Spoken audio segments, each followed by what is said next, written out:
have in the backup here. So in the staff report here, you have 8 standards that you're evaluating this request on. Administratively, we have 3. We have consistency with the comprehensive plan, consistency with the code, and that it meets adequate public facilities.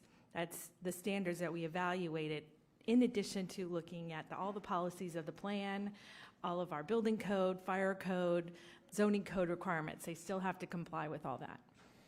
So theoretically, they could say, we want more of this or more of that administratively right now. Correct, as long as it doesn't go beyond the 2,020,000 square feet. Yep. Okay, thank you. Commissioner Powell? Thank you, Madam Vice Mayor. Wendy, when they added the additional 64 acres to the EDC, or to this particular site, and it still allowed for the 2,020,000 square feet of uses. At that time, if they would have requested, let's just say they're doing 64 additional acres, let's say they would have requested another 1,000,000 square feet of EDC uses. So let's just, they've got 2 million. When they, 2,020,000, when they added that additional land area, that land area came into the EDC or the GAPO. Did it automatically have the same development rights, or was that particular area that came in, did it not have development rights once it came in? Once it came in, it received the same 2 million that was spread out across that entire area now? Yes. Is that the case? So I guess my question would be similar to Commissioner Flores. Since those uses are permitted by right in the EDC, and we're going to see this as this was originally on consent, that's why, right? Potentially, they could have come in, the developers of this could have come in and decided EDC uses, we're going to eliminate all the warehouse. It'll just be a development order amendment, or would it not have been, would it just been DRO? They eliminate all the warehouse and increase the amount of use to data information and processing. Was that clear? Was that not clear? So if they could site plan 2,020,000 square feet, and it could be 100% data center, it could be 100% warehouse, and all those other administrative uses. The data center could go away, and it could be 100% manufacturing, and as long as it meets our concurrency requirements and the traffic limitations that are established in the plan by the EDC FLU, they could do it administratively. Okay. Thank you for that. Okay. So my question now is, sorry, Madam Vice Mayor, the total request for the master plan would be 1,032,000 square feet of data information and processing.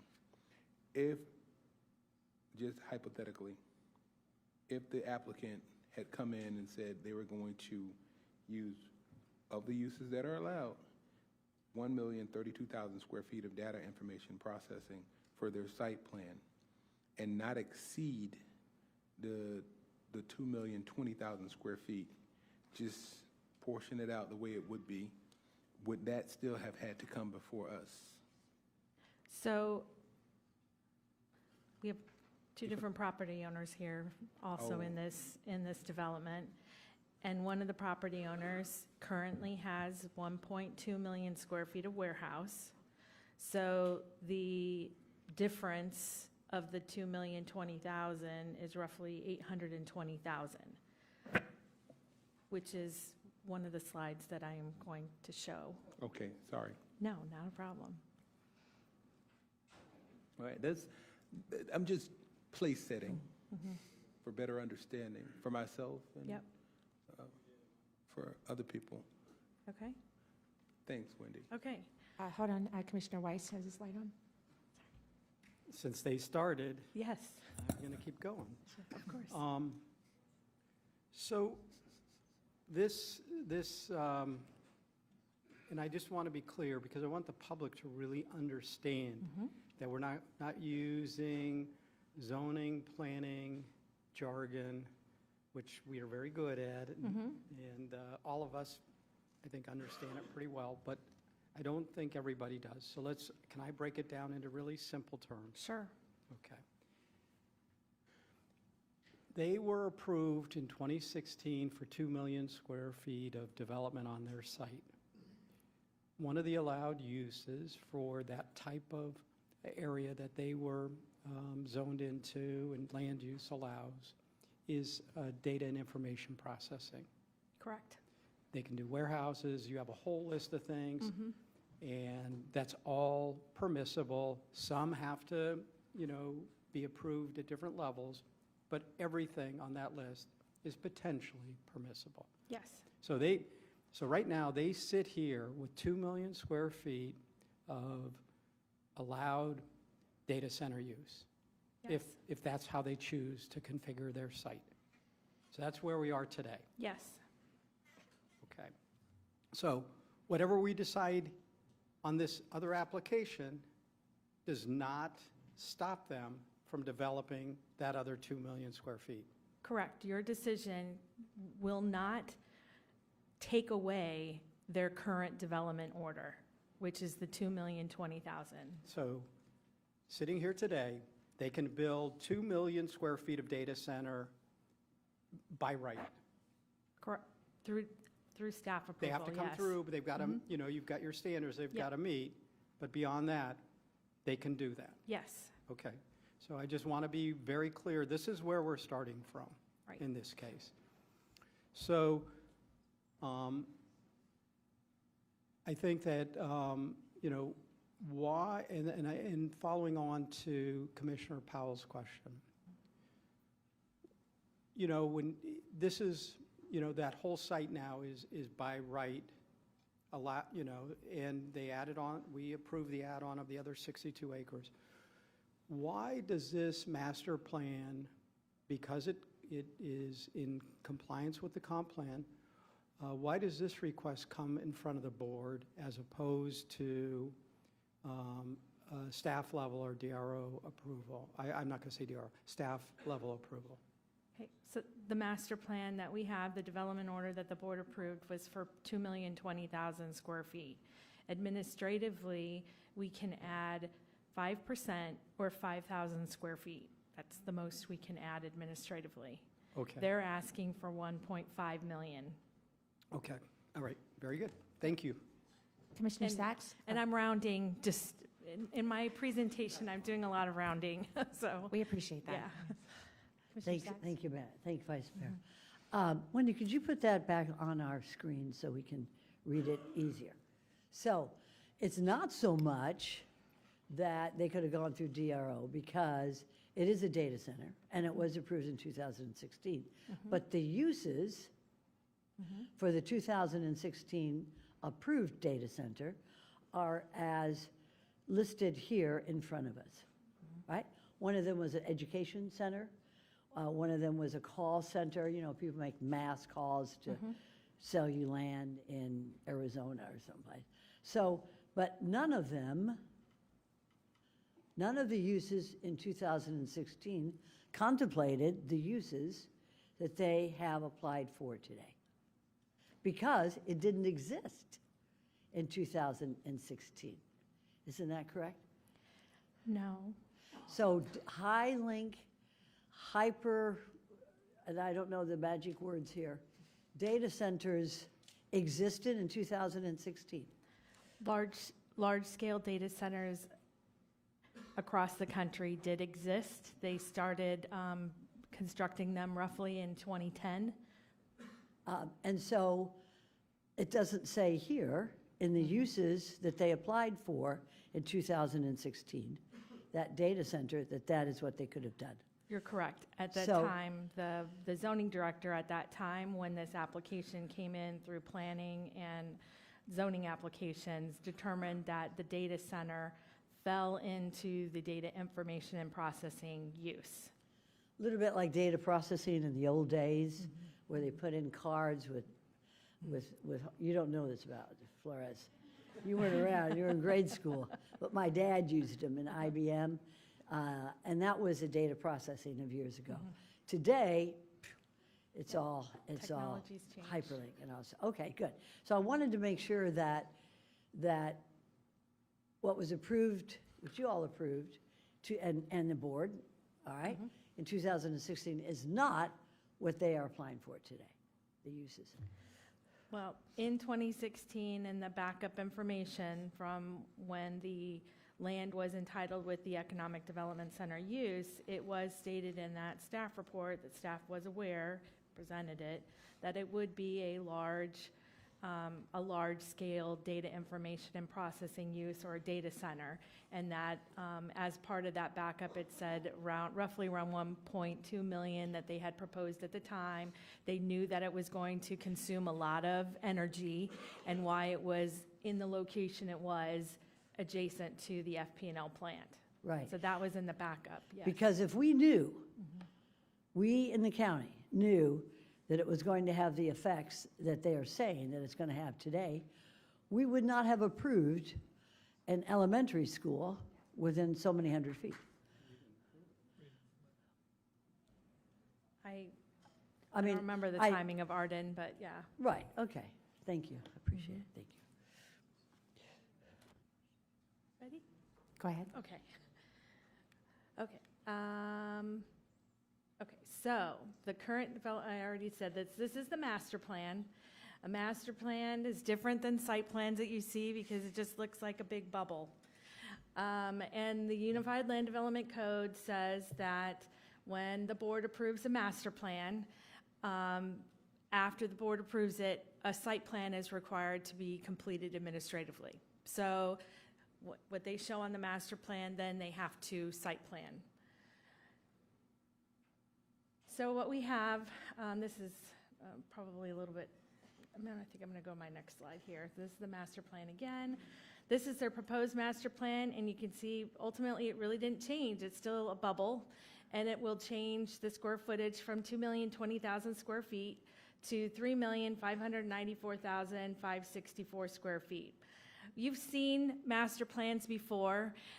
They generally have more than one pod. Residential developments have master plans, and you will see those bubbles. We had one just yesterday where they were deleting part of the open space, and that particular planned development had up to, I think, 11 or 12 pods in their master plan. You're not seeing the location of all the houses, but you're getting the intensity and the density assigned to it. So this is the intensity that's proposed, 3,594,564, so roughly 3.6 million. Okay, so once the One board moment, approves, go Commissioner ahead. Flores. Okay. I just, you went over a slide really quick. Sorry. Can we go back to? One more? One more. Okay, I think this is a great slide that we were discussing earlier this morning about the numbers, how it changed from 3.6 to 3.5. What they're now requesting is an increase of 1.574. The warehouse, what it's going to be, what they're asking is $1,032,000 now for data and for data information processing, and 216,000 for minor utilities, Oops. right? Yes. Okay. The applicant does not challenge that, correct? Because earlier we had a misunderstanding regarding numbers. So This is what the application states, correct? the April 2026 details would be the totality with approval today, yes. Okay, thank you. Yes, which is the column on the right. On the right. So Thank you. they're requesting to increase the overall square footage, 1,574,564, which would give a total for that development, 3,594,564 square feet. So, and that is a slight decrease from what was in the December backup, because they modified those numbers. Okay. Okay, so this is the master plan. Okay, so when the board last approved the master plan in December, and actually before that in 2016, they came through and got site plan approval. And their site plan at the time, and it's shown on the screen, is 1,200,000 square feet of warehouse and 206,000 square feet of data information and processing. And the remainder, 614 square feet, is future, and it's not site planned yet. But that total, when you add up all those numbers, is 2,020,000 square feet. Wendy, And that's what their can I current ask- I'm sorry. administrative development order is. This included the additional 60-something acres? 60, that- yeah, Okay. let me skip through that. Okay. This is the concurrent site plan that's in, that is pending a decision from the board right now, okay? So the master plan is showing the 3.5 million square feet, and this is ultimately the site plan that would implement that 3.5 million square feet. So you have the 1.2 million square feet that's already site planned. They're proposing 612,000 square feet of data information and processing, which on this screen, it's on the bottom, which is actually to the west. They have around roughly 420,000 square feet to the south of the warehouse building, along with 216,000 square feet of minor utility. And then what's on the top side of the screen, which is actually to the west, is 1.146 million square feet of warehouse. One moment, Commissioner Yes. Sachs. I just wanted to get into this a little bit, Wendy. What is going into, first of all, the 1,146, 560 square foot warehouse? Yes. What's going in there? The uses that the use they have proposed is warehouse, so it would be ultimately long-term storage. So we need to know, could be ballistics, could be fireworks, right? So in the plans, we county know what is planned to go into that 1 million square foot. Bring it back up again, I don't need to look at myself. Bring it. Yeah. On our screen, it's on our screen. Oh, okay, I'm sorry. Yeah, what is, Okay. yes, it's okay. What is going in there? What have they said is going in there? In the 5 buildings and the blue buildings, I would say, The is 1 just million approved as warehouse. which is Warehousing, but storage. for, Long-term storage of Of- businesses. It could be a contractor that has a plumbing business. It could be a tile contractor. we yeah. don't know. Yeah, we know We that don't it's know. warehouse. That's- We don't know what's going into 1,146,000 square foot of warehouse. We don't know. Right, We don't have the end user, but we know it's warehouse. That's what good. we. It's a know. warehouse, we don't know what's inside. How about the 1,200,000 square foot of warehouse on the left, to the left? We don't know what's in there. The end user, no. We just know that the use that they have approved is for a warehouse use. Okay, for warehouse use. Mm-hmm. Do we have some, okay, it's warehouse use. Mhm. Okay.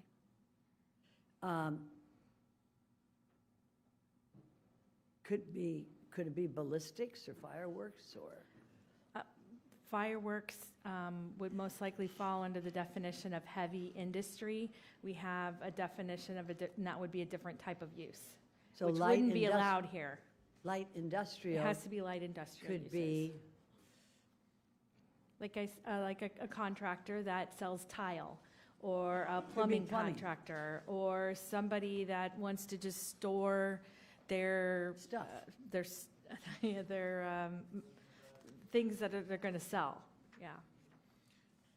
If I Okay, could, thank you. maybe perhaps ask, how much are we actually allowed to know what a warehouse is, or I just want to bring Legally. a little bit of clarification. Okay. When these warehouses, if they were developed in the future, and they come in and they do sometimes the shell contractor will do a shell, and then they'll do tenant fit-outs for the interiors of those. And then when they actually go into business, they'll come for a business tax receipt. Those business tax receipts tell us what they're going to be doing within those bays. We have to sign off on those in the zoning division. So that isn't a way of us confirming what they're doing and that it meets the rules and regulations within that land use. Are they required to disclose EPI while they're doing this application? No, they are not. Thank you. But that's a much, much later stage in Much this. later, That's, much later, for yes. which business would go into that. But there's still a process for it. It's just not a part of this particular. Correct, that's part of the checks and balances, but this is big picture. That is definitely at the. So the big picture, and let me go ahead and respond to you. So, the big picture is that today, do we know what's going to be in those warehouses? No, No. we do not. Thank you. Commissioner Flores? Just yes or no's. Okay. Could they then come back and ask to do a change of use Yes. by administrative right, If the use was administrative, yes. which we highlighted earlier that they were administrative? There's Okay. several, yes. Is there currently an application, because there's another partner in this, Yep. asking for 1.2 million of data center? Yes. Okay, thank you. Commissioner Weiss, your light was on, or you? No, okay, Commissioner Marino? Just for clarification, we don't approve users. That is why the process of getting their business tax receipt and permitting is in place. We do not approve the end user.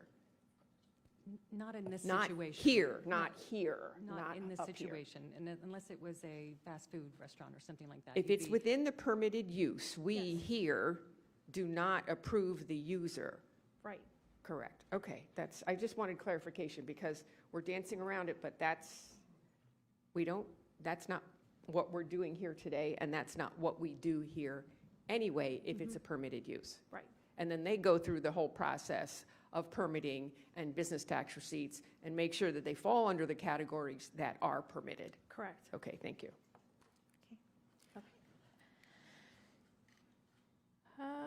Okay, so to go along with what Commissioner Flores was asking, DRO application 2026-966, we have this application in. So you can see in blue, that didn't change, 1,200,000 square feet of warehouse. So PBA has made this application. And I had shown the current approval, which on the bottom side of the screen, which is west, had 206,000 square feet of data information and processing. The applicant has a request in to convert and add square footage for the data information and processing to add it up to the total 820,000 square feet. That brings you to 2,020,000 square feet. That's contemplated in the master plan. That is the current development order. So that is an application that's under review that was submitted by PBA, the applicant before us today. We also have another application in, and that was submitted by the other property owner. And you can see in yellow that they've requested to convert their 1.2 million square feet of warehouse to roughly 1.2 million square feet of data information and processing.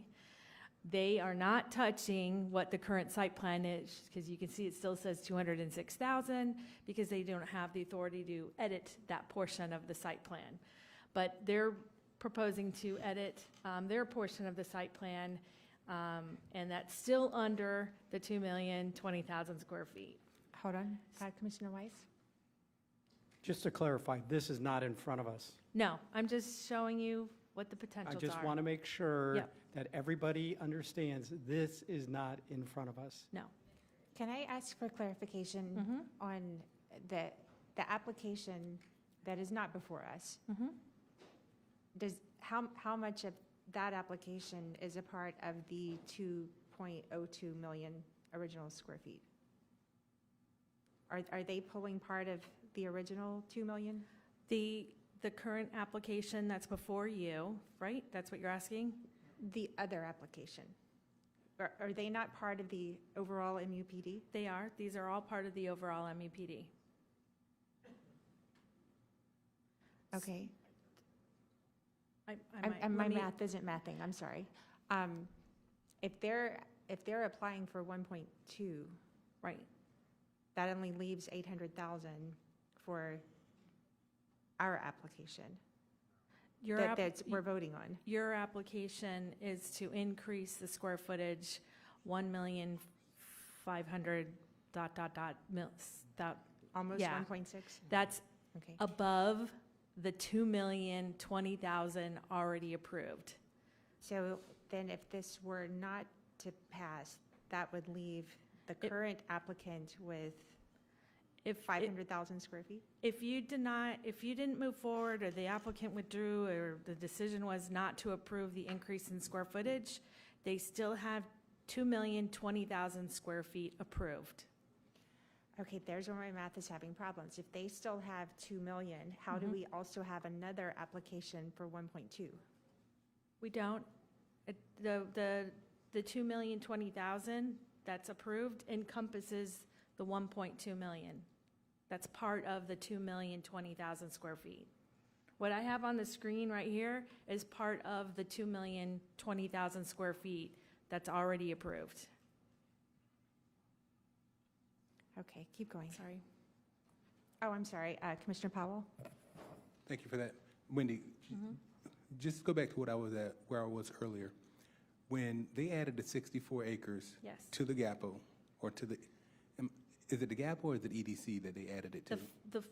They modified the future land use Yes, for that property too, and it was added into the GAPO. okay.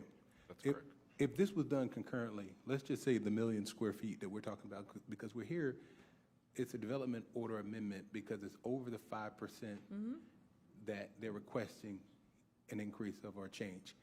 If at that time they had, and this didn't happen, but I'm saying, requested an additional 1,000,000 square feet of EDC uses while adding 64 acres to this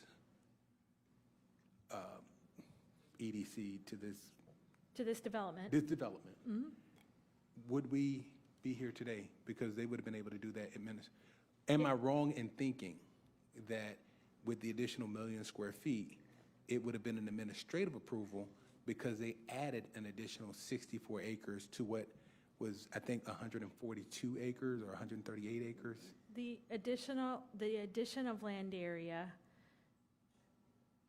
for this development required them to rezone and change their land use. It was Yes. a public hearing application. If they wanted to add 1,000,000 square feet at that time, it would have been a development order amendment in addition to the rezoning to add 1,000,000 square feet to the 2 million that they already have. And they would have 3,020,000 square feet Okay. proposed and at the will of the board. It would have still been a development order amendment, but it Yes. probably would have run concurrently. Yes, it Okay. would have run concurrently. Thank you. Commissioner Flores?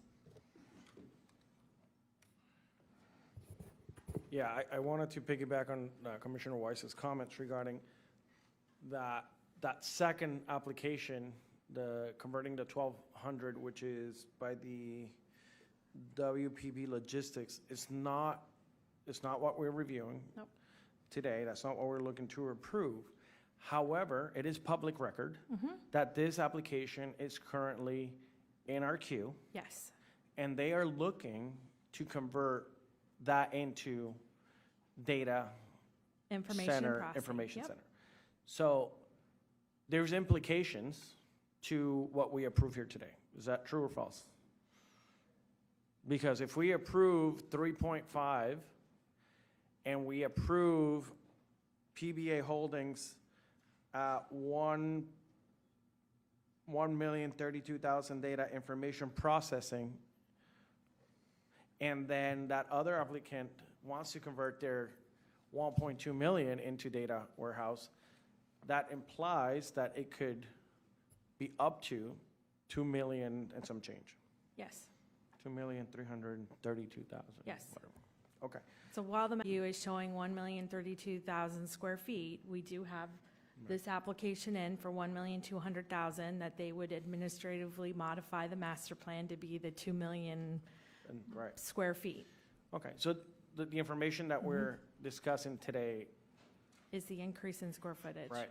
But it's all public information. It's Yes. coming down. Your team will be reviewing because this is administratively correct? Yes. Okay. Thank you. Commissioner Weiss? Sorry, but I'm getting confused because of what Commissioner Flores just said. There's another application for PBA to convert some of their warehouse over. PBA currently only has 206,000 square feet of data information and processing site planned. But they have, but then they have they have the 614,000 future Yeah. phase. So they're coming in to site plan that 100% on their property as data information and processing, 820,000. Right, but that's not in front of us. No. But Is that, all those it numbers are almost- part but of the 2 It million? sort of sounded like when Commissioner Flores was asking that's somehow part of this application. No, I mean, it's part of the overall 2 million square feet that's currently approved. This site plan, the 820,000 that they have proposed administratively, the 1.2 million conversion of uses that's being processed administratively is all under the 2,020,000 square feet that the board has approved already. Okay, when those applications go in? When? When did they come in? We had one come in earlier this year and one that's pending say sufficiency. earlier this year? Like January or February, right? Is there January a or reason why February? that one hasn't been processed? They're being processed. But I mean, why it hasn't been moved? Approved yet? Yeah. They're still addressing outstanding issues from staff. Oh, okay. Yeah. No more lights? Go ahead. Okay. I might as well skip over this one, but this was just showing you what the 2 million square feet, if both of those applications went through, 2,020,000 square feet for WPA's 1.2 million, and the PBA's 820,000 square feet would be 2,020,000 square feet of data information and processing. None of it is built, and let's say they get this approval, and in 2 years they say, I don't have a market for data information and processing, and they can come back administratively and switch the use out for something they can deal with market-wise. Okay, so this one I was just trying to relay. The areas in yellow ultimately are the 2,020,000 square feet.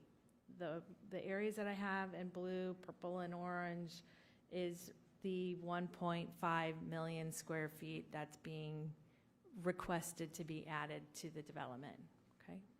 So roughly 1.14 million of warehouse is on the master plan, and 280,000 for data information processing, and 144,000 for minor utility. So I tried to color code it, hoping that make it a little bit more visually, but that's what we have. So included in the backup, staff have included a numerous number of conditions of approval that the applicant has agreed to, and we're not working in, closed, your staff that we have work alongside with me. Land development is here, traffic's here, planning's here, we have water utilities here, fire's here. We've all evaluated this application, ERM is as well. So I can't thank any of them enough on all of their work and expertise that they've provided.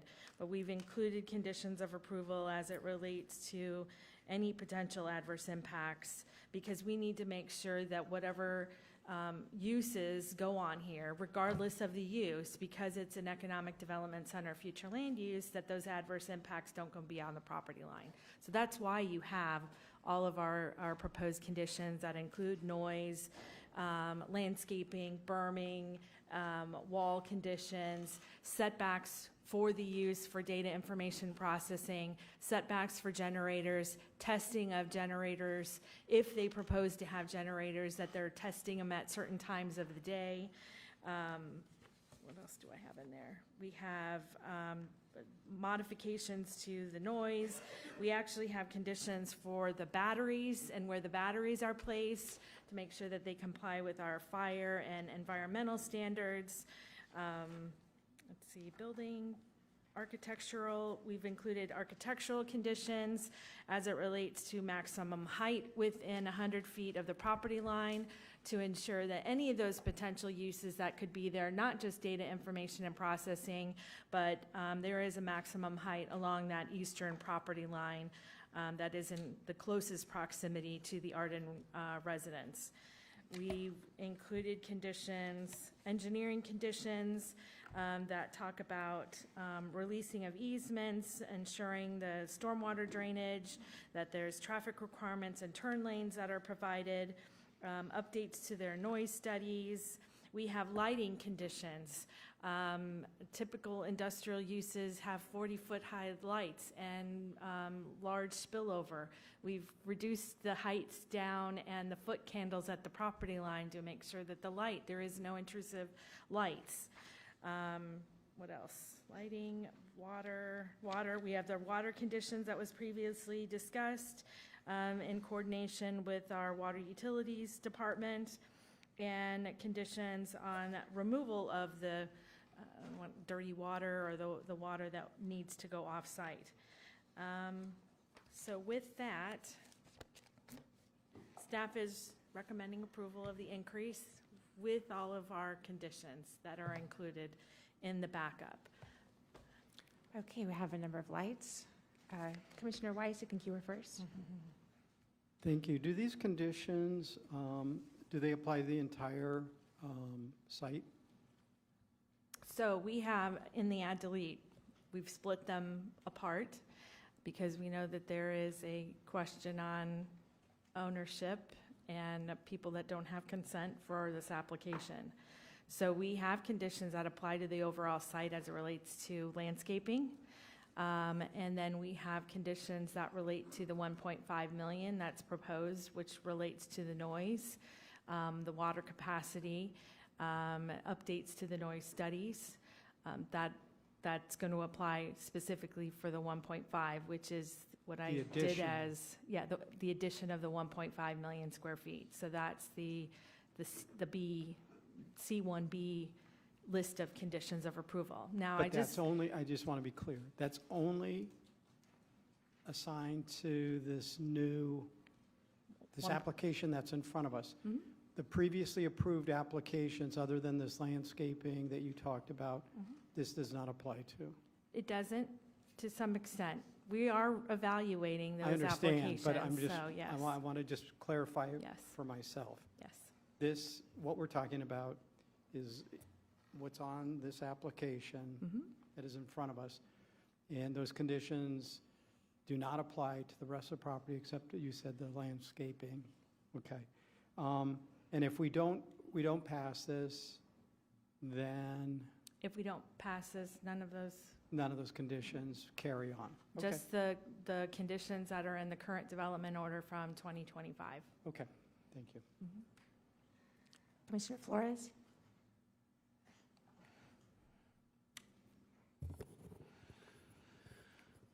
All right. I want to talk about the legal issues that these individuals are having.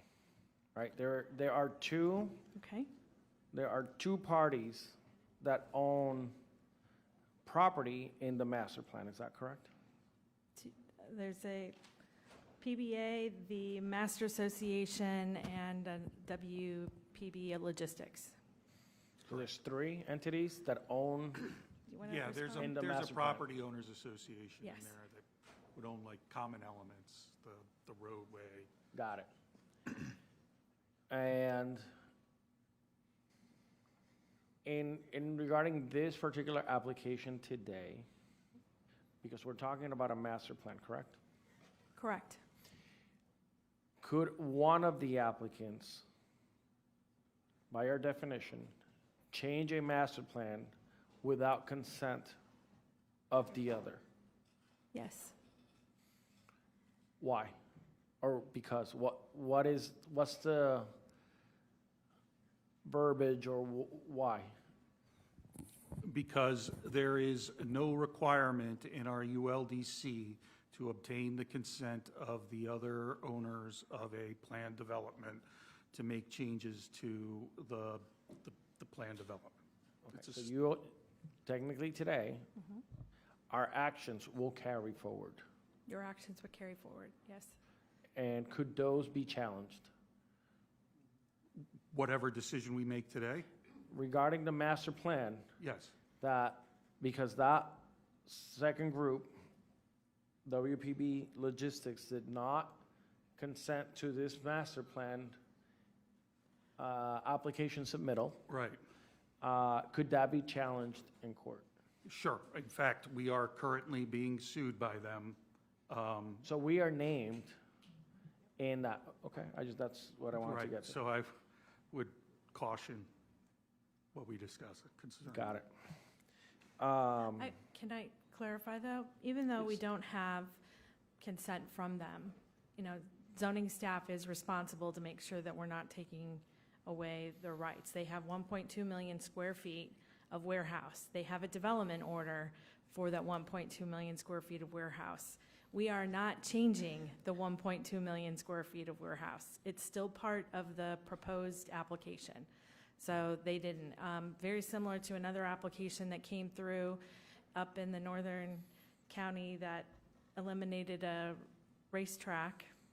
That particular development was an MUPD, and there was one parcel that held out consent.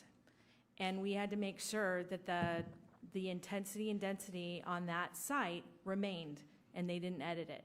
So that was still part of the overall, even though they didn't have consent. So. Was that this- challenged? That, Oh, yes. But yeah, for other reasons. It was, but it, yes, that was. not from that That was owner, fine. though. And then a regular MUPD that comes through for a shopping plaza, and a fast food restaurant wants to add square footage. We will get consent from them. We have asked the applicant to attempt to get consent from the rest of the shopping plaza, but as long as they're not changing any aspects beyond what they own, we process that application. And So you as see long as them they're not regularly. limiting that other applicant, we can. Yeah. Okay, thank you. Commissioner Sacks? Thank you, Vice Mayor. And this is for the attorney. So if there's a pending lawsuit, is there a motion, has there been an order of injunction against the Board of County Commissioners, sir? No, there is a order denying a motion for a temporary injunction against us and against PBA basically trying to stop the hearing or get them to withdraw their application. And the court denied that. And our county attorney's office is defending the issues of going forward on this. Of course, yes, application we will today. be. We were just added on Friday afternoon, and then I believe we were served on Monday, and the judge entered their order denying the injunction on Tuesday. I think it was Tuesday. Or maybe it was Monday evening. It was the 13th. Okay. Is there any reason why we needed to move forward on this application today rather than waiting until these legal issues were resolved? And when you said, be careful what you say, and I think you said that, did you not? I did, yes. Okay. why, as a county commissioner, should I be careful of what I say when I'm resolving an issue before this county commission because there's a pending lawsuit? I find that that is it really is an effort to silence some of us. I don't even know. Commissioner, I would never dream of silencing you. Thank you. I Smart don't even man. think I could. But, There will be no comments, but there please. will be, but you see, representing 225,000 constituents, and each one of us do, it's almost a chilling effect on where we are proceeding on this application, because I'm sure this lawsuit is public record, but should we not have, and I'm asking you, should we not have paused this application and our discussion, a free, transparent discussion, until all the litigation has been completed so we can speak freely? No. I mean, you can speak freely about this application. Nothing is stopping you from speaking freely about the application. We should not have paused it. In fact, the court agrees that we should not have paused it. And so I don't Okay. see, and Okay, plus, so- we have a statutory deadline to process the application. What is a statutory deadline? 180 days. Okay, so when is that date, so we know on the record? What is the date of the, maybe I should ask Wendy, what is So- the drop date for So this? the statutory deadline was April. And then the statute also allows to do extensions if both parties agree. Both parties agree to an extension to today's hearing. Okay, so today's a drop dead date? Yes. In terms of, okay. Unless Okay. And they the court agree. did say, go right ahead, you can speak freely, right? I mean, the I court. mean, maybe he or she didn't say speak Right. freely, but we can proceed without prejudice to any of us. Well, we can proceed, yes. I mean, ultimately, the case will go on. This is just a preliminary injunction, but the court denied their preliminary injunction, which was a request to stop this hearing today. Thank you. I appreciate it, thank you. Now, Ms. Hernandez, well, let's look at, the applicant has some very good experts. Who are our experts on behalf of the county for water, for noise, for all the issues that were brought up by the applicant? Your Looking at him, right? Your Looking at her. Okay. myself, land development, planning division. We have several along the wall in the back, fire, And have Yes. they, and I know you submitted appendixes late last night. Yes. Which we received again today, thank you for that. But do we have those expert reports that will substantiate the issues of water, heat, noise, electrical output and things like that contained for us to review before we make a final decision? We have the documentation submitted by the applicant. That's what we have. Okay, and we are relying on that as a county? Yes. Okay, thank you. Okay, there's no other lights on, so I think I'll go. Or Commissioner Powell, did you? Okay, he's going to wait. I'm going to go. First, you kind of ran through a long list of conditions. How many conditions are we putting on this? Oh, I didn't Don't have a count them. I'm sorry, I'll have to count them. It was Yeah. pages Yeah. of conditions. Mhm. And I understand that they have agreed to them. I guess this sort of brings me to wanting to ask the question, why all the conditions? We don't have to do this for this category anywhere else, but we're having to add a lot of conditions. It would appear to me because this doesn't actually fit in the category, or we wouldn't have to condition it so heavily. So, no. It's just, again, I'm bumping up on what are we building versus what the category was when this was approved 2016. When was this category actually created? Data information, I couldn't couldn't tell you when data information, it's been in the code at least since I've been here, since You said 1998. that was in the 30-year mark or so? 98. Okay. But it was in 2016 when the zoning director at that time said a data center fell under data information and processing. We haven't done amendments to the Unified Land Development Code to ultimately codify and clarify this specific use in the code. Okay, because, and I would say that's because we haven't had to. We haven't had this yet. This is the first one that this is coming along. And now that it's here, we've had to heavily condition it. We're trying to fit this square peg in a round hole, but way different even than that.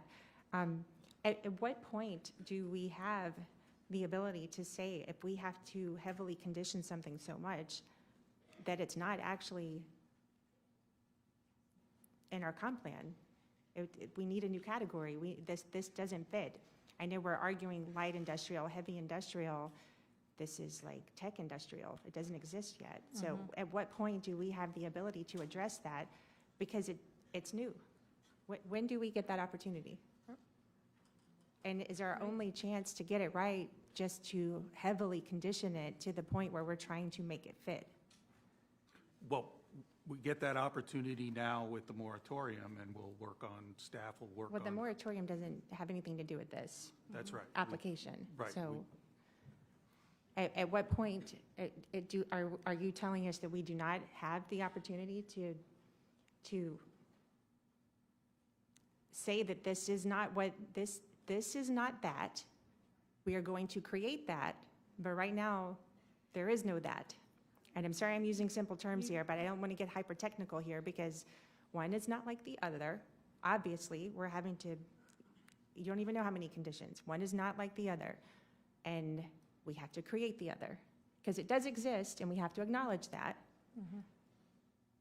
There has to be some sort of option here. This cannot be the first time in the code where something has come in that didn't really exist before. At freestanding emergency rooms.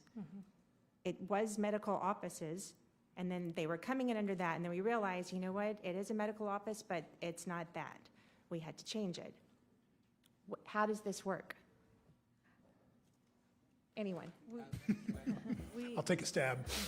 And Vice Mayor, directly to your point, yes, if you take freestanding medical, they evolved. We did have to pigeonhole them into previous uses, recognized it was an evolving area of development, changed our code to match it. Recognize the point on data centers, what may be built today does not match what might have been intended umpteen years ago, but you did give that direction yesterday, as Darren indicated, begun the process with the moratorium and the code changes, but applications that are in are bound by the code that's in place at the time they submit. The ones that are in now are bound by the code that they have. Future ones, though, would be subject to what this board may change. Can I ask staff, would you recommend approval without all of the conditions that you've put on this property? No. So then we are not approving what was in the code, because if you are telling me that you would recommend denial based on what's in the code, except now you've added all these conditions that make it acceptable to the code, then it's not in the code. No, please. Probably two different things. Do not disagree necessarily on the evolution of the concept of this use. No disagreement whatsoever.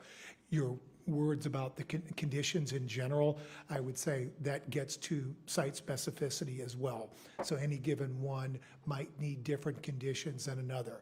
Totally understand your point on the general concept of the use, but the number of conditions and their application of them, while it does reflect the uniqueness of the category, it also reflects the site specificity and fitting the different uses.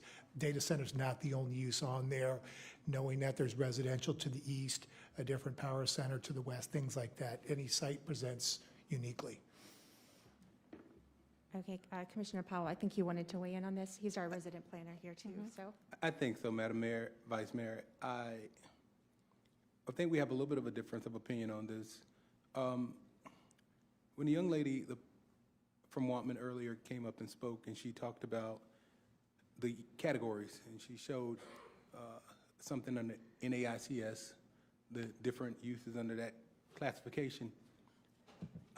And NAICS would be the North American Industrial Classification System, where the different uses are broken out, and it would have either been NAICS or SIC codes.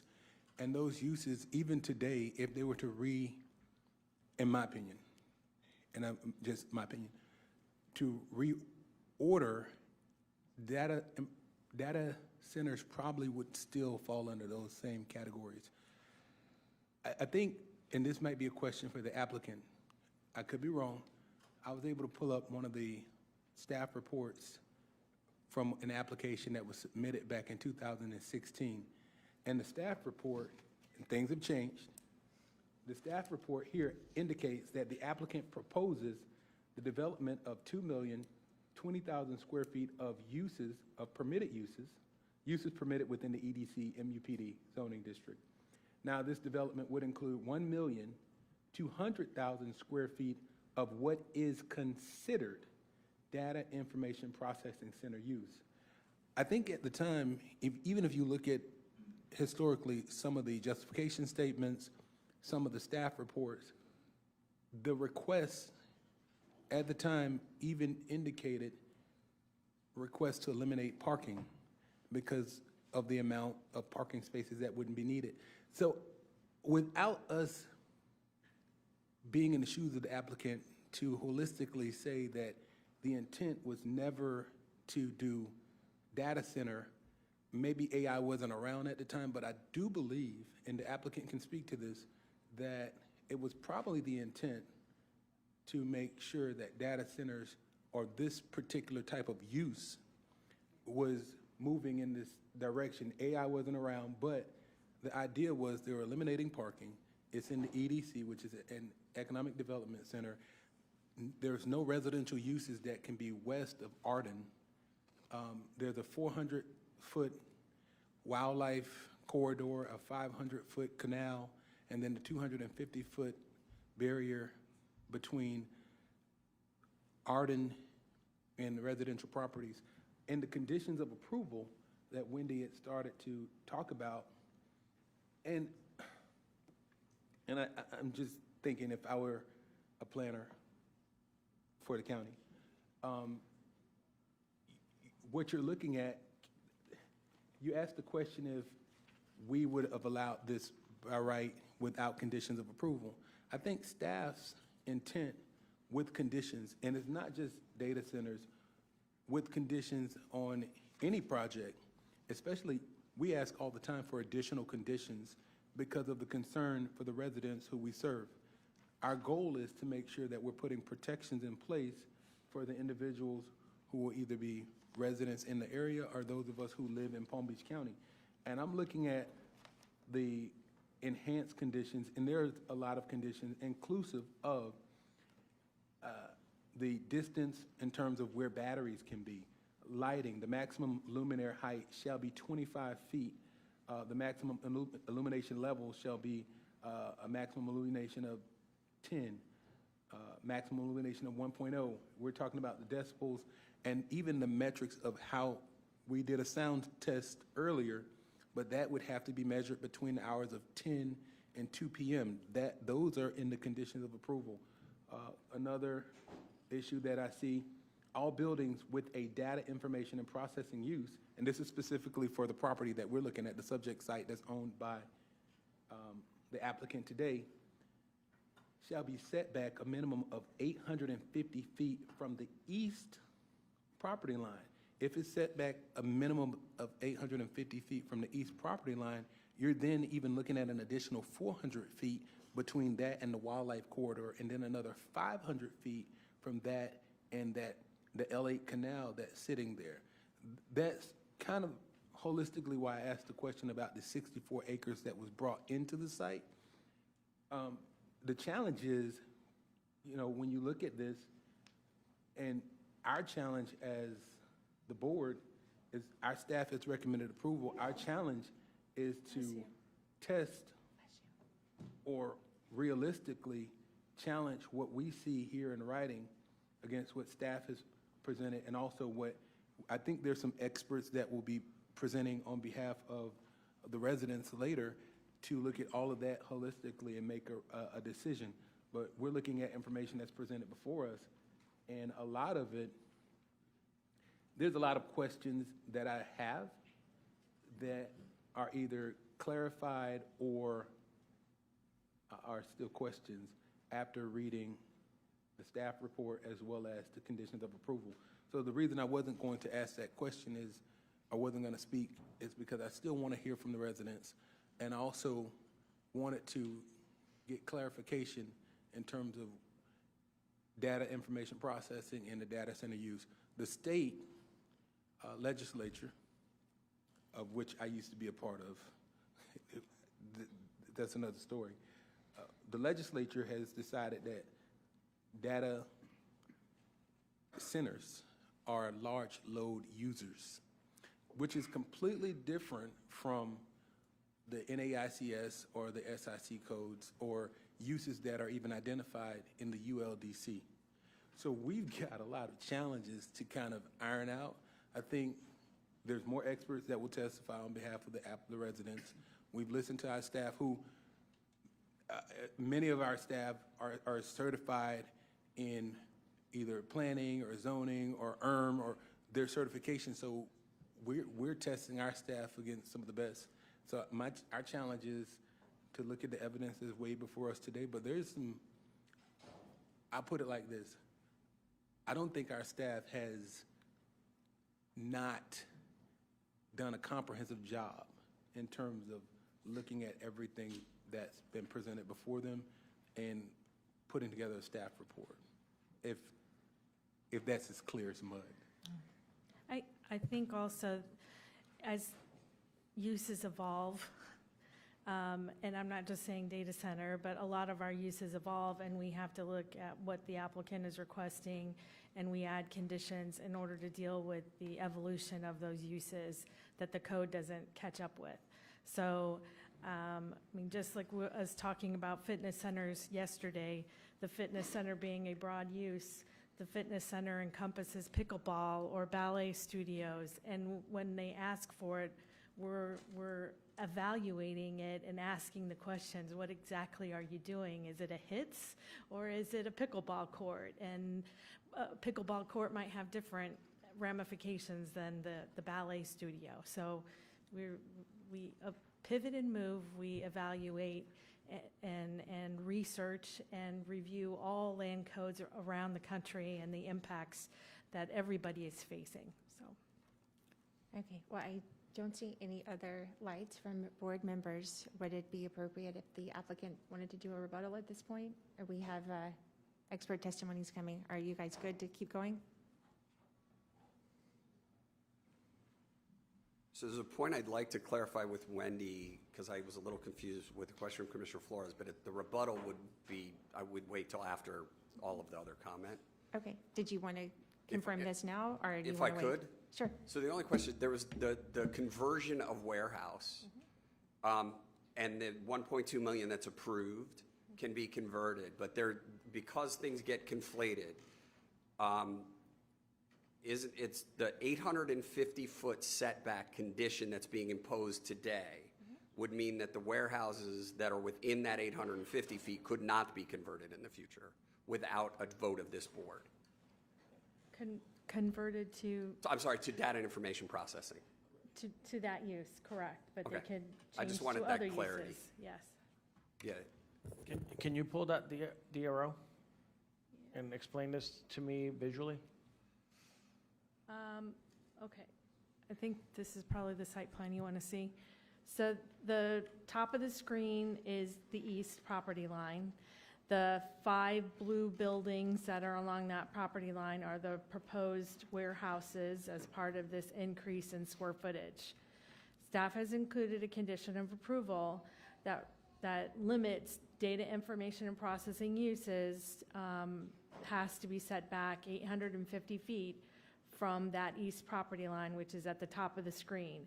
That would still allow the buildings in yellow and purple to be data information and processing.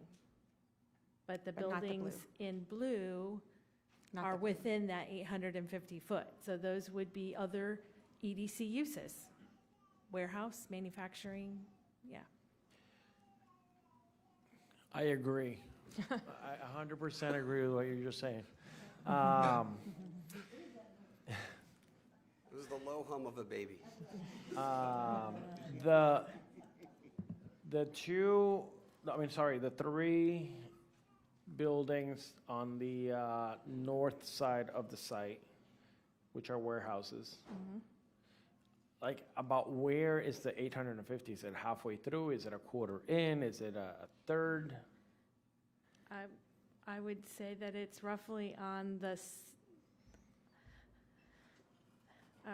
bottom side of the blue buildings, the three buildings.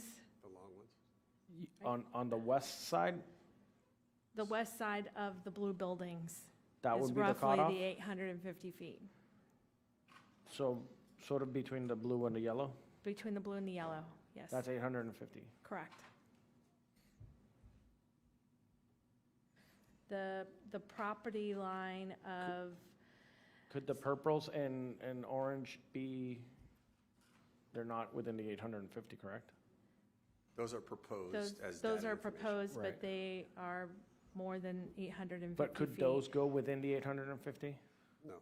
No, you wouldn't be able to. I know, but they can change the site plan later. No. That's my question. Right, Could- but could- ultimately, the line is drawn 850 feet, so no data information and processing would be in that I know, 850 but feet. we're talking, I guess I'm referring to minor utilities. Could minor utilities be within that 850? Yes. Minor utilities could, Could. because the condition I drafted is specific to data information and processing. But at this point, it's interchangeable. No, not the Yes, use. because it's administratively.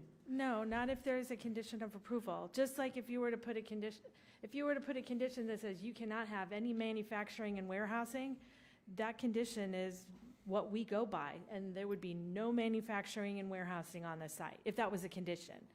If you said in the So could I 1 potentially point, say, in this condition of approval, Mm-hmm. that there won't be any more data information processing, any more than 2,020,000 square feet? if the evidence was presented to say no more than 2,020,000 the 1 point that of if it's at the board's will to allow the increase in square footage and prohibit data information and processing in the 1.5 million based on the testimony, then that would be the condition that would be included in the resolution. Okay, thank you. Okay, Commissioner Powell? Wendy, clarification. Brian Seymour asked a question with regard to the other owner not being able to have a data center within 850 feet of the property line. Let me ask this question. I'm looking at the conditions of approval, and the conditions specifically state for the following conditions apply only to the properties owned by PBA Holdings, Inc., or assigns, which does not include properties owned by WPB Logistics, owner LLC, and Central Park Commerce Center Master Association, Inc. So if it applies only to those, could potentially the other property come in and do a data center within 850 feet of the east No, property? because Okay. right now, the other owner doesn't own that land. Thank you. And if they were to purchase it, they are the assigns. Got you. Understood. Just because of the litigation, I want to be very clear. I did not say anything about WPB Logistics, nor am I saying anything about WPB Logistics. All of the property that we're talking about is owned by PBA Holdings. And I know it could get a little confusing, but all of it that we're talking about today, which Ernie, we showed in green, when we did our presentation, is owned by PBA Holdings. Thank you, Mr. Seymour. And for the record, neither did I. I just read it. I read a line that is in the condition of approval. So I don't want to be subpoenaed. Okay? I don't either. Understood. Thank you.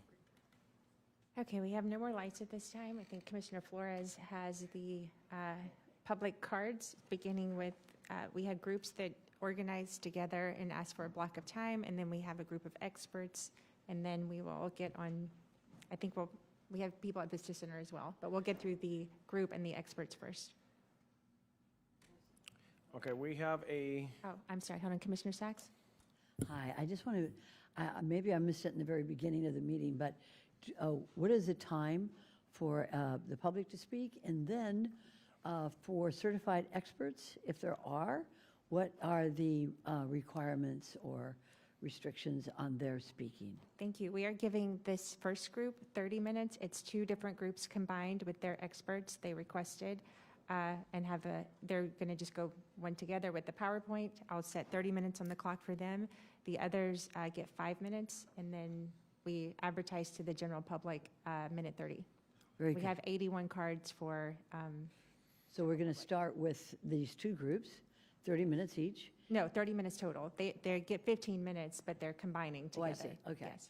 And then we go on to the experts, and then we go to And the we have public. 5, did you say 4? we have the one group that has the 30 minutes. We have 1 expert, and then we have, I believe it's 4 groups. Oh, 4 groups. Okay, so So you have groups, some HOAs, associations. Okay, so the expert gets 5 minutes, the associations get 3, general public get a minute 30. Thank And then we have 81 cards of the minute 30. Okay. Thank Okay. you, okay. All right. I just want to remind everybody, there will be no speaking out of place and no clapping. I'd like to invite John Eubanks, Janice Ridnour, Cecilia Ward, Santiago Aranzio, and Reynaldo Diaz. This is the first group that has 30 minutes. And I'm actually going to have to do 2 15 minutes because that's the best our clock will do. So, Just had one quick question there. Got to find our PowerPoint. oh, okay, we have a PowerPoint. Pull up their PowerPoint. Okay. So if you wanted to take. Actually, we could take the expert first then, if we could do All right. the other. We while have we're getting the PowerPoint. Brandon Tucker. Is he, oh, here we go. And please identify yourself and your expertise. I didn't actually know I was an expert, but I'm with the Florida Landowners Association, so do you want me to speak now, Commissioner, or do you want me to wait? Wait, what? It just says expert, I don't know. I didn't do this. I was Okay. prepared to speak for 90 seconds, so. Okay, well, then you can take your 90 now while we're getting their PowerPoint presentation. Go ahead and take your 90 seconds. Very good. Thank you, Madam Vice Chair. Thank you, Commissioners and staff. My name is Brandon Tucker, and I'm a Palm Beach County native born in Pahokee. I'm the Executive Director of the Florida Landowners Association, and I formerly served as the Vice Chair of the South Florida Water Management District Governing Board under Governor Rick Scott's term. I'm here today to speak in support of this application from a private property rights perspective. At its core, this case is about whether a property owner can pursue a lawful use of their land through the public process established by Palm Beach County. Property rights are a fundamental principle of our economy and our way of life. They provide certainty for landowners, investors, businesses, and communities. The applicant has followed the rules, invested substantial resources, and subjected this proposal to extensive public review and technical analysis. Importantly, Palm Beach County's professional planning staff has reviewed the application and recommended approval based on the county's adopted standards and policies. Whether one supports this specific project or not, we should all support a fair, predictable, and consistent process. When applications that satisfy adopted criteria are denied for reasons outside those standards, it creates uncertainty for every property owner and investor in Palm Beach County. I respectfully ask that you evaluate this request based on the facts in the record, the recommendations of your professional staff, and the property rights of the landowner, and vote in favor of the application. Thank you, Madam Vice Chair. Thank you. Are we ready with the PowerPoint? Nope. All right, keep going. Okay. We have some HOAs, Kathleen Williams. We have the group from WPB Logistics, Tara Duhy, is it Duhy? Dewey, sorry, and Matthew Prince. I got Adina Kerr and Debbie Murphy from Cobra. 3 minutes. Good afternoon. Just to be clear, I was expecting to have 15 minutes. Is that confirmed? I'm sorry, why were you expecting 15? Because we represent a party, an owner of the property subject to the MPUD. It's your discretion, but yeah, it's up to you. To be clear, are we allowed to cross-examine this person? So the board can ask whatever questions they want. The applicant can certainly cross-examine them. I only ask because this is the attorney that is suing us. That is correct. Anything that we should know? She's suing us, and I mean, I don't know what she's going to say. She's going to talk about this case, but I will certainly be able to answer any questions that you guys may have as a result. But I mean, I would prefer giving you 10 minutes since we're not recommended to interact, and we'd have to go through our attorney for the interaction. So if you wouldn't mind keeping your comments to 10 minutes, please. Okay, and to be clear, the lawsuit that was filed is about the property that is subject to part of the application that you're considering the square footage. Our attempt to get a temporary injunction was understanding that you have competing legal mandates, and in order to, if we were successful in getting an emergency temporary injunction, which is what we requested, that would apply to you and you would not have to balance on your own those issues. We have not made allegations otherwise in that case. What we're here today to do is protect in a public hearing, a quasi-judicial hearing, about a MPUD that includes property that we own. And to be clear, I represent WPB Logistics Owners, LLC, who owns property outright subject to this MPUD. You've had quite a bit of discussion about our property, notwithstanding that apparently our participation in this application is not required.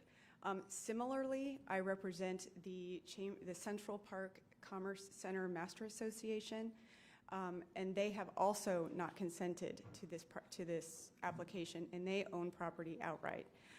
In addition, as I just mentioned, WPB Logistics is a contract purchaser of a portion of the property.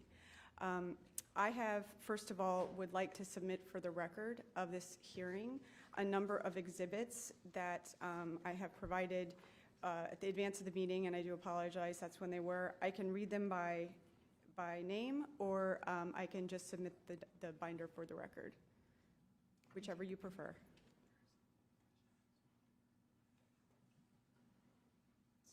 So if I may submit them for the record, I am submitting a Central Park, June 30th, 2026, notice to board members of association action and lobbying.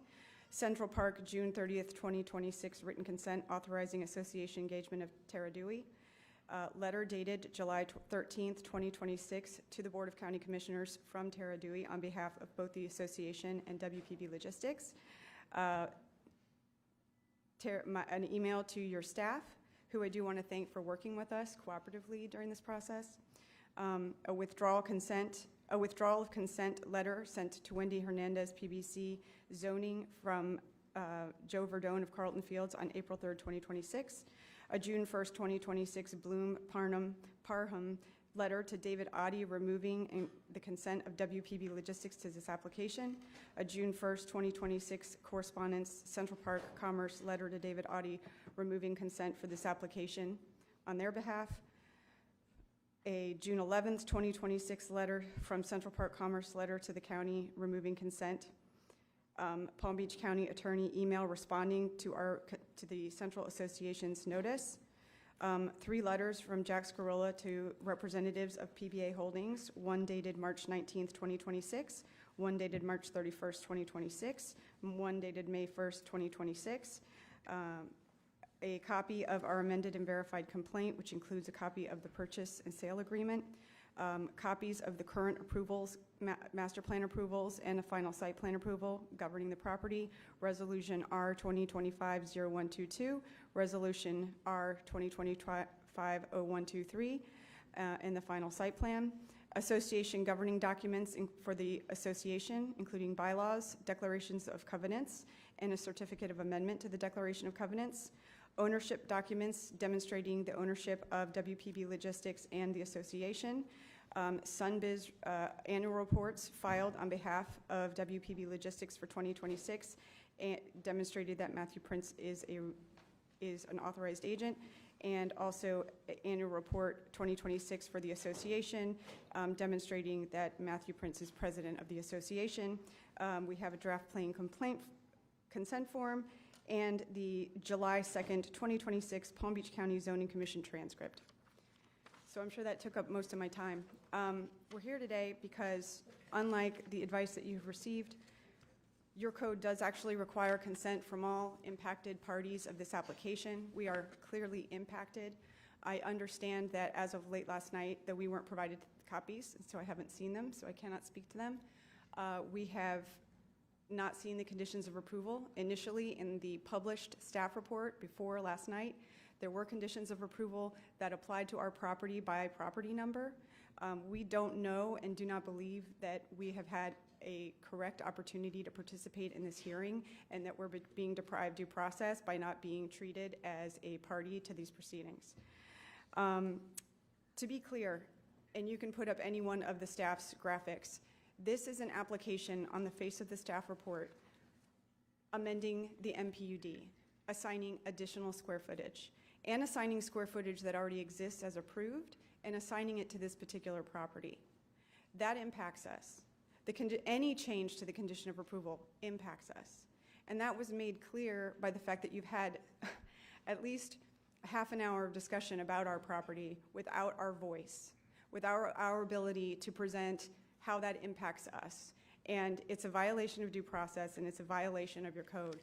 So I understand that you have had your counsel advise you that there is no code requiring owner consent. I'm going to take you through the code that requires owner consent. Okay, let's start at chapter Article 2A3, which requires that only 3 people can file an application: a property owner, an owner's agent, or a party, a contract purchaser. There is nothing demonstrating 2 property owners' consent to this, and it impacts us. I don't know how you can say changing any conditions of approval or anything about the overall master plan doesn't impact us. This is not an out parcel at McDonald's that you're turning into a Chick-fil-A. This is not a residential development where you have the master developer changing a gate feature where you don't need the consent of the individual lot owners. They're not impacted. They're not paying for it. Their rights aren't going to be impacted. They won't have financial damages. We will, by the decision today, if it moves forward. If you do not do what we're asking, which is postpone your consideration of this. We're not asking you to deny it. We're asking you to postpone it so this can properly come before you and our rights can be protected. And that was the subject of the emergency temporary injunction, is just to protect our ability to participate. So I think what has been said is that nowhere in the code regarding MPU does it say you have to have an owner's consent. It's silent because it's already covered in Article 2. What it does say in Article 2, sorry, my notes are getting, I'm rushing, so I'm getting a little unorganized. I apologize. Article 2A3 requires consent. It says applications may be submitted by the zoning division by the following authorities: the owner, agent, and a person having contractual interest. This application is not sufficient without it. That's pursuant to Article 2A3A, zoning application requirements. Applications shall be submitted in the manner and forms established by the zoning division unless otherwise stated herein.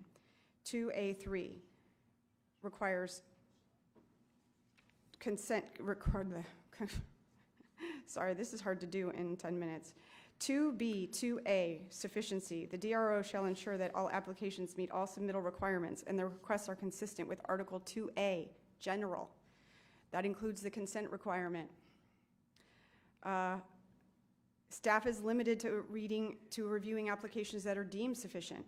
Article 2B(a)(4)(b).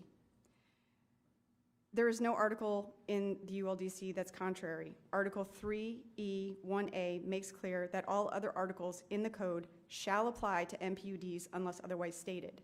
Silence does not eliminate a requirement in another section of the code. So, funny enough, in the initial processing of this application, the county attorney, in the initial review of sufficiency, as a comment issued, and it's attached to my letter, which I've submitted for the record, required the consent of WP Logistics and the association. That consent was provided by the applicant. There was no complaint. We withdrew it. It came out in April. We sent letters. Why? Why is it no longer required? The impact hasn't changed. The request hasn't changed that greatly, but yet our consent is no longer required. So our request, and I've covered the impacted area. We're impacted. The allocation of square footage under property that's governed by the comprehensive plan of an overall total, and the allocation of existing approved square footage impacts every owner of the property within the master plan. If you have closing thoughts to finish, go ahead. Yes, our request is that you would postpone this. We do not agree that you are under any clock under Chapter 125.022. This application was resubmitted, and that's why it started over at the applicant's request. So at most, it started in April, and it's not sufficient anyway, therefore that clock doesn't start to toll if you don't have a complete application as the statute requires. So you are authorized, you do have the discretion to do the right thing and give all the property owners within this association the opportunity to understand the impacts that this is going to have and participate in a meaningful way, which we have not had a chance to do. Okay, we have several lights. If you'd stay up here, please. Commissioner Sachs, you were first. Oh, hold on. County Attorney Adi would like to speak. Oh, sir. I didn't see you there. Good afternoon, members of the board. So I just want to first emphasize to you that the representations of Ms. Dewey should not be considered with respect to her request for a postponement. She had her opportunity to represent her client through the courts, which she did. That was considered by a circuit court judge and was denied. So that as to a basis, all the arguments that she's making to you, she had the opportunity to make it to the court saw it differently. May I respond? Because that's a misrepresentation. And before we talk about misrepresentations, I also want to point out, as this, and I think this is the proper form to do it, that Ms. Dewey, she was very quick to point out the letters that she referenced that she sent to me.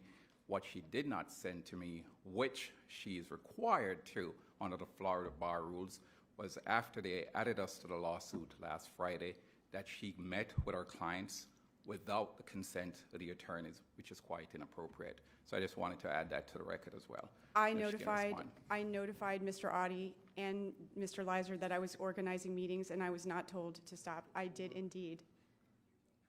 That was way before you sued us. Yeah, it makes a difference, and it's a first year in law school course where you're taught about the basic ethical requirements of an attorney. So saying that you notified us that you were speaking with the board, which was permissible, was not the same after you filed a lawsuit against the county, and you know that. So I disagree. We notified them. I see Ma'am, what's happening. with all due respect, you had a meeting with me at 10:30 Monday morning and did not tell me that we had been party to a lawsuit on Friday. I indeed did. I said that we You had said just that you were- added you No, to you the told me lawsuit. you were trying to get an emergency injunction to stop this. That was known at the zoning hearing. And that is exactly what I said. I said we You have should not added have met you. with me without my attorney present. Okay. Fair enough. Commissioner Sachs, your light was on first.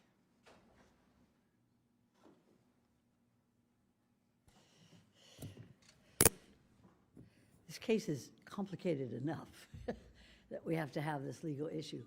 My question really is, to Ms. Dewey, but stay right there, Mr. Adi. I'm sure you knew that today was the drop-dead day for this application to go through, but we didn't get a lawsuit from your office until a couple of days before. So it really puts everybody at prejudice, because if we postpone, that's prejudice to the applicant. If your client had filed the lawsuit, or at least a motion for injunctive relief, a week or 2 or 3 or a month before, this thing might have been ironed out or could have been postponed. Today, we really can't postpone anything, according to our attorney, because it's the last day statutorily for them to proceed on their application. Is there a reason why your firm did not file a lawsuit or at least a motion to postpone before the date that you did? We were hired in June. A previous law firm did file the lawsuit.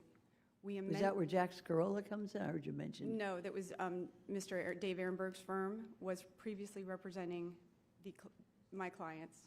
They filed the initial lawsuit, which did include a motion for injunction. Okay. It did not, when they filed it, the emergency button was not clicked, so we refiled and amended and felt that the county should be a party in order to be subject to it if it was issued. On that purpose, it was denied on the emergency basis. It was denied. It was not a ruling on the merits of our claims in any way. It was just too soon, too quick to get this resolved. And we didn't expect it. We did our best, to your point, having been just recently retained. Have you tried to negotiate with the applicant at all? Yes. My client has had several conversations, issued several letters, but did not understand the impacts or what was being proposed as conditions of approval initially until the Zoning Commission staff report was issued. So the conditions of approval were not public record until just recently? We did not have copies of them, no. We were not aware that those were in play. They were public record. Had we been involved, we probably would have asked you for them, but we didn't know they existed, so. If this application is approved today, would that prove prejudicial to your client? Yes. Attorney, you have your light on? Yeah, so this idea that somehow this order denying their motion for injunction is not on the merits is incorrect. The order is clear. The court considered the file and the motion with the memorandum of law that was filed with it and denied it. It's an unqualified denial, and one of the elements of getting a temporary injunction is likelihood of success on the merits. So that necessarily means the judge had to decide that they were not likely to succeed on the merits. So But there also could be an appeal, so it may not be completely, I mean, motions like this are not necessarily always complied with by the court, so there's always, look, I don't want to get into the merits of this, and nor should we. Okay, I find that we are in a very uncomfortable position. We have to take care of an applicant. We have to take care of, communities that are impacted by the applicant's petition. So I would only hope that in the future this doesn't occur at this 11th hour. Unfortunately, we can't, help you and to protect your client. I don't know any of the facts, except that I do know that we cannot postpone today. I wish we could have. But I just hope that in the future, look, this is Palm Beach County. We're going to get into some really complicated issues in the future. So I would hope that from now we have a little, sit down and try to resolve these issues, or try to find a policy to resolve these issues with staff and our county attorney's office, so that we're not placed in this position. And I know the vice mayor feels uncomfortable.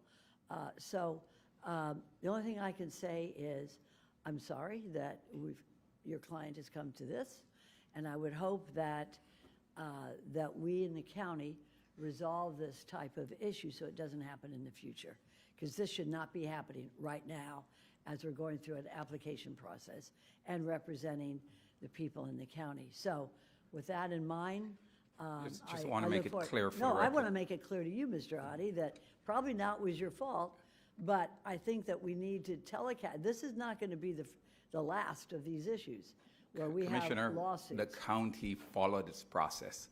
Of course They we did. chose Maybe to- we need to review our process. If people cannot file an application, there's only so many people can file an application per our process, maybe we need to review. There's nothing wrong with reviewing our processes, Mr. Adi, in light of what is going to come in the future, what has occurred today. I agreed. I just want to Okay. put it on the record that the position we're in now has nothing to do with anything that staff or the county No, attorney's of course office did. not. That Of was course their not. choice. It's a process. Our They didn't process do their is due old. diligence. Our process is old. We need to review it so this doesn't occur again, and you don't have any objection to that, I'm sure. Oh. We're going to sit down, we're going to work on these processes and make sure that we're not in this position again. Thank you. You're welcome. And just respectfully, we did do our due process. We did do our due diligence. That's why we're here at the 11th hour. And so I need to defend myself against comments that are untrue. So thank you. Commissioner Flores? Ma'am, you're not done.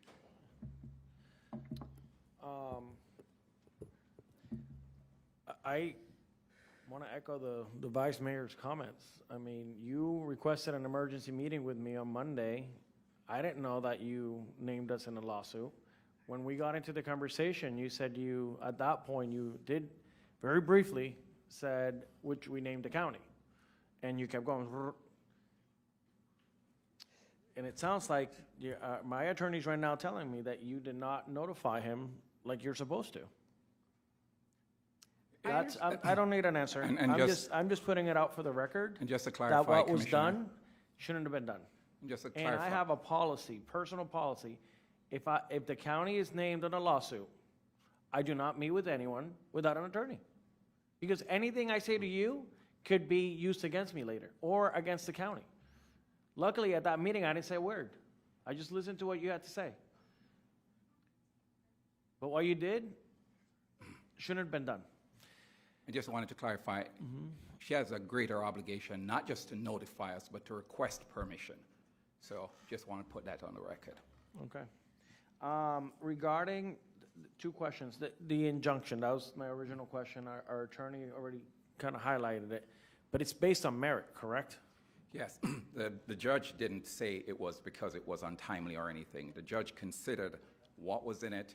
There's also a motion to defend, to dismiss the complaint that was on the record filed by the applicant, and the judge said he reviewed the entire file and made a decision that denial was appropriate. Okay. So all things were considered by the judge. Thank you. And then there was an allegation that this quote-unquote application is not complete. Attorney, would you say that this application is complete? Well, I mean, staff has certified it for public hearings, so it's complete. It was complete. So there's no misinterpretation in our process to say that this is not complete? No. Okay, thank you. Commissioner Marino?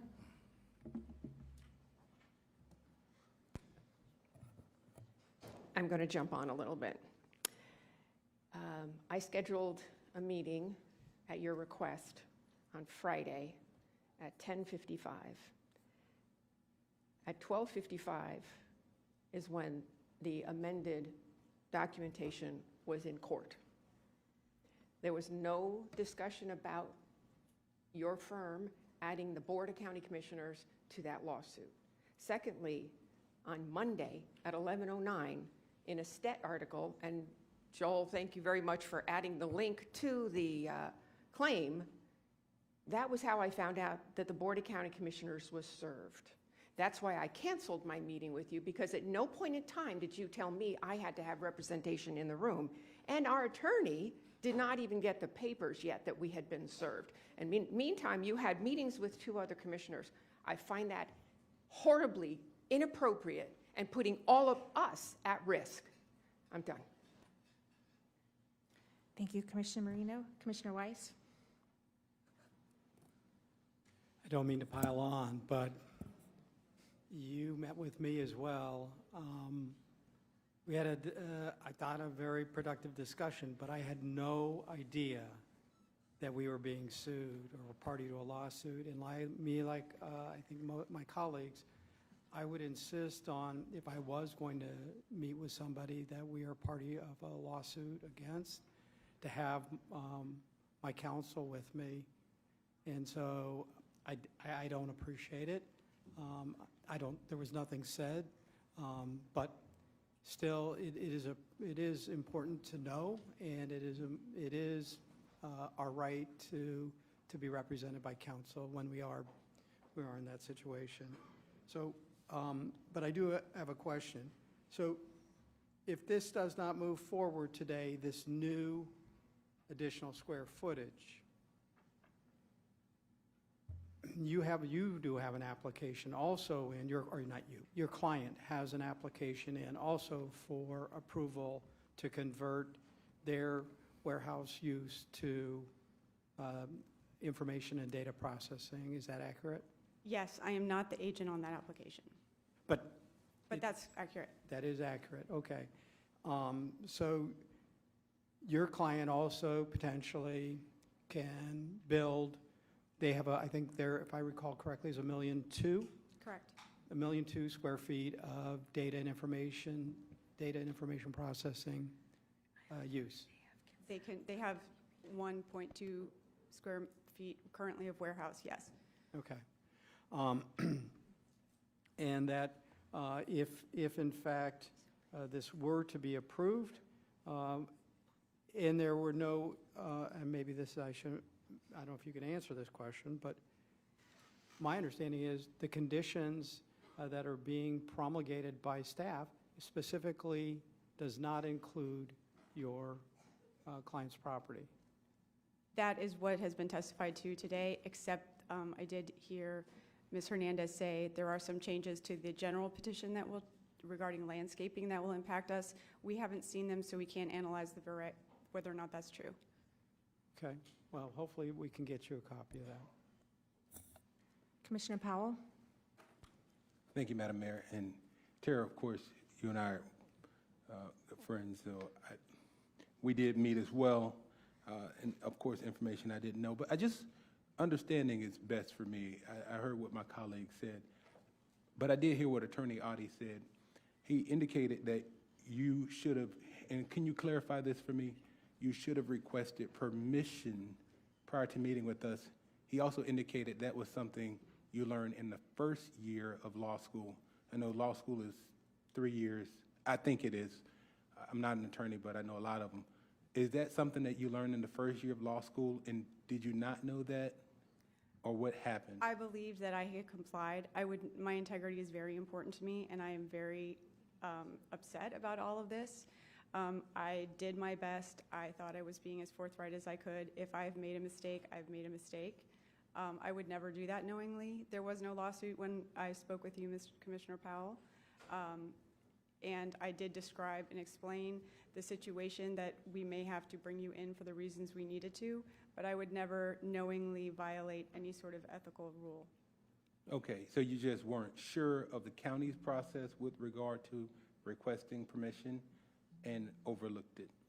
I thought I had I had thought that letting them know was sufficient. Okay. Additionally, you indicated that, now this is puzzling to me, that Dave Ehrenberg's law firm, or Dave Ehrenberg's firm, was working on the case. Dave Ehrenberg is with Capital City Consulting. Is that correct? Sorry, it's Ehrenberg's law firm. There's the firm. I don't remember the name of the firm. I'm sorry. He has two. So, because Capital City Consulting is working on this case, I mean, is a consultant for the case, maybe? I'm confused. I can't speak to any of that. That was before I was. I can't speak to that. Is Dave Ehrenberg involved in this on one side or the other? No, not on our side any further. Okay, so but he was. I will have to. I don't know the answer to that question. If he personally was involved, I don't know the answer to that question. I apologize. I was not their counsel at that time. Okay, I'm trying to get clarification only because you said it. I didn't say it. I heard you say Dave Ehrenberg. The Ehrenberg firm. Okay. That's what I And said. sometimes I'll ask questions for clarification because there's a lot of moving parts. Yes. And I don't like being confused. So I just needed to, maybe also the applicant can clear where I'm confused at. So those two things confused me a little bit. And I'm sure that we've got a lot of time. It's only 3:08. We've got a lot of time for clarification. I'll be here all day. All right. Thanks, Terry. Those are my questions. Okay, I think I'll just bring this to a close, but I just would like to say it was disappointing to find out 3 hours after our meeting that I should have had my attorney present. And to be clear, this is not a county policy, is it? This is good legal practice to let someone who's being sued know that they should have their attorney present. It's the Is it Florida not? bar rules.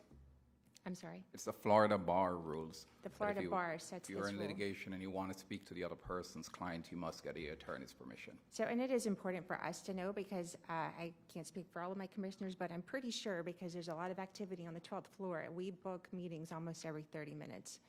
And we can't be responsible for having to ask every person that comes in, are you suing us and should I have my attorney present? I don't want to make that a part of my scheduling in the future. So I think that knowing that's part of the bar, we should still be able to do our jobs and take as many meetings as possible without fear of something like this. So that's all I have to say. Commissioner Sykes? The Vice Mayor, and I think that I saw the lawsuit, and so when I was called, I said, I'm not going to meet with you, but that's because I saw the lawsuit and you can't meet with her. But the bottom line is that this is what I was talking about, Mr. Adi. I didn't mean to get heavy on you, but maybe I will. We need to have processes here, so this is We not do the, have this is not processes, the, do we not? we need to know these things. He on didn't the even job. know. Well, We had did not been you served did yet. not I know did not that there was a know. lawsuit? No, we only know if we're served. She sent a letter to me asking to meet with the commissioners on Tuesday. How did I know there So- was, so- I saw it so- online, there was a lawsuit. And so maybe we need to get our actions together here so that the process, so we're protected because, Mr. Adi, you can't know everything. But No. they've got to be able to notify you as county attorney when there's a lawsuit against us. Well, the media, news media combs the court's docket. That's not something we do on a daily basis. Well, We but don't get they s- serve us? We weren't served until Monday afternoon at 4 o'clock. So it was only through the media that we learned that a lawsuit had been filed on Friday afternoon. And at that time, we did the necessary things to protect our clients. So on Monday morning, you found out that we were served. Now, at Monday might have been sometime after 1 p.m., and we acted immediately. I called him as soon as I found out, but that was 3 hours after my meeting. Okay, so you were visited before we got notice. Before we or were served, after it was All right, filed. we need to, yeah. The moment we found out, and it was Then you before we were notified. served, yes. Okay. Because that's our process. Okay, that's good. And we need to, heck, if the media's finding out before us, maybe we better get. They always do. Always. So, okay, like I said, this is a good beginning of a review of our processes. So, okay, very good. Commissioner Thank you, Marino? Thank you, everybody. Just to be clear, it was a news article at 11:09 that I read with the attachments of the complaint that I then called Darren and said, have we been served? And we had not. And my appointment was for, I don't even know what time. And I specifically walked down to your office and asked if you had met yet. I didn't talk to you, but you had. So again, consent and notification and representation were not what happened.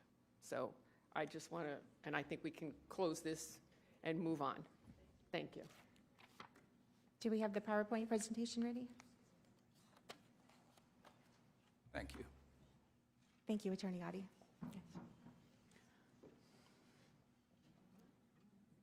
All right, we're going to have people introduce themselves as they come up, and we'll try to do this all within the 30 minutes. And just so you know, it's 15 minutes at a time, but I will reset it at the 15-minute mark. Oh, okay, not a problem. All right, thank you. Reset, okay. Good afternoon, Commissioners. My name is Janice Ridenauer, and I am the president of the Western Palm Beach Community Alliance. The Alliance was formed for one purpose: to ensure Project Tango receives the public scrutiny it deserves, and that decisions of this magnitude are made with transparency and sound planning. Today, our team will present information for your consideration regarding the proper classification of Project Tango and why we believe it should not be considered a light industrial use. We respectfully ask that you consider the project's scale, infrastructure, demands, operational impacts, and effects beyond its property lines. It's important to note that we are not opposed to technology or economic growth. We support responsible development, and responsible development requires projects to be classified based on what they are, not simply what they are called.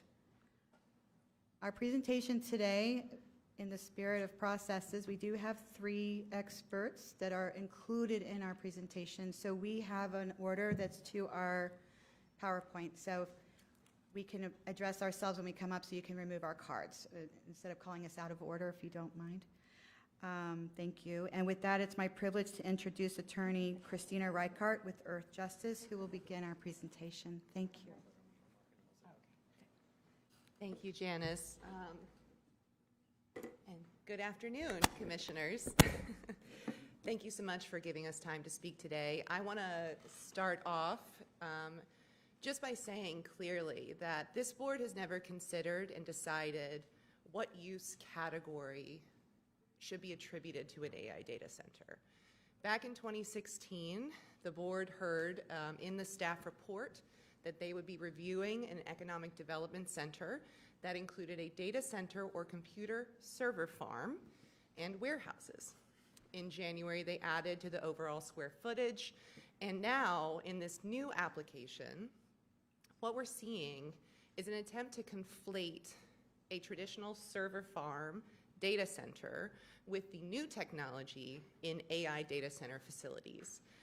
I also want to flag that there is an ocean between what we are hearing today in terms of the makeup of this site and what can happen with this board's approval, considering the conditions that are in place. Based on the conditions, there's not a clear restriction to the square footage of the data center. There's not a restriction to the amount of electricity that the data center could use. There is no restriction that says that the cooling facility needs to be a closed-loop liquid system with air cooling, and there's no requirement or condition that restricts them to battery backup either. And I think the board should really sit carefully with this question, because there is a significant difference between a traditional data center or server farm and an AI data center. So AI data centers are very new. They've only really started coming online in the 2020s. They conduct completely different services using different technology. A traditional server farm will store data on external servers that can then be accessed externally and turned on and off. They do not operate all the time. They do require power up to less than 50 megawatts. I think actually 50 megawatts is about the largest we have in Florida existing. And they also use completely different computer chips. Now, because of these different services, an AI data center, by contrast, is operating 24 hours a day, 7 days a week, 365 days a year. They are using a very high-powered computer chip, and they are manufacturing images, text, videos using AI technology. And so because of that processing power, they require about 17 to 35 times the amount of power that a traditional server farm would require. They require an advanced cooling system. What we see here is that the applicant is proposing to use a closed loop, which we've heard a lot about. But what we haven't talked a lot about is the cooling system that removes the heat from that closed loop, right? So that loop could just go on and continue to circulate heat. The problem and the impacts come from how you remove the heat from the closed loop system. And so all of that leads to impacts beyond the property line, because when you remove the heat from that closed loop, it has to go somewhere. It doesn't just disappear. And so if they use a water cooling system, which they currently are not saying they will do, then it is released into the atmosphere through evaporation and discharges of wastewater. If they use an air-cooled system, that heat is released into the atmosphere through the fans in the ceilings of the buildings. The other thing that comes with hyperscale AI data centers, as we've heard, is that there is very limited economic opportunity. There's very few jobs on site, and most of the construction jobs are specialized and provided by people who come in from out of state. So when the board is deciding on this application, it is also deciding whether an AI data center qualifies as data and information processing, and this is the definition from the ULDC. An establishment for business offices of an industrial nature, corporate centers, a light industrial use. So, when you're assessing the information that you're hearing from the applicant, from our experts, ask yourselves whether this is a business office with a light industrial use. Is it a corporate center? Or is this a heavy industrial facility that requires incredible amounts of power and incredibly advanced cooling technologies, unlike any other industry currently in existence? And then part two of this question is an AI data center a light industrial use? And this question really comes down to, are there impacts beyond the property line? If there are impacts beyond the property line, an AI data center cannot qualify as a light industrial use, and it cannot qualify as data and information processing. Importantly, this decision does set a precedent. And I know that this board has voted on starting the process for an AI moratorium, and that's wonderful. We agree with that approach because we agree that an AI data center is a unique use that requires special regulation. Now, under the ULDC, this is on page 91, the red highlighted portions here are permitted as of right, and the orange highlighted portions here are administrative approvals. So if you approve this application and the board decides that an AI data center is light industrial, is data and information processing, you could be creating vested property interests for any property owner that owns any of those designated categories. And so I think there would be restrictions in what the board could do with that AI moratorium. And so I want to make sure the board is aware of that. Hold on one moment, I'll pause your time. Commissioner Powell has a question. Can you go back to that last slide? The one with the use chart, use matrix. Hold on, it's going forward, okay. It is going forward. I think we're getting there. Expediting the presentation, I like it. Now I'm giving you sneak previews. Can you, all right, the board's decision will set a precedent. Here, this is an industrial use matrix that's part of our ULDC right now. And you have data, information and processing, and you show the uses that require Class A or a different use. So what you're saying here is any of these particularly zoning districts would now, this would set a precedent where these zoning districts would potentially allow for a data center. Is that what you're indicating? Yes. Tell me why I disagree, because this is now in an EDC, in an economic development center, which is a little bit different from these traditional uses here. Why do you believe, and I'll let you finish your presentation, but why do you believe that will set a precedent which would just allow these to be approved without any additional scrutiny? Right, so one of the parts of your approving this application in an EDC is that you would be assigning data and information processing as the use that is approved in the EDC. And so that is what this chart shows, is where data and information processing uses are permitted as right, are approved through DRO processes, and which have to come before the board. And so I think there would be a very strong argument for a landowner to say, if you've approved data and information processing as a use for an AI data center here, there is no reason that you could not do it in these other areas because you've defined the use to include AI data center.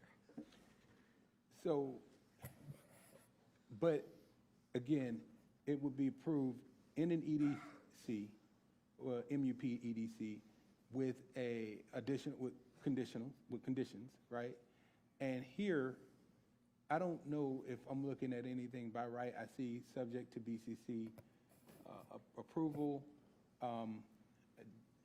DRO, maybe. All of the red are permitted by right. So they be permitted by right. Correct. Without conditions. Correct. I believe that's the definition of permitted by right. Right. And staff can correct that. Wouldn't, if it's an a data center permitted in an EDC, wouldn't that be different than just a data center permitted in industrial? Doesn't it still have to have additional conditions, maybe even setbacks, or am I wrong for thinking that? So what you would be doing is deciding whether the category of data and information processing as defined in your ULDC, which is not specific to EDC or MUPD or any particular use, that's any data and information processing in any type of zoning, whether an AI data center comes in under that use category. And so I hear you that this application is for an EDC and an MUPD, and so maybe you could try to limit it to those areas, which is still a significant section of Palm Beach County. But the use category, the board would have decided, includes an AI data center, which we argue it does not, because it is a data center by definition or a data information and processing has to be a light industrial use. It's in the definition of data and information processing. So even though there's two slides and two questions here, they are interrelated. Thank you. Even if something is permitted by right, and this is where I'm getting a little confused, doesn't it still have to have criteria? And the second question is, if we put a moratorium in place last week, then wouldn't that make this moot, even if we approved this today or didn't approve it? We would still now, this is under the process of being reviewed and will be revitalized under different zoning in progress and probably come back with new regulations. So, and I know you probably put this presentation together prior to the moratorium, but wouldn't that kind of make this obsolete? So I think that this brings a big question into what the board can do with the moratorium. My understanding is that what you have directed is for staff to create an ordinance to bring back in the August meeting, starting with zoning and then coming to the full board, to actually create a moratorium. Right now what you have is a permitting in progress or zoning in progress designation.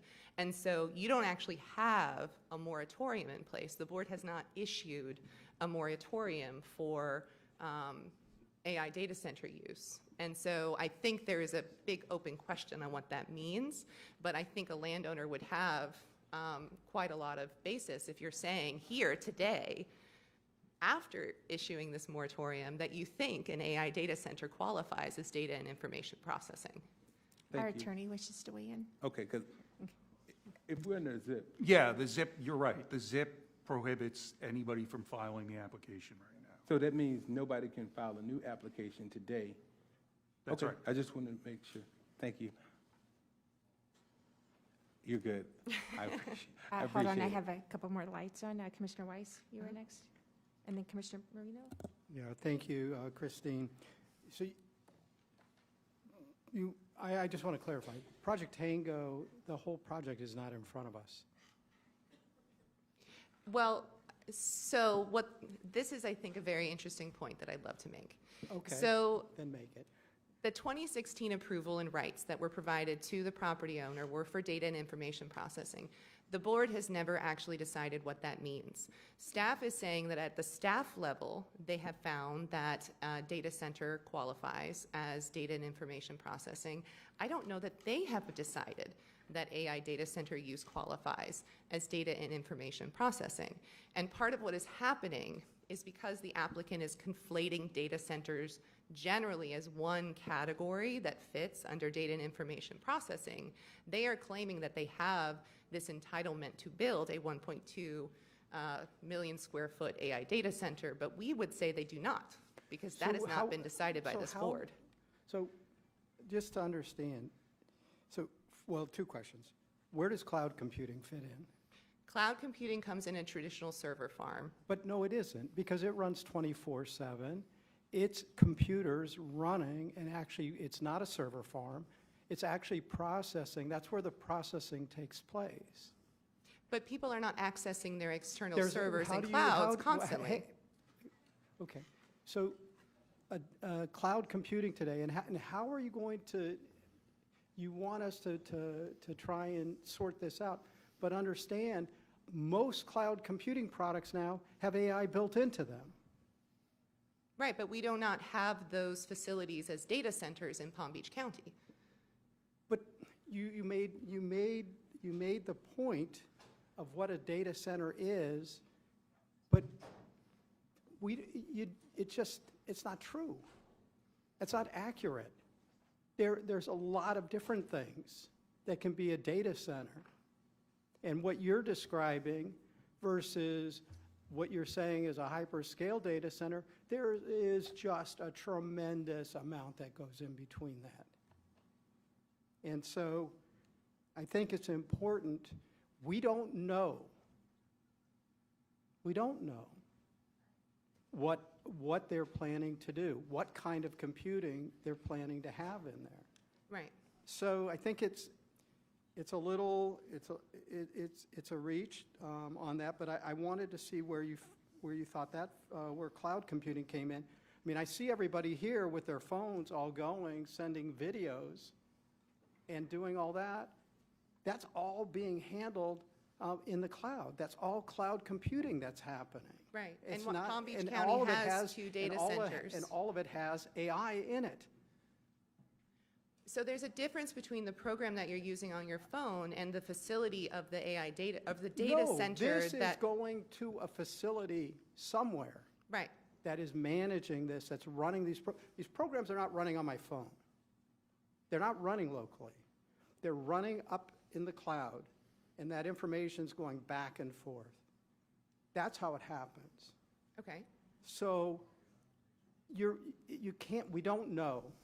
And for you to speculate onto what it is, Well, is the not. applicant said that they were building a hyperscale AI data center in their initial application. But That's we in don't their know what that application. is. So the last thing I'll ask you about is. I'm also just on hang on. the distinction, I This want to is- flag that we have an engineer who's happy to answer questions about the Oh, well, distinction. okay, I would be happy to talk to your engineer, but you presented yourself as an expert on this. Well, I'm presenting this information, and you're welcome to also talk with him about this, yes. And so the last thing I would say is in a closed-loop system, are you aware there's something called a geothermal loop? Can you explain what a geothermal loop is? So you're not aware. So that's where they take the loop, and instead of cooling it either in HVAC or they cool it up on air, they run it underground, and they cool it in the ground, and the ground absorbs the heat. Okay, so that's a third option, I guess, for removing heat from the cycle. It's not what the applicant is proposing here, though. I don't know. The applicant is currently proposing a chiller, an air-cooled system that would remove the heat and put it into the atmosphere. Sir, in the back of the room, please. Commissioner Marino?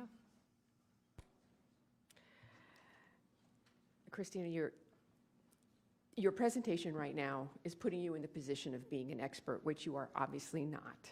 So I think we should move on from this and get the expert, because you're not doing a really good job. So I'm sorry, she's not the expert, and that's where I'm not arguing with anybody in the audience. And you have laid out your case, But questions need to be answered by an expert, of which you are Correct. not. Yes, and if it's possible for me to finish the legal presentation aspect of my presentation. But I again, also- the legal presentation is different than the expert presentation, and I want the board to understand that. That's just my takeaway from this. Correct. Thank you. So the other thing I would want to flag is that this would not be the only jurisdiction in Florida, or more broadly, who has distinguished AI data center uses from other types of uses. There's multiple different jurisdictions across Florida that have issued moratorium because they believe they need to create specific categories for AI data centers.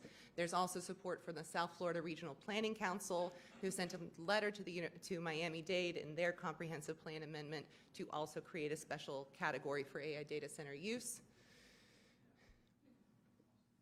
There's also a great deal of opposition that is provided specific to this application from a broad coalition that would support this denial, and then we will present substantial and adequate evidence, as we have already in the record, and today we'll have our experts presenting to show that this application is due to be denied because it is not a light industrial use and has impacts beyond the property line, and so it fails many of the factors in the ULDC. Thank you. Oh, I'm sorry, Commissioner Ma'am? Flores? What's your name? Christina. Okay, in the packet that I got from your group, I do not have a card for you, so I need you to fill one out, please. Okay, I will. Okay. Thank you. And then as we keep going, these are expert witnesses, right? The rest are supposed to be experts, yes? So whoever comes forward, can you please tell us your expertise? Absolutely. Thank you. Yep.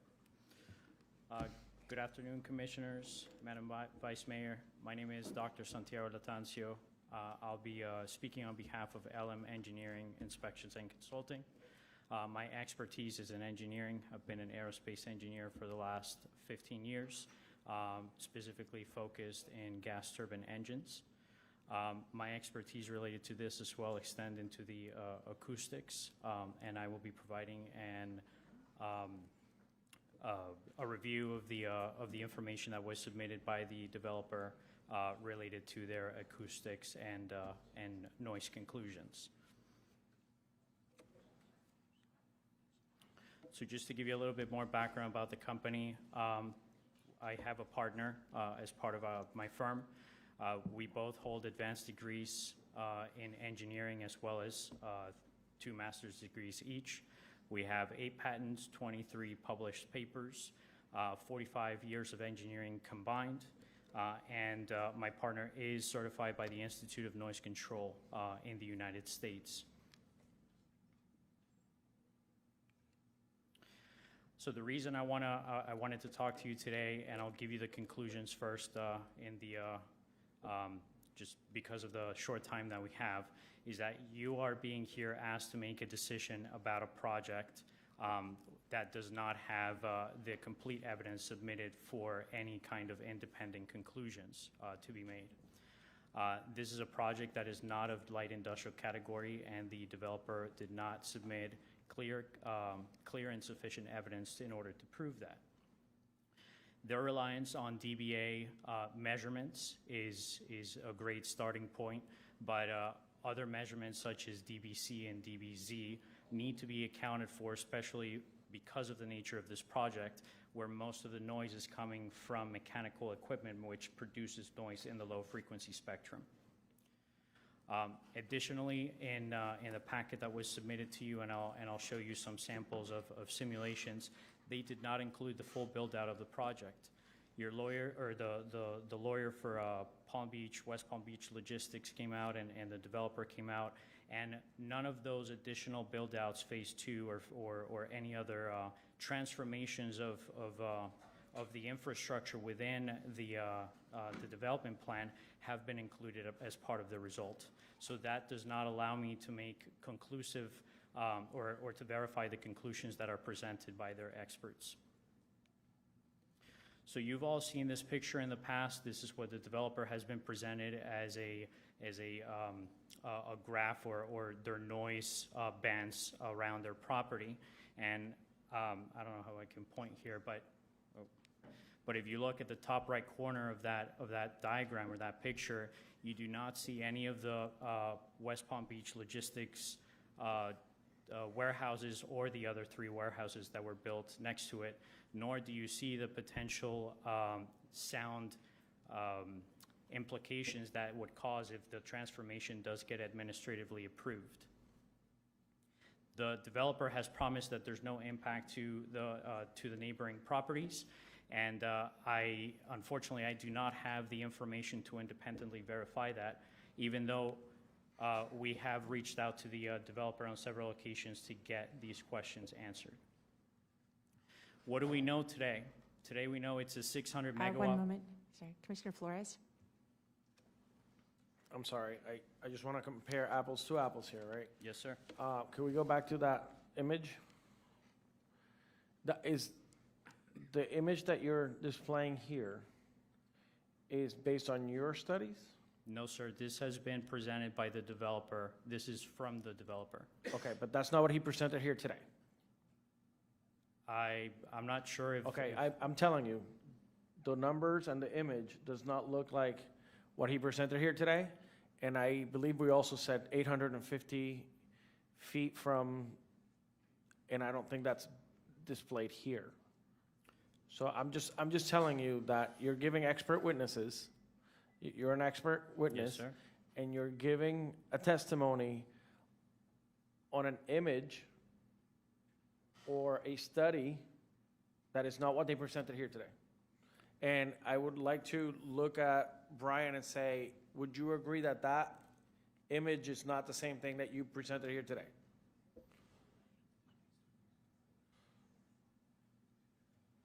It can't be. It doesn't go past, I mean, everything you see is on the PBA property. That 50 that's on the right is PBA's property. What we showed you, what went all the way to the Arden property line, so it can't be. Okay, I just want to make a note for the record that that image, I don't know where it came from. I got it. Please. I got it. One more, and you will have to leave the room. So I understand and I accept your point, Commissioner Flores. I want to highlight that this image was not produced by me. It is available in the Park of Commerce website, as well as has been presented at the zoning hearings and previous Board of Commissioner hearings by the developer. That is the information that I have. I just want to clarify the record. Fair. That at least this image is not the same that was presented to us today. So. Understood. And I don't know if that changes your data, and considering the 850, the condition of approval of 850 feet. So this image does not impact the rest of the testimony I will be providing. The data that was used for the rest of the testimony that I will be providing came from the reports, both the preliminary Jacobs report as well as the report that was submitted to you that included the experts that presented their point of view here today. If I could ask for clarification from legal, is he allowed to present evidence that was from a previous public hearing? And it can be submitted today, right? Sure, Okay. absolutely. I mean, technically, that previous hearing is part of the record of this hearing anyway, so. Yeah, just to clarify, even though it wasn't presented in this public hearing, it was presented in a previous public hearing. I do recall seeing this image at the zoning commission. Okay, I just want to make sure we're still all legal. Okay, go ahead.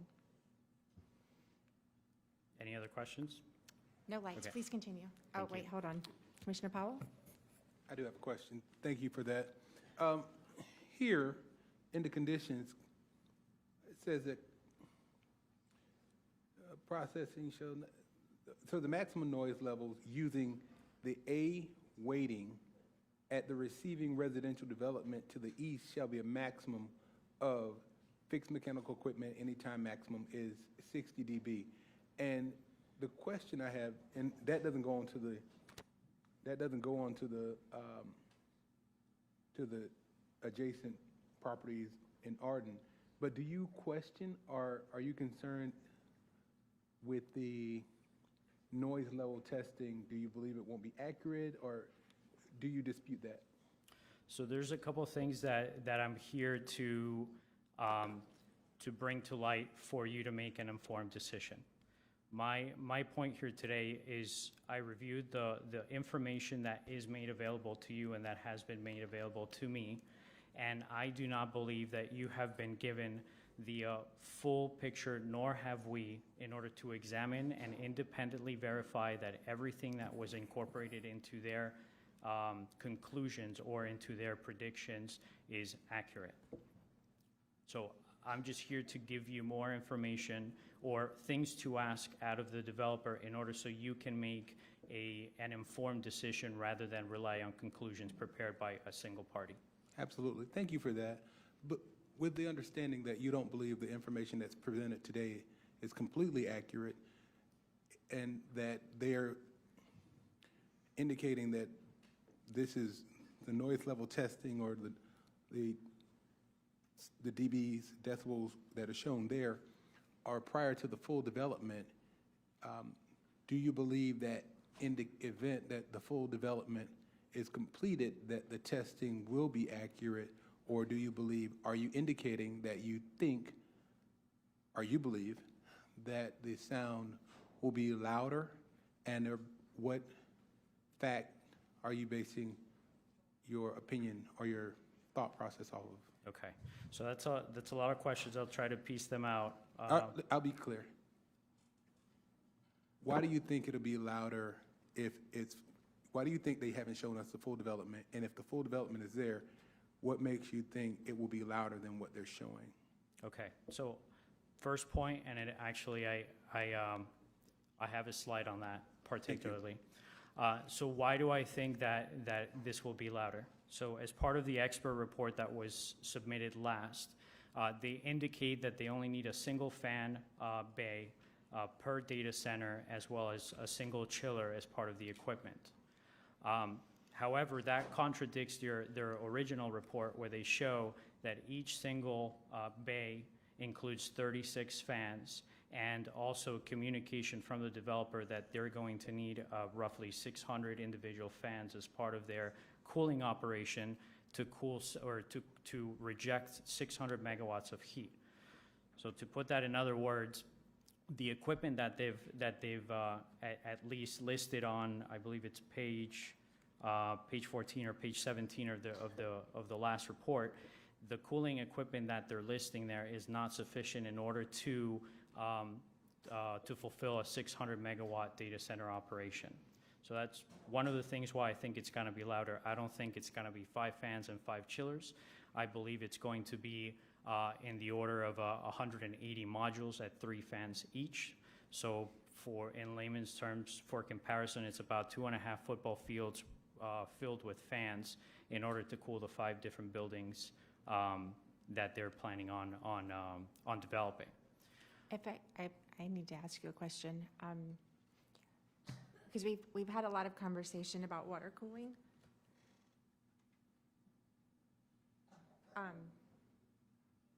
This is both. Are we doing air cooling and water cooling? And are they required to be separate? It's like you're talking about cooling 2 football fields worth of fans Yes. to cool the building? To cool so they talk about, I am making the assumption that they are going with the closed loop cooling, right? That is built into my assumptions. With data centers, you have 2 ways of cooling, as the developer explained. You can either have water-based cooling or you can have air-based cooling. In engineering, something gives when you go from one to the other. So if you select water cooling, your noise signature goes down because you're using that water in order to remove as much heat as possible from your closed loop circuit. If you go to air, you reduce your water consumption, but you have to figure out a way in order to push the heat out of your closed loop system somewhere, and pushing that heat with you have to do it with fans. You have to similar to an air conditioner in your home. What's happening is you have a closed loop circuit with your air conditioner that's moving freon. And when it comes outside, if you put your hand far away from the blades above it, you'll feel that the air is much hotter than the surrounding air. So that's what the closed loop system is actually doing. That's why you need a substantial amount of fans, because the heat has to go somewhere. These computer chips, and I will paraphrase that, or I will state, Clarify. I will clarify, thank you, that I am not an AI expert, but the evolution of chips or processors have gone from CPUs to GPUs, graphic processing units. When that happened, it opened the world of possibilities in parallel computing. You can now compute a significant amount of tasks simultaneously rather than a series of operations. So when you... If I could, I'm sorry to interrupt, but just to clarify on this slide, so it's almost like an air conditioning for the closed loop system. Like it's where you're air cooling, using fans to air cool the water Yes. or the steam or Yeah. what? You're using liquid to cool your processors. That liquid comes out hot, and then you use a fan to push that heat into the air, and then the colder liquid comes back, goes through your processors, gets heat up again, and that's your closed loop. And it becomes cooler because it goes through these fans. Because the liquid that's in your system is much hotter than the environment that you have outside. So you are, since heat is transferred to everything in your surroundings, that's why if you get into a car or into under the covers, eventually it becomes hot. The heat is irradiated into your surroundings. That's what's happening with the fans. It's helping push the heat that's within that glycol water, make sure that they stated, and it's returning a cooler liquid than what it was when it came out. Okay, thank you. I'm sorry, Commissioner Sachs?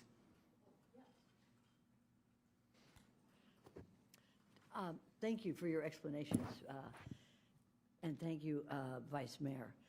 So it does run like a air conditioner, sucks in the hot air, and the hot air goes out through fans.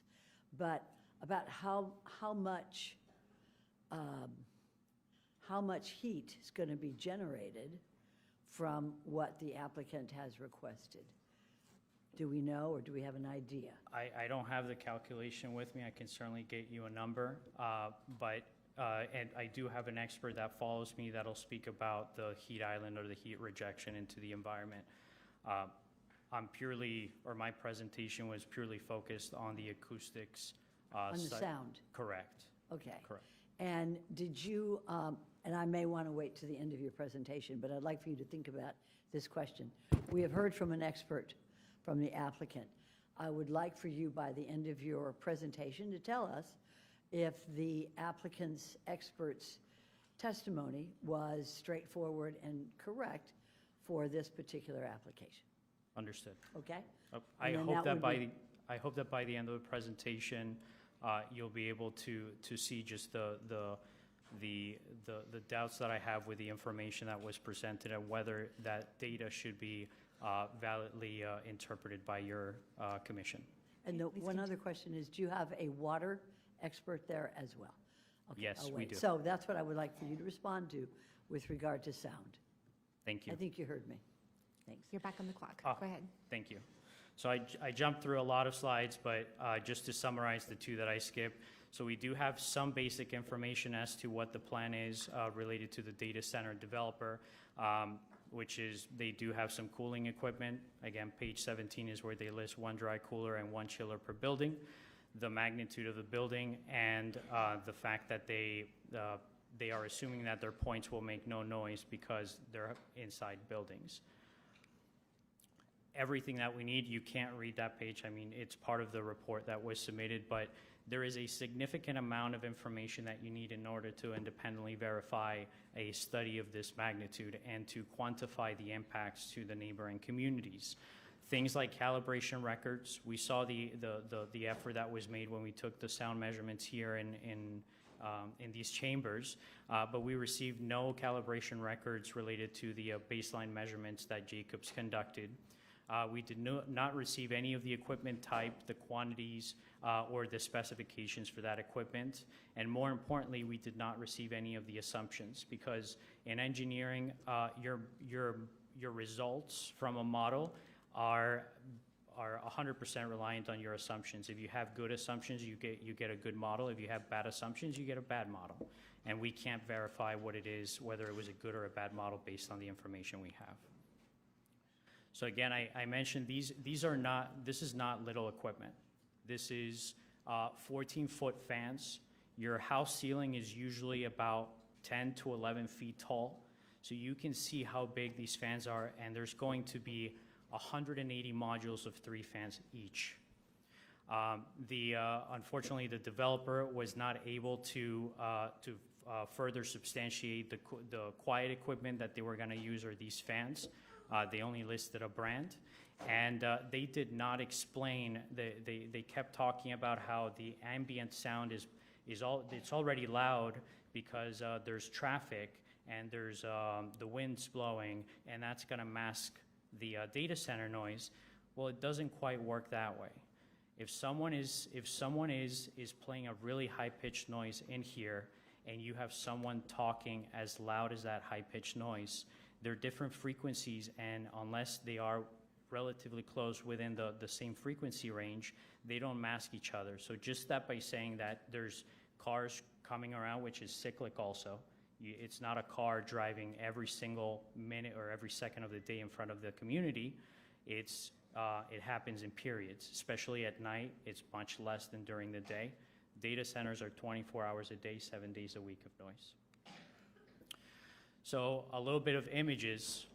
So just to show you as far as where I'm basing the fact that there's not enough evidence to make conclusions. So we took some measurements, my firm took some measurements to replicate the same data that was gathered by Jacobs, and that's on the left, and then we have the Jacobs data on the right. And first thing we notice is there's a 10 decibel or dBA difference.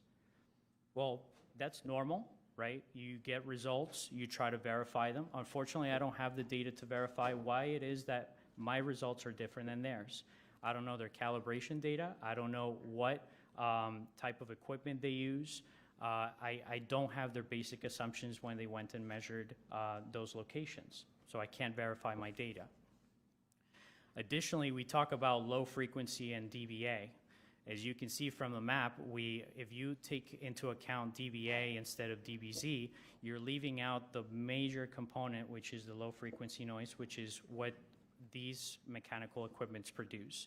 It's great to understand what dBA is because we perceive it as loudness, but dBZ is important because it presents itself to our body in vibrations.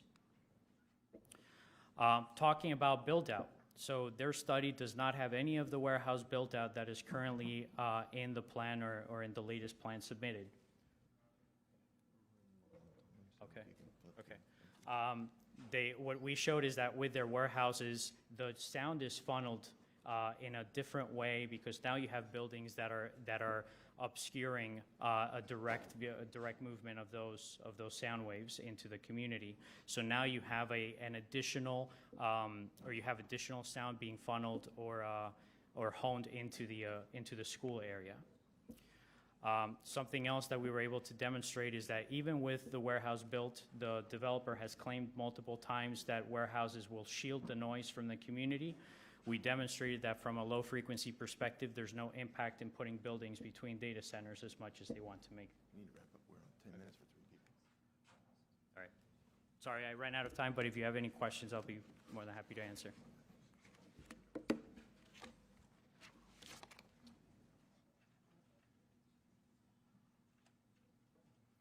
Thank you. So my name is Ronaldo Diaz. You all know me as former Lake Worth Beach Commissioner, but before then, well over a decade ago, I've been involved in nonprofit advocacy, especially for the Lake Worth Lagoon and for the Greater Everglades ecosystem. Started Lake Worth Waterkeeper, a member of Waterkeeper Alliance, where I built the first and very unique water quality monitoring laboratory that looked at different bacterias throughout the watershed, basically Palm Beach County. I also sat on the board of Everglades Coalition, also sat on the board of directors for Florida Wildlife Federation, and currently the nonprofit work, shocker, doesn't pay all the bills, so I also work at South Florida Engineering and Consulting, which is a environmental engineering and sciences service firm that specializes in water resource engineering and water quality, biological services, that sort of thing. One of the main things that we do is basically Everglades restoration. And so I'm here to talk about the potential impacts to environment that this project can be. And there's a lot that, there's certain things that have been mentioned, but certain things have really been glossed over. And those things that have been glossed over are the things that I, as a watershed expert, am most concerned about. So we've irrevocably altered the greater Everglades ecosystem and how water moves. Specifically to our watershed, that's really important because our watershed is very complex. It's not like the Caloosahatchee River where it's going from one spillway to the next. It's really easy to follow, right? Our water has multiple pathways of where it can go. This is determined by humans, right? The South Florida Water Management District, the Corps of Engineers. We decide how to move this water throughout our watershed.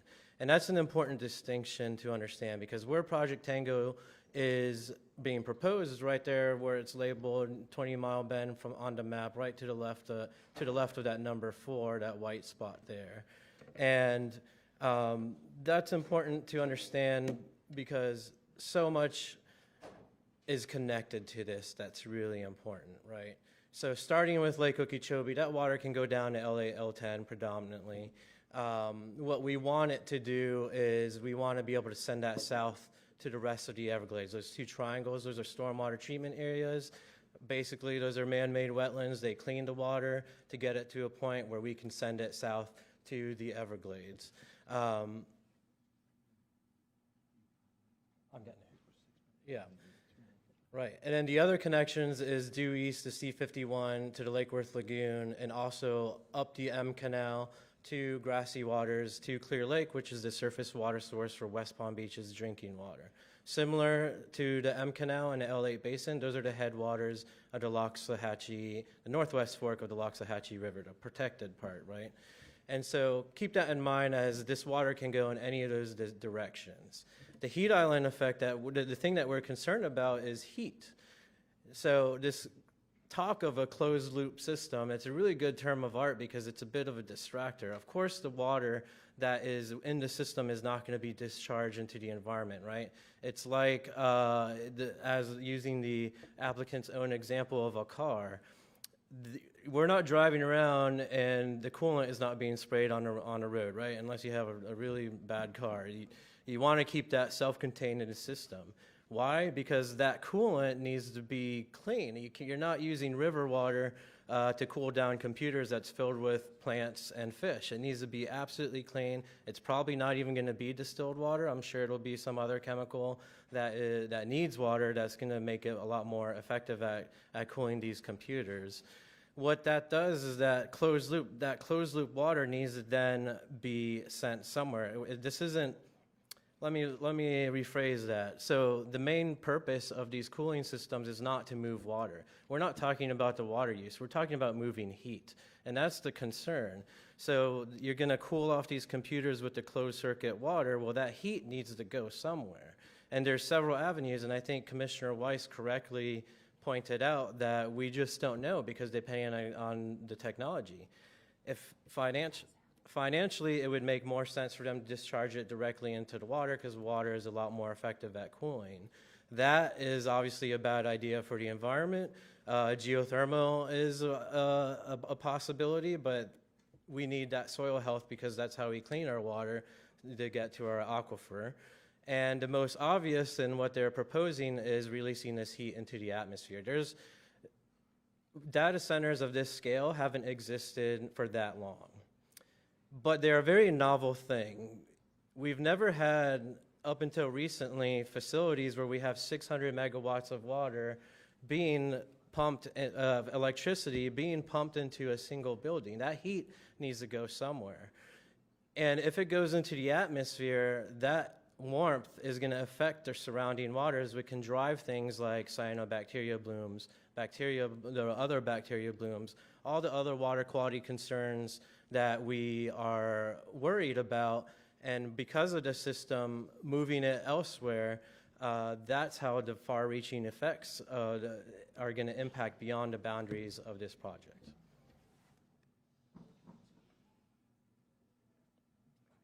Yeah. Oh, she moved. I was going to ask for a quick question, if we could get a couple more minutes, considering how long the applicant took this morning. So, yeah, you had questions too, but I'll trade you. I won't speak. She will. So we were just asking if we could get a couple more minutes on the clock for like get to 5 for our. Is it the pleasure of the board to give a little extra time? Yeah. Okay, sure. And then I'll skip. So she gets to go. Oh, boy. Thank you, John. Okay, can I push this down? Cecilia Ward, president of JC Consulting, an urban planning firm located in Hobe Sound, Florida. I have 45 years of planning experience. I've been certified as a professional planner, American Institute of Certified Planners, for 30 years. I've worked with both the private and public industry. I was the planning, zoning, building director for the city of Fort Lauderdale, at which time I was required to lead the update of the city's entire comprehensive plan and all of its Unified Land Development Code regulations. I was also responsible to ensure that any application that came before that city was both in compliance with its comprehensive plan and its land development code. I've represented numerous private and public agencies from Nova Scotia all the way down to Key West as a private consultant, and have been retained as an expert witness in both litigation as well as before boards such as yourselves on such matters.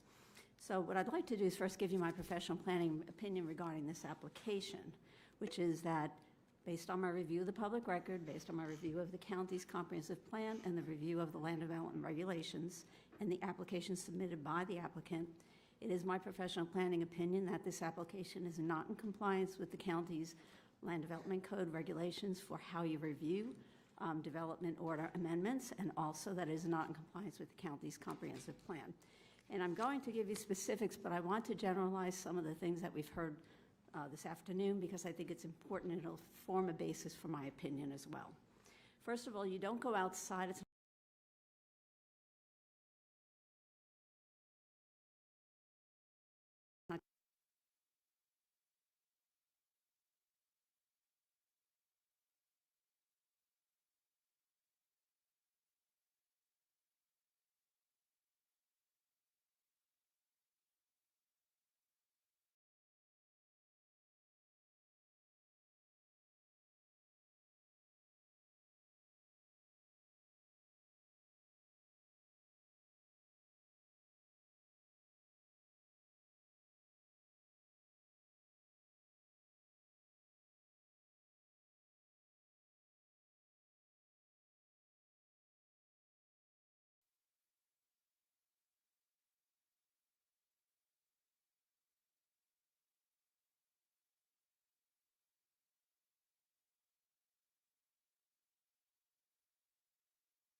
different significant magnitude on the community and the adjoining properties, and the impacts and the issues have not properly been addressed by the codes.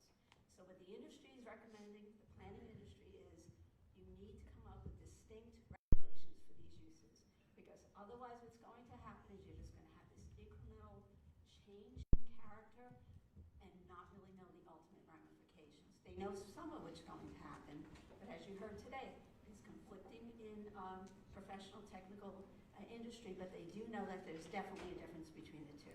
Okay, So hold on one moment. I have a number of lights on. Commissioner Sachs? Thank you. I know you're going pretty fast, so I want to catch it right there. I have to. No, it's okay. It's an important point what you said, and I want to make sure that I heard it correctly.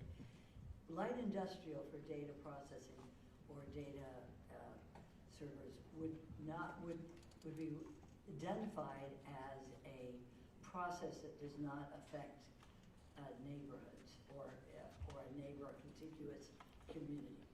But heavy industrial is defined as a process that does affect other communities. It does affect adjoining properties or nearby Adjoining properties, properties, yes, even better. absolutely. Okay. Okay, thank you. I wanted to make sure. Thank you. Thank you. Commissioner Flores? I want to talk to our attorney real quick regarding definitions that have been thrown around, whether how is information processing or data processing defined. This was originally approved back in 2016. Was that the definition of that ever challenged? The definition, data and information processing? Correct. So that has been in the code for a long time.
Business offices of an industrial nature, including corporate centers associated with use Such as manufacturing and processing plants or similar industrial complexes, mass bulk mailing processing, and telemarketing centers.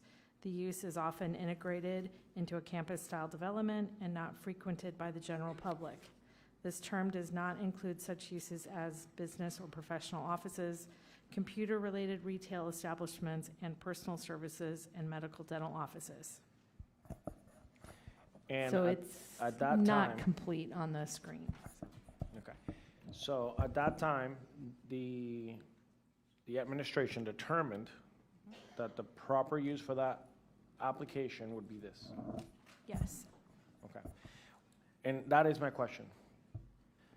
To you, are you challenging No. that decision in 2016? No, absolutely not. In fact, I'm in 100% agreement with that decision in 2016 because that is what a traditional data center was. Okay, hold on. That is currently what they are approved for, Correct. and that's currently what they can build. So you're not Correct. challenging that. No, correct. They can build a traditional data center. What happens is, Hold on, how you define Okay. traditional I and can- how data centers have transformed over time are two different things. yes, I can distinguish between the two based on planning literature.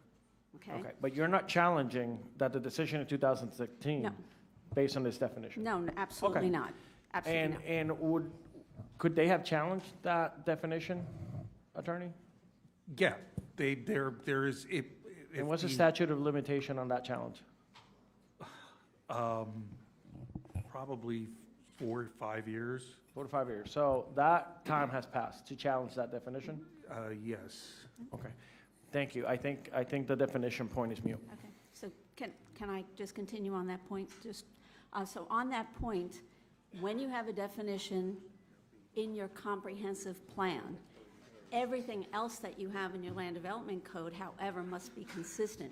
So in 2016, yes, the data center that existed at the time, which was not hyperscale AI, because it did not exist, you can look in the industry, it didn't exist till the 2020s, would have fit that definition. What happens is that your comprehensive plan still says you cannot define a data center that causes environmental impacts, typically on adjoining properties or adjacent properties. So you can't just transform that action and that definition from your ULDR, from your ULDCs into saying, well, just because we call it a data center, it's still a data center. It's the impacts that are associated with it that make it different. So I just want to be clear on that. Okay, hold on, we have Commissioner Weiss. Thank you. So in following up on Commissioner Flores's comment, what I want to get into, we've already granted that use. Mhm. It's already been granted. Yes. They've got 2 million square feet Yes. that they can build whatever data center they want to build. They can build a data center that comports with the definition of light industrial. That means, so in my understanding is staff has put conditions on there that eliminate their ability to impact any off-site, or what do they call it? Adverse impacts. Adverse impacts. That was the word I was thinking of. Well, in reading the staff's conditions, I did not see where it says it eliminates it. I believe what they're attempting to do is minimize, which the comprehensive plan does not say that's sufficient. It says you cannot cause these impacts on adjoining properties. Okay.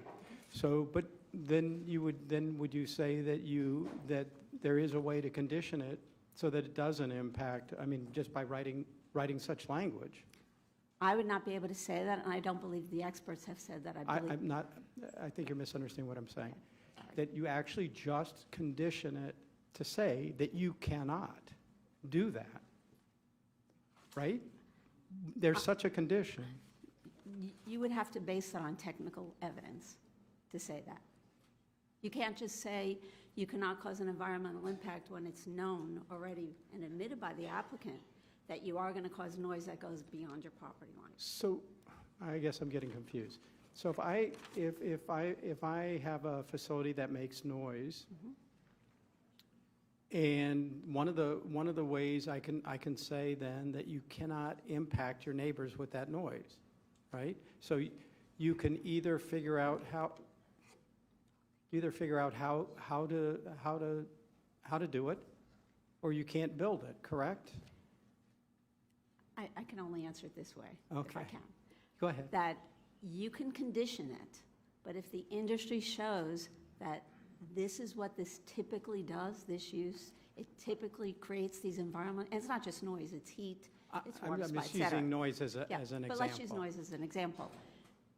The applicant would have to prove that a hyperscale AI data center We're not talking, could I'm just not. talking about generalities. Could not. And you could put a condition on it, but there would have to be evidence to show that that condition could be withstood. Okay.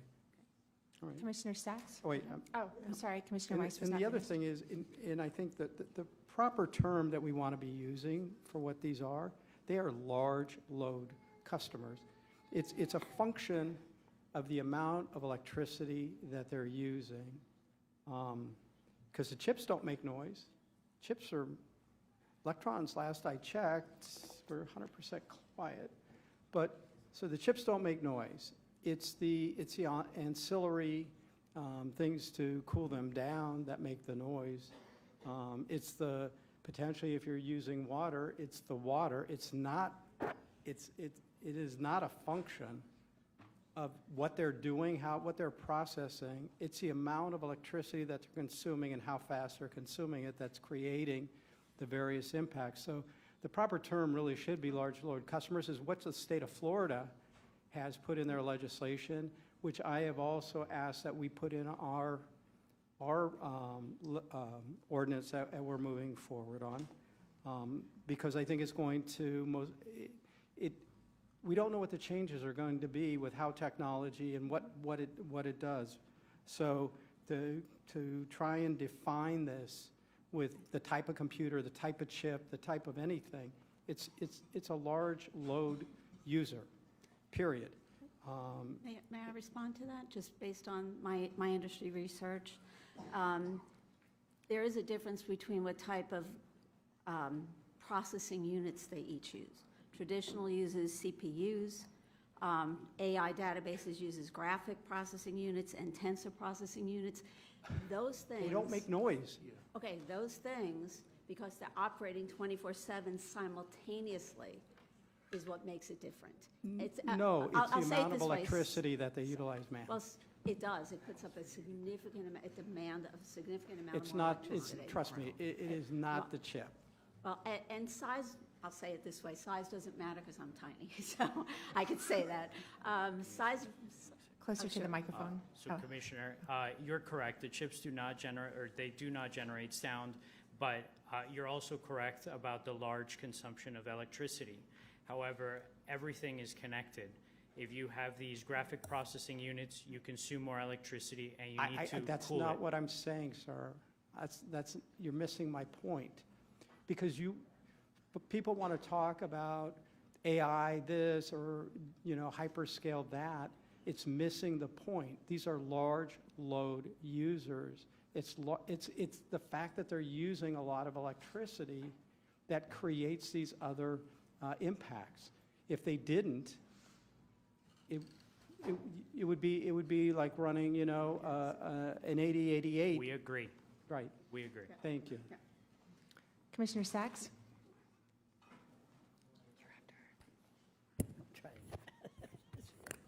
This is a very important point, and I just want to follow through what I had asked you before. A data center under light industrial does not have impact on adjoining property. A data center that is heavy industrial does have impact on adjoining property. Why did not, and I'm asking Ms. Hernandez, why did not this applicant come in under heavy industrial? I mean, you know what, Ms. Hernandez, you don't know, because that's up to them to respond to. But let me just ask you this. The applicant came in today in their application under light industrial. Could they not have come in under the classification of heavy industrial because the way that the definition differs between light and heavy? They could have. Okay, but they did not. They did not. Thank you. Commissioner Powell?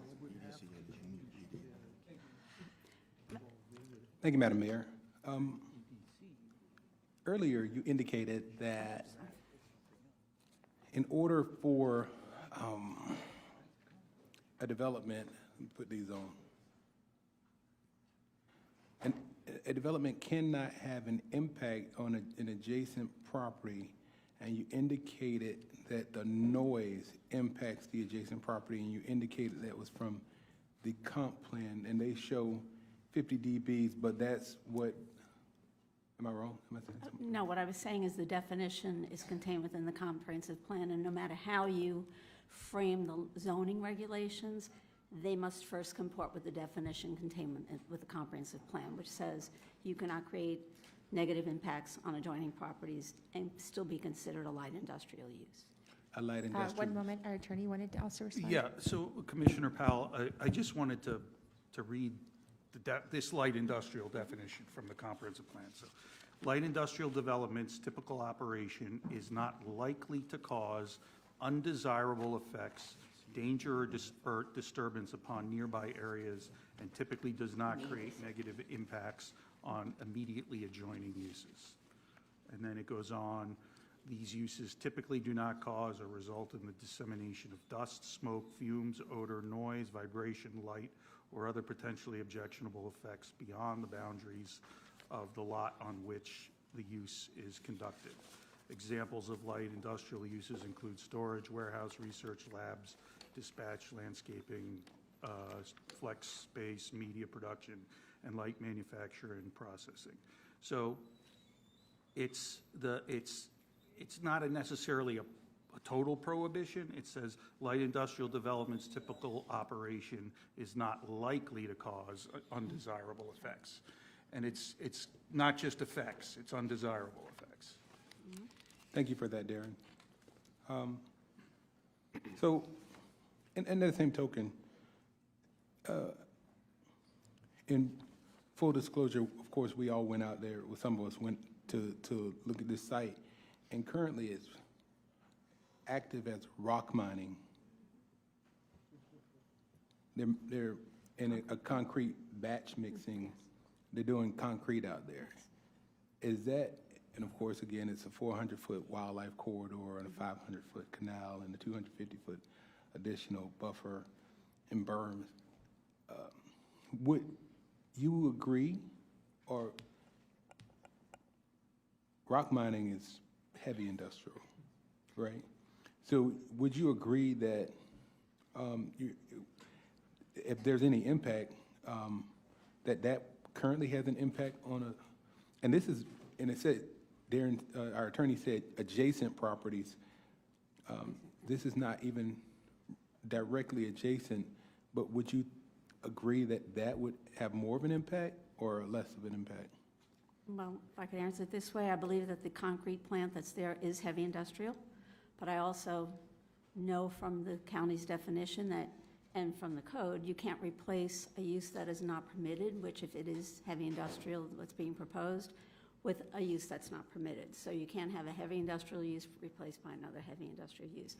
The operation may be different, totally different impacts, but in my professional planning opinion, they would both be heavy industrial.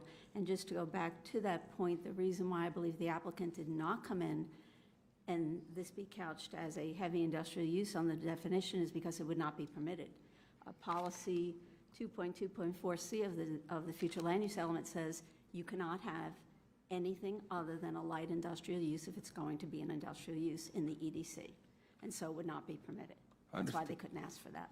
Understood. And in this opinion, I think staff has reviewed it in detail. And, you know, in your professional planning opinion, you would believe that the use would be heavy industrial. Staff's professional opinion has come up with it's light industrial. So it's just a matter of two different professional opinions. The weight of staff's professional opinion is applied through the ULDC. And as I indicated earlier, we talked about the SIC or the NAICS code, the North American Industrial Classification System. And I'm falling back on that as opposed to looking at the APA, the American Planning Association. And I understand where you're coming from. And even as planners, there's always, it's subjective. Attorneys can be subjective in terms of thoughts and opinions. I think in this particular situation, it's my professional opinion that based on the backup that's provided here and what I've read, I think staff is well within its right to believe that the definition that it has classified this particular use under is accurate. Not to knock your skills as a planner or your practice or your opinion. It's just a difference of opinion and subjective based on this particular subject site and subject application in front of us today. And if I may just add to that, I give staff a lot of credit. I've been in that situation, so I know how difficult it is to do their job. What I was saying is that they defined it as a light industrial use because they called it a data and processing center. What I'm saying is that the function, we could talk about whether it's large or whatever, but the function is definitely different from that, based on industry standards, based on planning journals, based on studies. And that's why the planning industry is saying you need to take and look at these as a very distinct, different use. And because of I don't believe they're arguing against the fact that there are impacts that are going beyond the property line. I think that's why they're dealing with the pages and pages of conditions, but that's not what the comp plan says. The comp plan says, once you do that, you're not a light industrial use. I didn't write that language, the county wrote that language, that's all I was saying. And just to... Hold on. Oh, sorry. Did you have any more questions? Madam Mayor, I think I'm good. It's just a difference of opinion in terms of light industrial, heavy industrial. And even when I think of heavy industrial, y'all, I do think of rock mining as heavy industrial, car crushing, contractor storage yard, junkyards, some of those uses that are, and it's a difference of opinion. And that doesn't make anybody a bad person. It's just, what I'm looking at is a little bit different. Thanks. And I think the concrete plan is non-conforming. We've already given I you a just wanna say. significant amount of extra time, so I think at that Do you want point, me to just- thank you, and you will still be here if you were to come back up. But I did have some questions for staff, because Commissioner Powell brought up the existing use right now that is very much heavy industrial. And then she had mentioned the EDC, that it's not allowed. So is the current use sort of grandfathered into this current property? Yes. You're good. Thank you. Yes. So when the 64 acres was added, we had presented with the land use amendment and the zoning application that use was existing and that it could remain there until they redevelop it. So does any redevelopment then has to be a lower category of industrial or if that use goes away and the site is redeveloped, it would be redeveloping with the uses that are allowed in the EDC flow.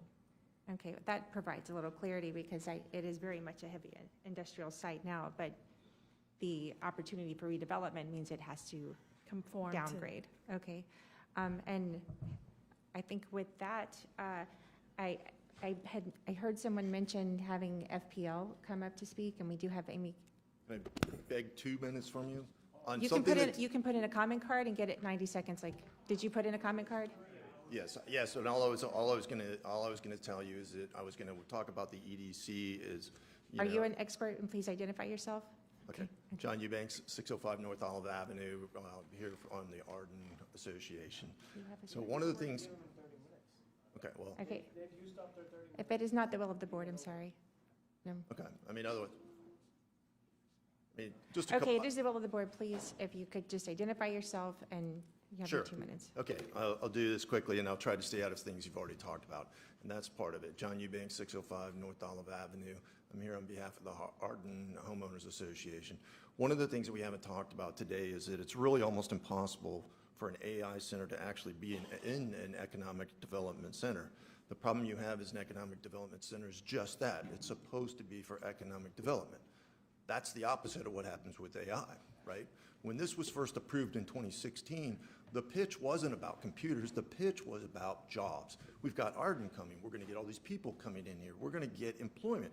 We're going to do, this is a quote, development that would allow for job opportunities to service not only forthcoming 2,000 homes with the PUD, but also with opportunities in the Tri-Cities of Belglade, Pahokee, and South Bay to obtain access to jobs.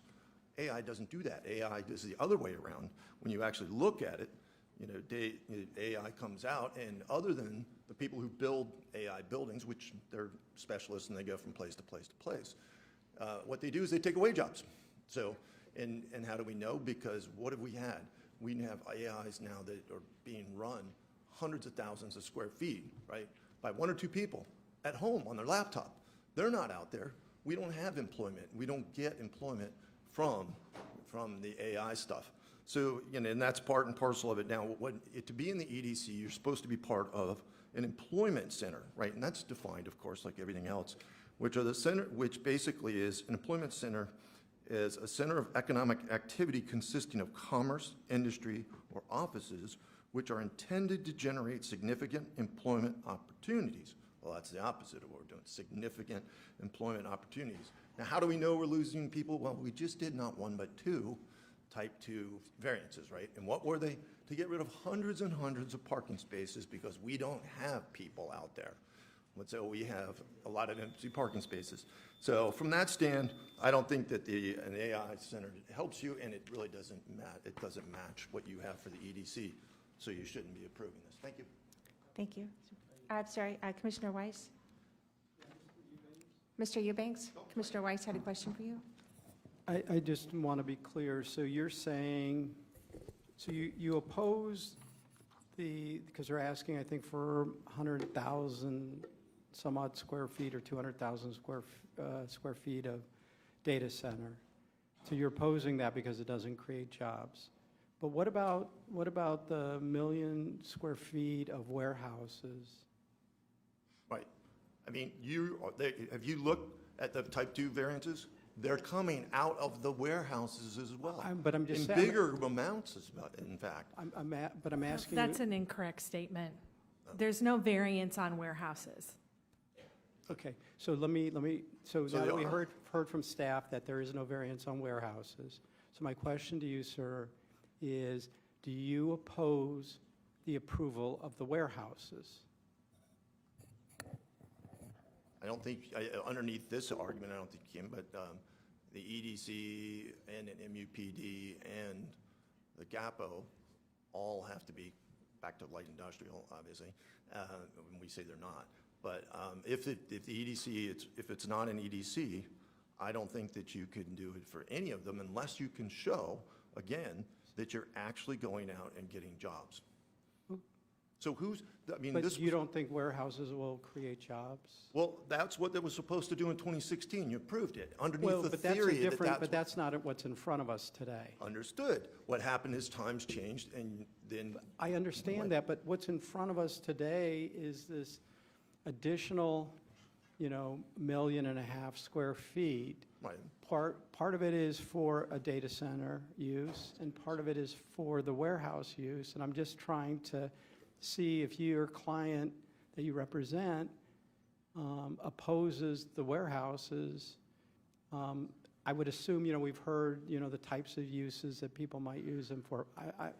I think it's a relatively easy question to answer. Well, I don't know if it's relatively easy because I think it's part and parcel of the EDC is more than just the computer data information people. It's also the warehouses as well. All right. So if you're in an EDC, you're supposed to be employing and But adding isn't, jobs. okay, but I don't think they are. Sir, if I All right, could, fair enough. that was a pretty straightforward question. I'm sorry? That was a pretty straightforward question he asked. I would like the answer too. Okay. Do they oppose the warehouses as well?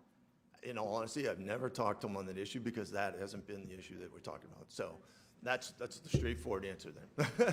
Okay, I'll let Commissioner one of Flores? them talk about it later. Hold on, wait, you're not done. Commissioner Flores? Darren, is this a quasi judicial hearing? Yes, it is. And in order for us to reject, what do we need? Competent, substantial evidence. Which means? Evidence that is likely to prove a fact and issue. It's got to be factual testimony, expert testimony relevant to the issue before the board. Thank you. I think Commissioner Weiss just mentioned that that's not before us. You guys are sticking to definition that was defined already in 2016. Economic development, whatever, was decided in 2016. That's not what's before us today. Okay? That's not what's before us today. Right. It got pigeonholed into that. It got put in there back in, and that decision was Well, it made was in asked for. in It was asked for. 2016, sir. Correct. In Right? 2016. You don't disagree with that? Yeah, in 2016, it was asked for. It wasn't pigeonholed in there. The applicant you have today. It doesn't matter. went The back decision has already been made. It is 10 years later. My point is, you guys are better off sticking to environmental, water, sound, noise issues than Okay. something that's already been determined in 2016. If you guys had an argument against that definition, you should have gone to court But, okay, to I agree in defend that. 2016. So my point but is, what about and today? I'm trying to help. Okay. I'm trying to help you. I don't know how much clearer you want me to say it. You stick to what we can do. That is not before us. It has been defined. It has been put into that category. But it would be something that you would have to look at. We when are you looking at that. We when put a you do that. moratorium So you're already. looking at whether or not there's an EDC portion of this, that it's not an EDC right now. In 2016, you're right, when you did it in 2016, I can't do anything about that. Today, you're still doing this again under the EDC. Now, the other thing is, I did get a note that warehouses, we're not opposing the warehouses, right? But here's the part that we're always working about, and this is something we talked about before, right? What happens if warehouses can get, I didn't ask that. turn into so data centers? If another commissioner wants to ask about that, let them. Thank you so much. All right, thank you. Commissioner Marino? Not for you. Hold on, Commissioner Sachs, your light was on. Was your question for Mr. Eubanks? No. Okay, then you're done, sir. Commissioner Marino? Thank you. Yes, earlier I referenced FP&L, and I believe there's someone. Come on up and identify yourselves, please. I have a couple of electric questions, or I should say power questions. Good afternoon. Amy Kemp, External Affairs with Florida Power and Light Company. Thank you for having me. Thank you. I know a big question is, what kind of impact to the neighbors will there be? Will there be a rate increase to any of the neighbors? Can you answer that question? Absolutely. Thank you for the question. So last year, FPL put in place a large load rate structure, a tariff, that would essentially require any commercial user of this large scale size, meaning 50 megawatts or larger, to actually bear the entire cost of the infrastructure that would be required to support that specific facility. So we do have a process in place so that we can understand the specific power needs that would be required to support that type of facility and require that data center, as we're talking about it today, to actually bear the cost. So I'm glad you said it the way you said it. They're regulating the utility. You have to be able to meet the existing customer needs before it occurs. Is that correct? Yes, as a regulated utility, we have the responsibility and duty to serve all of the customers within our service territory. That is why this large load rate tariff is a very, it's one of the strongest customer protection approaches that I can say, to be able to expect the demand that's going to come and protect residential customers, to make sure that the large load users essentially are bearing the cost. Can you tell us a little bit about the facility right next to where this is scheduled to be? The West County Energy Center? Yes. So the West County Energy Center is one of our natural gas facilities, one of many within Palm Beach County and within our service territory. I believe there was a reference of about 38,000 megawatts, which is accurate. It is one of our larger facilities and supports the electrical needs for many customers within Palm Beach County, but within our service territory as well. And the Riviera Beach had a facility that you tore down and built a new facility.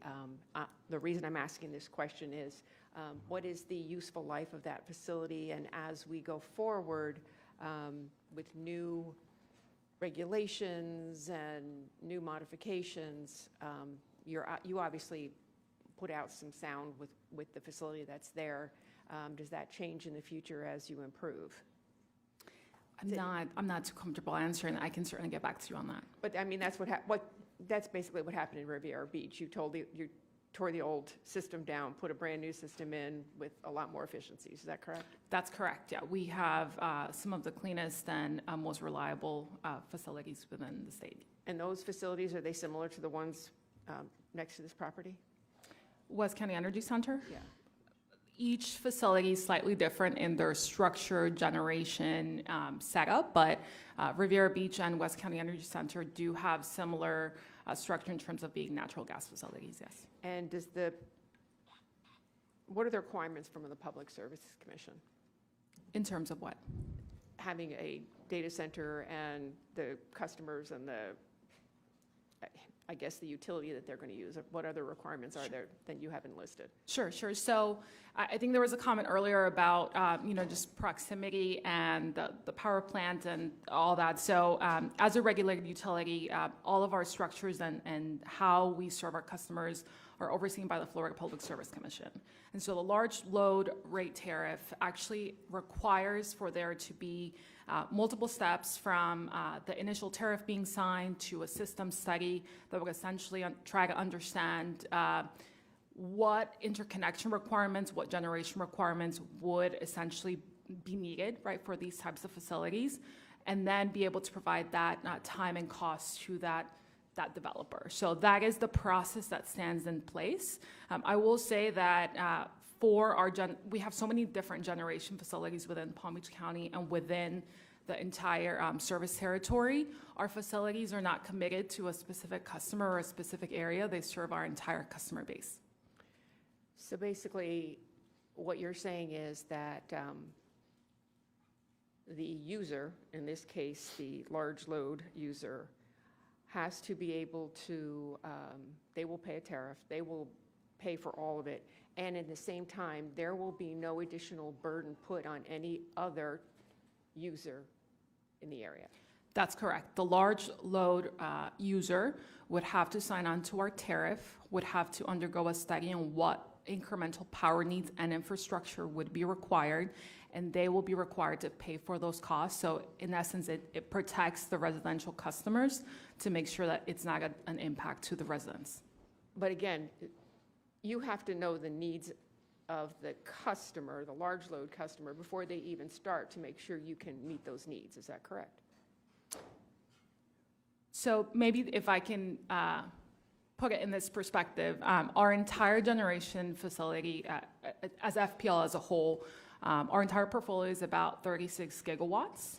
A gigawatt is about 1,000 megawatts. A large load user, it's about 50 megawatts. So our entire generation capability as a utility is significantly larger, right, than the large load user.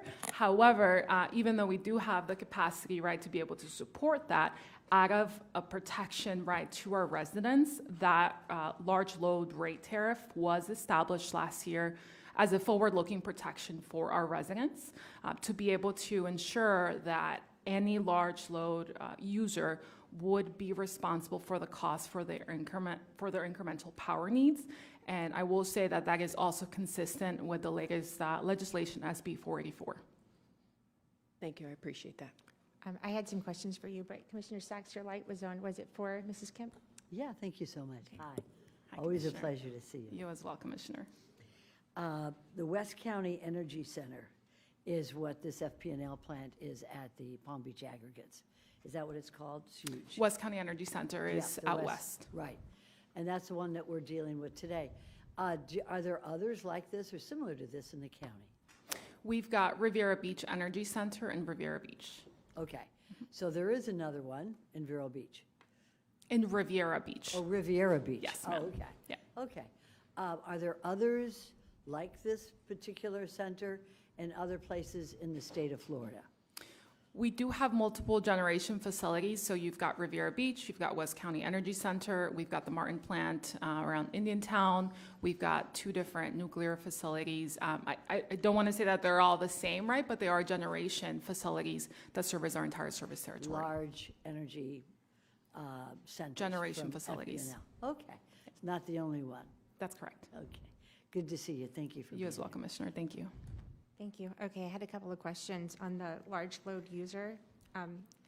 So how does that work? Is there a cap that's put on like a certain facility where you're generating power? Do you have like a certain amount where you can say, we can afford to give this much to a large load user, and then we keep the rest for consumers? So like I said, the way the large load rate tariff works is that a large load user would essentially sign that tariff. We would undergo a study to understand what their needs and what their essentially usage would be, and they would actually be responsible for paying for that infrastructure and that usage. So we essentially separate, right, the current generation and the use of our residents and make sure that the large load users are responsible for their incremental power needs. Well, I understand that they would be responsible. I'm just wanting to make sure that there is, you know, how do we balance? I mean, and this isn't something that we can even regulate. This is outside of our Florida purview. Public Service Commission, right? However, you know, to make sure and to reassure people that there is someone making sure that there's a limited amount that's going to be going to whatever large load user there will be. And, you know, 100 of these pop up, and we get a lot of questions.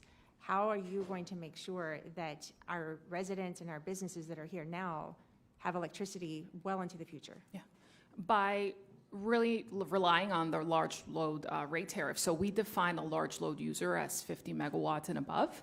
So any large load user that would potentially come into our service territory would have to abide by that. And that would be our protection to residents. We have, I believe, a 20-year minimum term for the large load rate tariff to make sure that that's also an additional protection. And that way customers are not essentially having the burden of that cost. You said 50 megawatts. Is that what is expected to be for this property? I can't speak to the property. I'm only here to speak about the large load tariff on behalf of FPL. So do we know what the... Hi.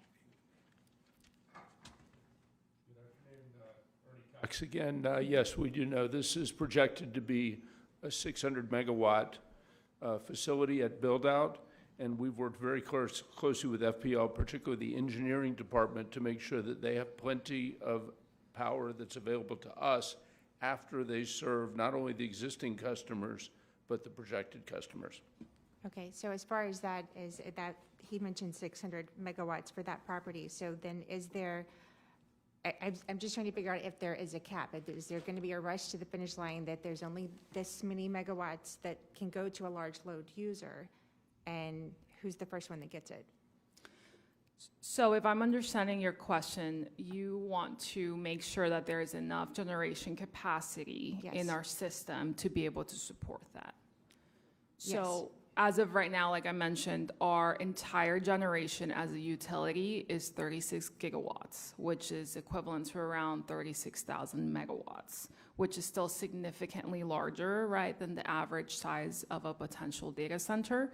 But still, to be able to make sure that we can service our residential customers and any commercial customers that come, that is why the large load rate structure was established, to make sure that if there is any incremental power needs that are needed, that they are essentially built, right, and enacted, but that commercial customer essentially bears the cost. So is So this in something essence, that is yes, being we done will. state, or not state, because I know you're not the whole state, but your entire coverage area, you would have to abide by that. So, because I know that there's a number of these lined up in other parts of the state, so, and they're also FPL customers. Yes, because we are a regulated utility here in the state of Florida, if there is a commercial customer of that 50 megawatt size or larger, if it were to come into our service territory, they would have to abide by that tariff. And you said you are 36 gigawatts. That's correct. And a gigawatt is 1,000 megawatts, Megawatts, right? that's Okay, correct. thank you. Commissioner Powell? you're on. Thank you, Madam Vice Mayor. Amy, thank you for coming. Quick question, and it's in line with what Vice Mayor Woodward was asking. Just the capacity question, that people have been concerned that, you know, these large load users come online. It was this question about, will their electric rates go up? Will this draw so much electricity? Because there's a real concern that these will draw so much electricity that other people, traditional customers, may not, electricity may not be there for them. What's the potential for, I've heard people ask questions about blackouts and power delays. Is that a real possibility, or does this Western facility have the capacity to take a 50,000 megawatt? 600 megawatts. Thank you for the question. So just to make sure I also re-clarify again, we have not committed and do not commit any specific power plants to any customer or any specific area. Now, when it comes to the generation of our entire fleet, for perspective, we have been thinking that battery storage would actually be a potential first use for these types of customers. Battery storage, just to explain it, essentially allows us to capture and have that additional electricity for when there is peak demand and be able to release it at use. So we have significant generation capacity. We have one of the world's largest battery storage systems, so we are prepared to be able to meet those demands with our current system and also be able to ensure that we use that large load tariff so that when there is that interconnection into our greater electrical grid, our current structure and any incremental one is there to support the peak demand. Thank you. Thank you. Okay, I don't see any other questions. Fine, so we're good? No more questions for FPL? Thank you. Oh, yes, could you please just fill out a card so that we can have you for the record? Thank you.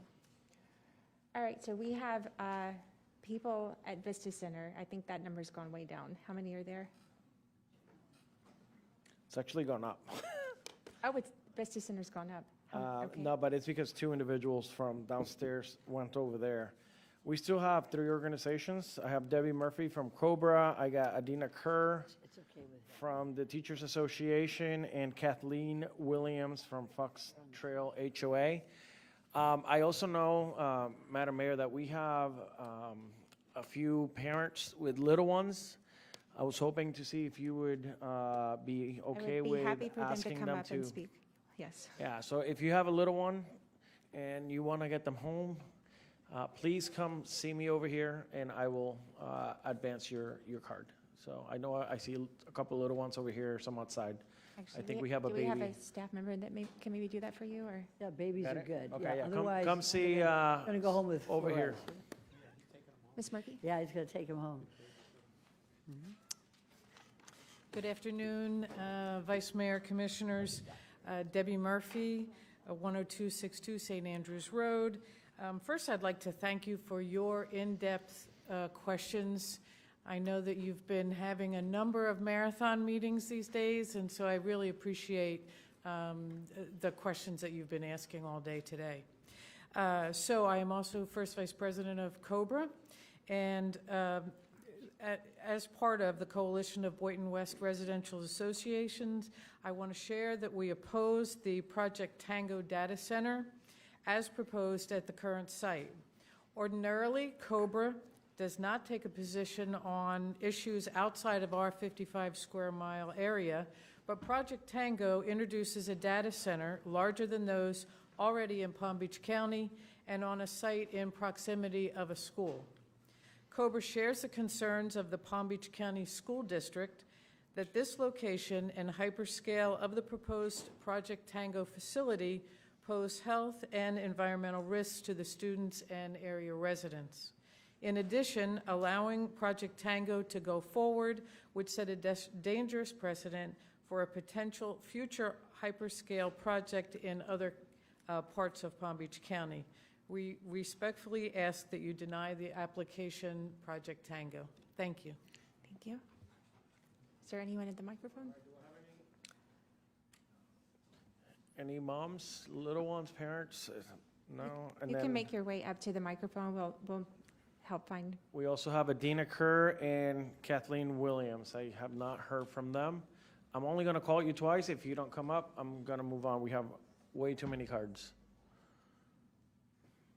You want to go ahead and call about 5 or 6 cards? You can go ahead and call another 5 or 6 so we can line them up. So if we can, Nicole? Yeah, come on down. And then if we can get patched through to Vista Center so that we can get those individuals, get them lined up and ready to go at Vista Center, please. Okay. Please state your name. Okay, yeah, my name is Nicole Kazmierski. Good afternoon. I'm a homeschool mom of 3, former teacher in Broward County, and a resident of West Palm Beach. So there are many health concerns related to the modern hyperscale data centers. There's one particular study, nationwide study, 5.1 million adults found that for every 10 decibel increase in average road traffic noise outside the home, suicide risk rose by 4%. data centers have been reported to generate community noise levels over 60 decibels, 60 to 80. Just today in the room, it was like 43. So from 40 to 60, that's a 20 decibel increase. That actually, it represents like a 100-fold increase, 4 times as loud to the human ear. So it's actually, it's not linear the way that you would expect. And also research links chronic environmental noise to sleep disturbances, anxiety, depression, high blood pressure, cardiovascular disease, and many other things. Clayton Tucker is the Texas candidate for Agriculture Commissioner, and he was mentioning that there was one farmer particularly that they built a data center next to his farm, and all of the cows were having stillborn calves, all of them. So if that's what's happening with animals, there's no telling really what would be happening with humans as well. So, yeah. Thank you, and thank you for bringing your beautiful children. Thank you. All right, load I'm up gonna Vista call Center? up, Are we doing Vista? we're gonna go to Vista, but I'm gonna call up a few people from the first floor so that they can start making their way up. We have Kayla Connolly, Anthony Reyes, Maria Crivanos, Nicole Tollison, Diane Rice, and Hillary Rizzi. And then are we patched into the Vista Center? Ma'am, if you're ready, come on. Sure. My name is John Dilbert. I am an Arden resident. I'm at 19243 Woodstock Way. And I'm here representing myself in Arden. I know that it was mentioned multiple times before about the closed loop system. I just wanted to mention, based on my research from Yale University, talking about the Arizona closed loop system. There's 3 different data centers over there. They talk about the heat that comes off of that data center, that it could increase the temperature up to 4% while increasing the ground temperature up to 16 degrees. And, Florida's hot as is, just like Arizona's a desert. Imagine having 108-degree weather, having that increase by 16 degrees, and being a child right next to it. I mean, just imagine that for a second. It's detrimental. And talking about having outside impact, there's nothing more. Additionally, we're talking about our children here. The choice they will support our future children, encourage them to develop, and allow them to grow, maybe into a county commissioner, who knows? Or you could trap them into a relentless bombardment of data center problems. Think about this. All the children in Southview live in Arden, so they're constantly going to be exposed to all the negative aspects Tango has to offer. Noise, sleep deprivation, especially with those that are neurodivergent, that already have a problem learning. Imagine being completely bombarded by sounds constantly. You not be able to sleep, not be able to focus. I mean, there's no worse.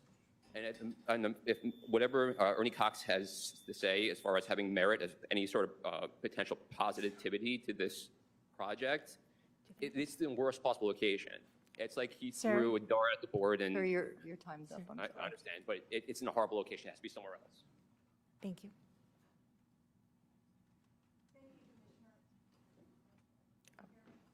My name is Patricia Curry. I live at 12390 59th Street North in the acreage.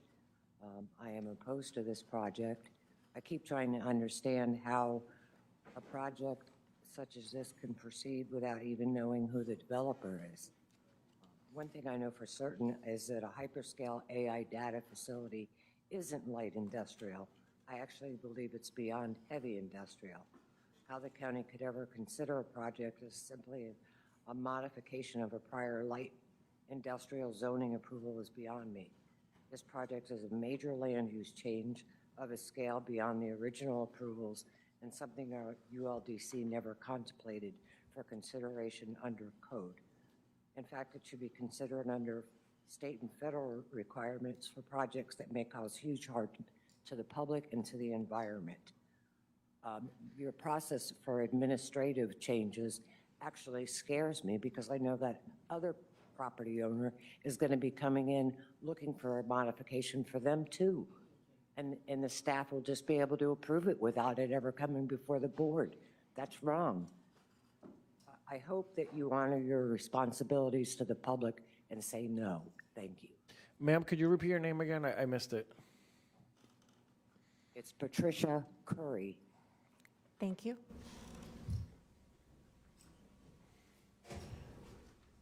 Go ahead.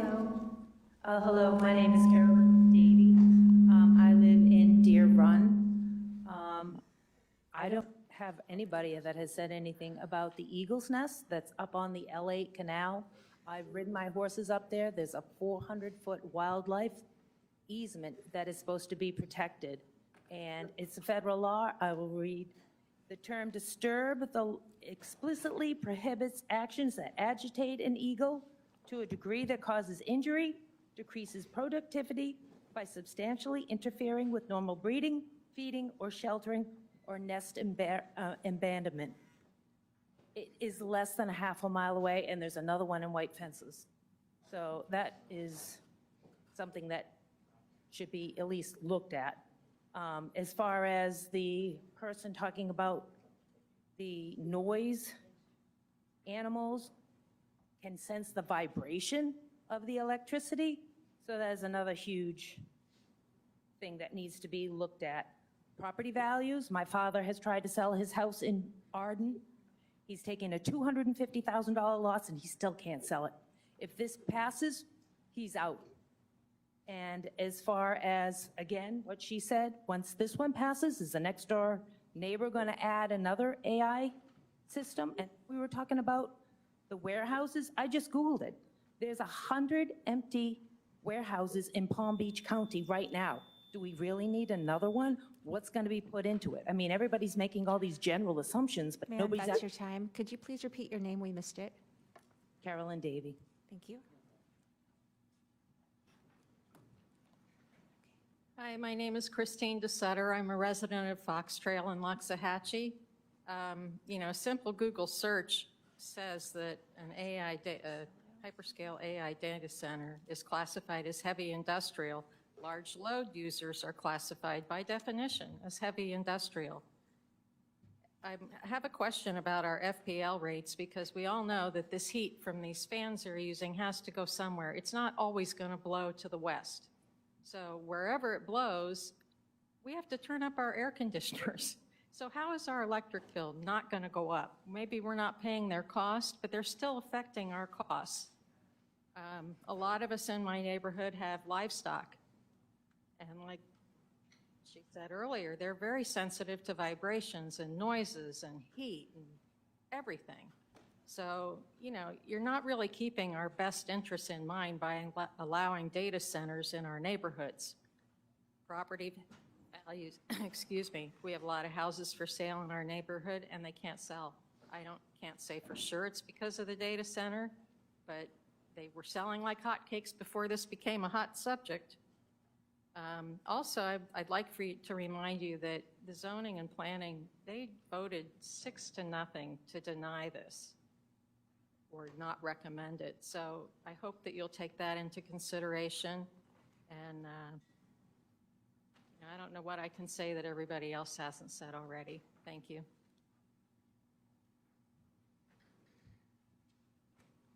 Thank you. Marjorie Perry, 5351 St. Armand's Way. I appreciate all of you with all of your questions. It just seems like it's a little too late. Where were these questions a year ago? Why did the residents have to beg you and go out and resource their own data? You should have asked these things a long time ago, 2025, when you tried to pass it through on a consent agenda. What is in the warehouses? And they can be turned into data centers at will. So it's all going to be a data center, and it's just not appropriate for the site. Thank you.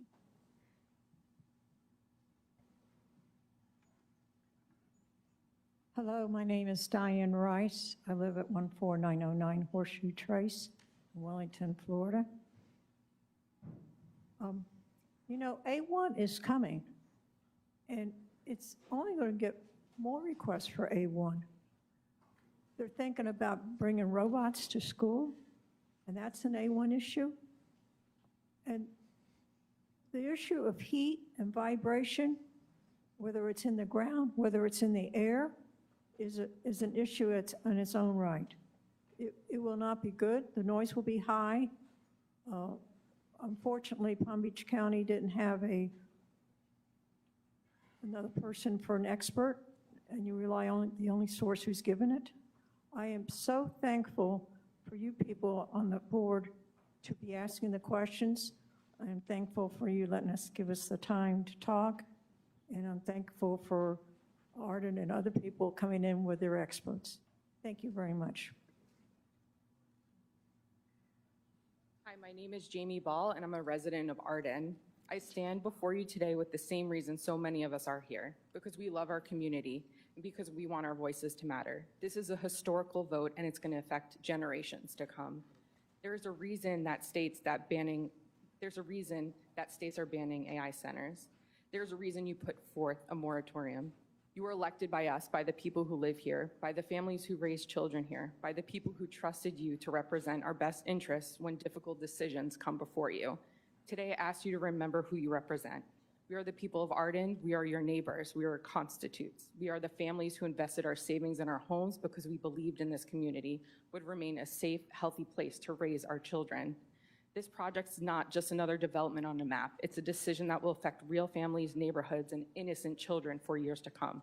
Our children did not choose this fight. They have no voice in this room today. As parents, we are here to be that voice. For our children, school should be a place of learning, growth, and security. Every child deserves that sense of security. Today, you have the opportunity to do the right thing. Listen to the surrounding communities, to our residents. There's no coming back from this vote, from the health impacts that this can cause on innocent children. Please stand with the families who call this community home. Stand with the parents who want to protect the place where they raise their children. Stand with the children who cannot stand here and speak for themselves. I respectfully ask you to vote no on Project Tango. Thank you for your time. My name's Keith Albertson. I'm a resident of Lake Worth, Florida. I've been a resident of Palm Beach County for 21 years, and this is one of the most egregious things I think I've ever seen in this county right now. We had people testify earlier about the noise level and everything else, and he says he's never actually been, this is for the builder, never actually been to one of the AI data center sites in order to measure the actual output of these things. So somebody else testified that the number of fans that are going to be running and all the noise generated is going to be just way higher than what they're actually saying. Also, we had the testimony from one of the zoning board, I guess our planning board. She actually read the code, and the city attorney read the code also, and said if it impacts other neighboring neighborhoods or properties, then it can't be considered light industrial. So this seems to be a misapplication of the law, and it should be overturned. The board should vote against it, and I'm hoping that you actually do the right thing. Vote against it. Let them reapply as heavy industrial, because it's not going to be on this site. If they want to build it, they need to do it right and not try and cheat the codes that we have going on right now. Yes, my name is Jane Justice. This has been a real brutal experience, listening to definitions over and over and over. The fact is that the experts that spoke in the afternoon that were not representing the company were really giving great testimony, and they were kind of picked apart.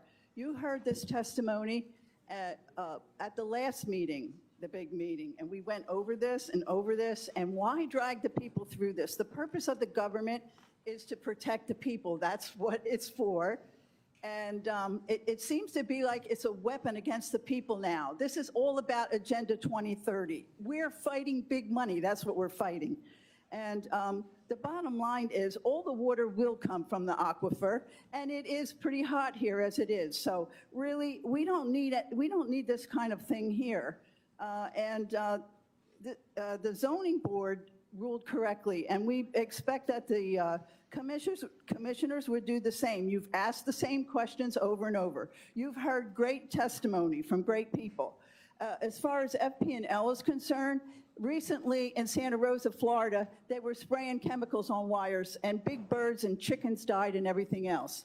So, do I trust FP&L? No, I don't. I could give you more information.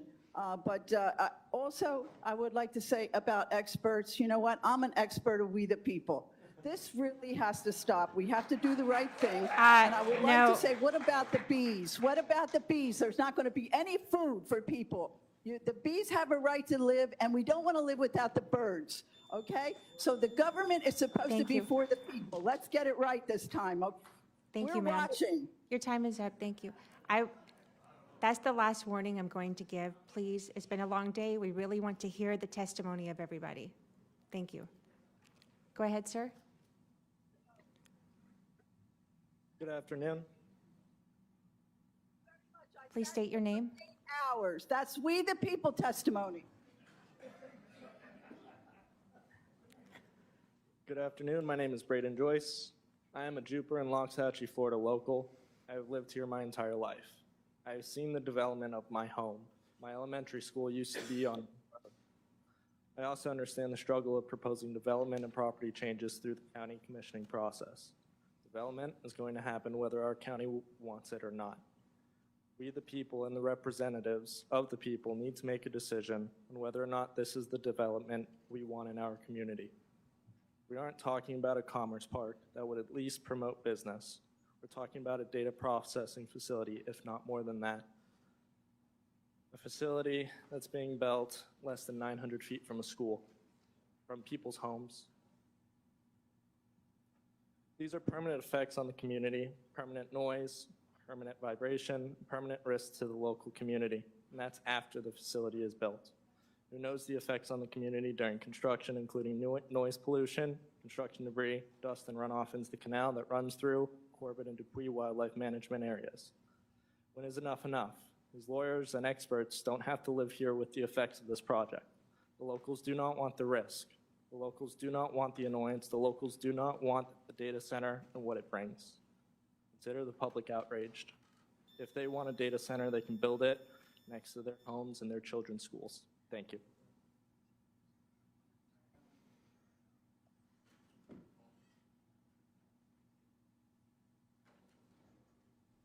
That's all we have here at Vista. Okay, thank you. All right, if I can get Kayla Beliquet, and ma'am, you can go ahead. Hi, I'm going to speak about a different industry that is... Please state your name. Oh, I'm sorry. Hillary Rizzi, and I'm a Loxahatchee resident. The industry I'm going to talk about is the equestrian industry. I have 51 years experience with horses. So first, the concern obviously is the sound and the low frequency. Horses are already fight or flight animals. When they see or hear something that disturbs them, they don't have a rational part in their brain. It goes straight into the motor cortex of their brain, and they buck, they rear, they run, and then they rationalize. If we have low frequencies, these animals have sensors in their jaws, in their teeth, in their hooves, and that's part of their prey makeup. So a low frequency, they're already kind of hearing, but they're probably not hearing what we may have in this situation. So we then are going to be putting riders, child riders, we're going to be putting farriers at risk. Farriers don't like to work with jumpy horses because it puts them at injury risk. Vets have the sedation tools, but they still have to get the sedation into the horse. This is a huge concern with the industry that comes in every season. Polo ponies, dressage horses, jumpers. I mean, anyway, we don't want it. Please deny it. And thank you for your patience in waiting here. Thank you. Yes, ma'am. Good afternoon. I don't Can you have, get closer to the, thank you. I don't have comments. I have questions. Is that still only 90 seconds, or? You can ask your questions, and we can determine to do cross-examine. Okay. So, anecdotally in Arden, could you state your name too, please? I am so sorry. Kayla Valiquette, an Arden resident. We have a lot of issues with our power. I can guarantee when it rains, we're going to have a blackout. It might be momentary. My generator kicks on. Our routers have burnt out. My pool pump has burnt out because of the amount that we have had. Now, how can this facility withstand generating enough electricity for our neighbor and everybody else that's supposed to be getting it? That's the statement, one question. The other component is, sorry, he's very distracting. Post-hurricane, we go without electricity for days sometimes. Who's going to be the priority? Is it going to be the computers or the people? And then when we say this is built and we start having the symptoms of thickening arteries, that happens with the high decibels or even the low DVCs, we start having thickened arteries and cardiovascular disease and stillborns and miscarriages.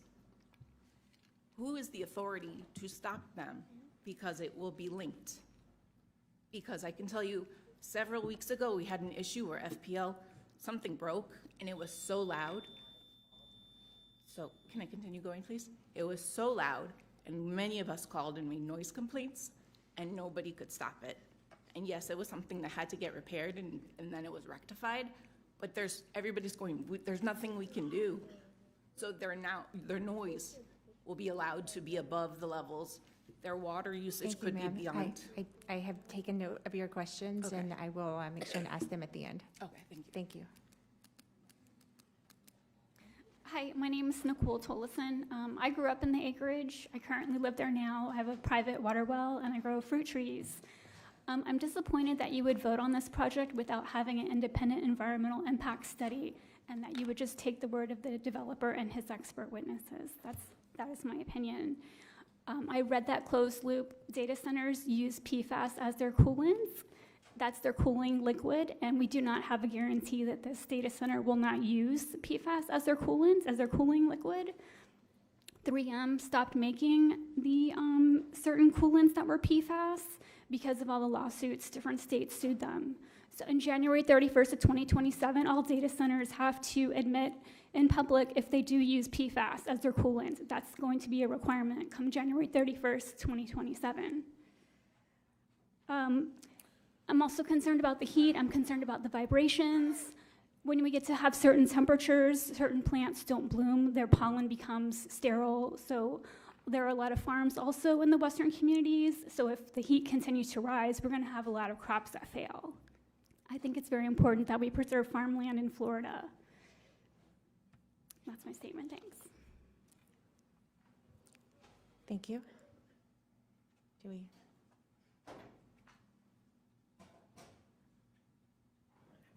I think we need some more I names. went to check to see if there were people in the atrium. The atrium is now empty. So we have last call for Kayla Connolly, Anthony Reyes, Maria Krinovos, and Diane Rice. Diane Rice? Oh, yeah, because she's one of the ones that went from here to there. Yep. Sean Strawbridge, Elizabeth Acamundo, Sal Faso. I have not seen Sal. Jamie Bracker? Bracky? Can line up on both sides, please? Deborah Anderson.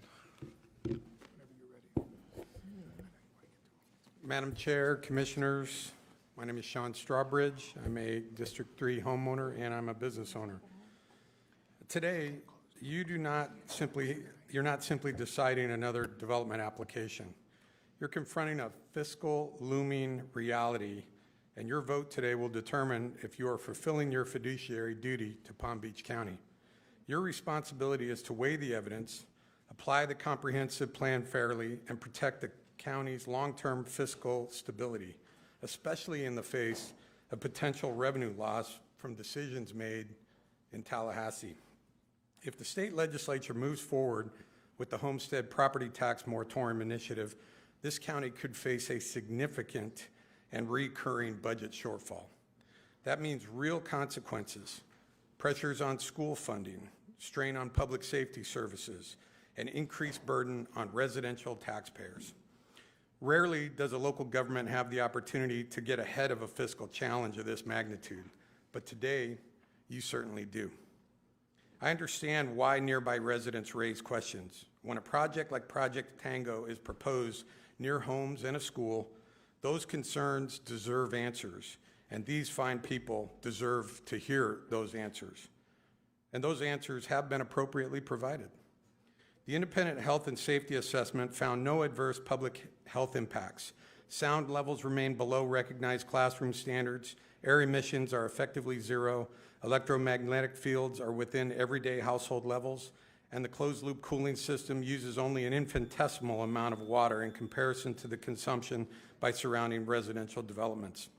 In return, Thank you, sir. Palm That's Beach your time. County gains approximately $561 million Sir, annually in property you. tax.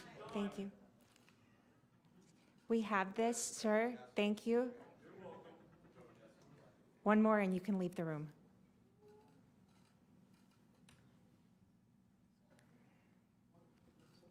Thank you. Jamie Bracken, Arden resident, and thank you for everybody for being here for the discussion. And like so many stated, my primary concern is really the health and safety of our Arden community. Just to set a few points, right? We've talked about it a lot, but we've had, I think, 11,000 residents sign a petition voting no on Project Tango. That's a pretty good message to what your constituents thinks. Also, we had several other committees and local organizations not support this. We got the Everglades Commission concerned about the heat bubble and the effects that are going to roll over into the Everglades next door. The school board, of course, doesn't support it. Your zoning commission rejected the application. And now, more importantly, we're imposing a moratorium except for this project. We all know there's a problem. We have to do something about it. Lastly, on the zoning applications, and we're talking about variances, I've been in commercial real estate for 20-plus years. When there's a variance, there's usually a financial hardship. I don't know why we can't require the parking that's needed. We just reduced their square footage. I don't see a good reason why they should shrink their footprint. Last but not least, we're talking about a building that's 70 feet high. Where in the light industrial zone are 70-foot buildings allowed? And Thank what you, is sir. the sound studies on a 70-foot building? Sir, Thank you so much. Thank you. Appreciate it. Thank you. Good evening, Vice Mayor, Commissioners, staff. Elizabeth Lacomando, I'm the board president for Indian Trail Improvement District. As you know, I am running for County Commission, but I stand before you today as a resident, not as an elected official, and I'm standing with my neighbors. It's unfortunate that our own commissioner had to recuse and left us with no representation. You now are the representation for the people of District 6.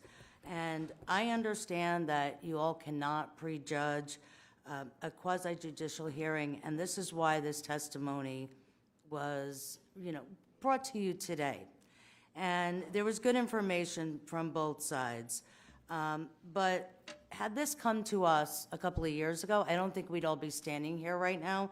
I think a lot of this could have been addressed and resolved in advance. So transparency is really important. All I'm going to say is that the residents here are highly concerned about the loss of their quality of life and the potential loss of property values. This is what we've heard today, and it's not why the people moved out here. So I implore you, hear all the testimony and judge as you must in a legal manner. So thank you very much for listening to everyone today. Thank you. Good evening, Commissioners, and thank you for giving me the opportunity to speak today. My name is Deborah Anderson. I've been an Arden homeowner for the past 8 years and was one of the very first residents to move into this beautiful community. I'm also a realtor with over 30 years of experience, and I'm passionate about not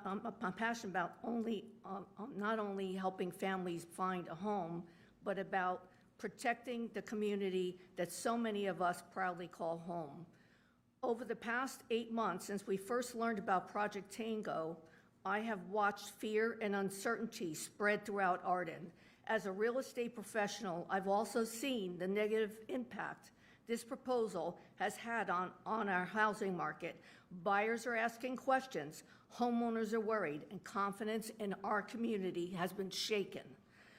We chose Arden because of its quality of life, its open spaces, peaceful surroundings, family atmosphere, and our beautiful new Saddleview Elementary, which is now A-rated, by the way.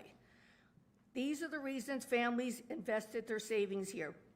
Placing a massive data center in our backyard threatens everything that drew us here. We are deeply concerned about the potential impacts on our health, our children's well-being, our quality of life, and the value of our homes. Today, I'm asking you to please stand with the families who live here.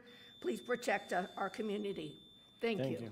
Kirsten Lee, Jim Riley, Mark Bondamonte, Gerald Roth, Bill Fogel. I apologize in advance if I mispronounce your name. Dave Zita, Addison Tyes, Joni Riley, and we have two podiums. Please line up one behind the other so that we can make this a little bit more expeditedly. I don't see anybody moving. John Williams and Natalie Frazier. Good afternoon. My name is Bill Spilfogel, and I'm an Arden resident speaking today on behalf of the many Palm Beach County residents who share these concerns. Today's decision is no longer about disagreement between residents and the developer. It's about consistency. After hearing testimony from the county staff, the applicant, experts, and the public, your own zoning commission unanimously voted 6-0 to recommend denial of this application. The zoning commission repeatedly questioned whether a hyperscale AI data center of this size and intensity belongs in the light industrial designation at all.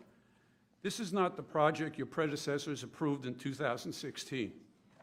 What began as a light industrial economic development center has evolved in what could become a 3.6 million square foot hyperscale AI data center campus at a location now surrounded by approximately 2,400 homes and Saddleview Elementary School. Just last week, this board voted to place a moratorium on future hyperscale AI data centers because new standards are needed. Yet today, you're being asked to approve Project Tango on the very standards this board has already recognized should be reconsidered. When the rules no longer fit the project, the answer is not to stretch the rules. The answer is to write the right rules first. I respectfully ask you to be consistent with your zoning commission's unanimous recommendation and vote no. Thank you. Sir. John Williams, 1482 Stockbridge in Arden. I've been a resident for 4 years, 45 years in the water spot, working 40 countries. I've seen these plants. I've worked at Microsoft. I know them intimately, we'll say. But one of our biggest problems, we talked about power, we haven't really talked about water. And Joel, you mentioned Jupiter earlier today. They lost their permits and they're deep well injecting the brine from their RO plant.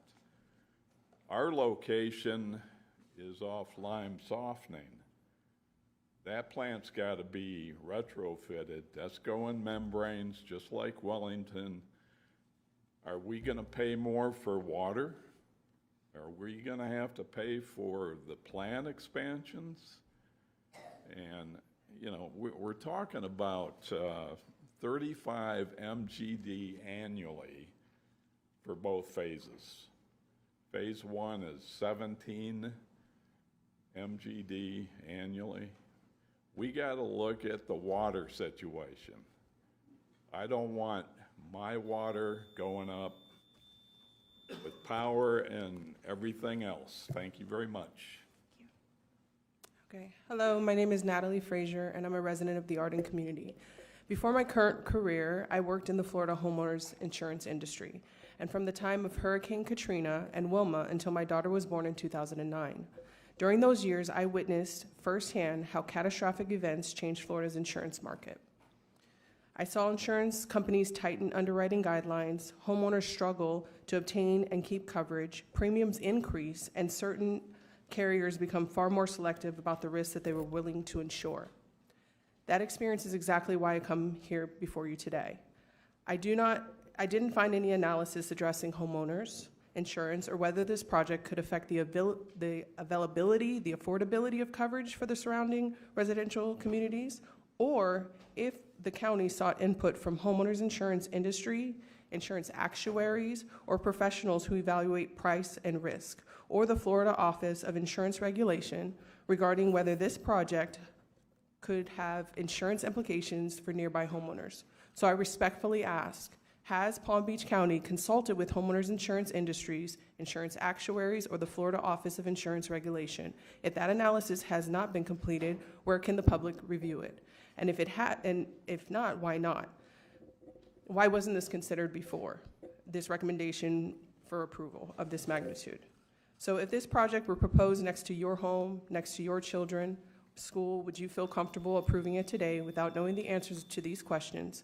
I just have one more thing. I'm not asking you to have all the answers today. I'm just simply asking you to make sure that these questions are answered before making a decision that will affect this community for generations. Thank you for your time and your consideration. All right, Colin Kirsten Lee, Jim Riley, Mark Bondamonte, Gerald Roth, Dave Zita, Addison Tice, Joni Riley for the last time, calling Layla Frazier, David Jamison, Scott Moss, Gail Ladd, Larry Frazier, Maria Blake, and Shalon Bull. You can come forward in the order. Once again, we got two podiums. Please line up. Go ahead. Hello, my name is Layla Frazier, and I'm a resident at Arden and a junior at Wellington High School. When people hear data center, they often think about technology. But for those of us who live nearby, this is about our homes and our quality of life. Florida is already extremely hot, especially during the summer. I enjoy being outside, whether I'm playing sports or simply going on a walk, but the heat already can make that difficult. The thought of adding a large AI data center that could contribute even more heat to the surrounding area is concerning to me.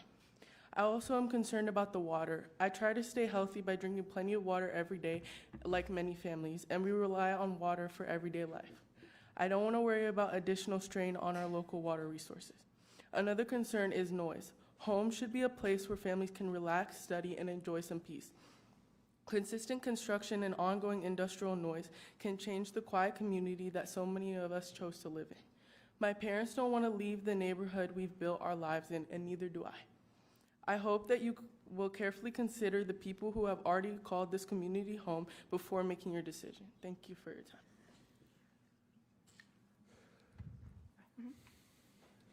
Good afternoon, commissioners. My name is Maria Blake, and I am an Arden resident. I truly believe that, where there is a will, there is a way. Today, you're not voting on whether data centers should exist. You're voting on whether this project Tango belongs here next to our homes, families, and elementary school. I am fully aware that there is a moratorium for a new application, but what about us? Does this fit next to us? My husband not to tell me, but I'm gonna say it. What are we, chopped liver? Elected officials across America believed data center was what in the wrong directions. They voted no. Naperville, Illinois, San Marcos, Texas, Tucson, Arizona, Allen Park, Michigan, City Council unanimously rejected the projects. Just because a project can be approved, it doesn't mean it should be approved. If there is a reasonable doubt that this application was approved a decade ago when we did not have all the AI data center, and now we have brand new residential area and a brand new elementary school, is this still a right place for heavy industrial scale infrastructure, vote no. And I have a question for Thank you, ma'am. Mr. Cox. Why is it taking 6 to 7 years to Thank you, build ma'am. a data Thank you, center? ma'am. That's your Our time. school was built in less than a year. Sir. Go ahead, sir. Please state your name. Thank you. My name is Dave Zita. In addition to being an Arden resident, I'm also the president of the Arden Homeowners Association. So thank you very much for having us and having an opportunity to speak today. I'm here on behalf of the 2,300 homes in the community, unified in opposition to the project. It stands to reason, and I'd love to be proven wrong, but there's no discernible benefit for the Arden community by this project. We already have a series of concerns, environmental and otherwise. We talked today about heat generation, dissipation into the atmosphere. General proximity to this school is of the utmost concern.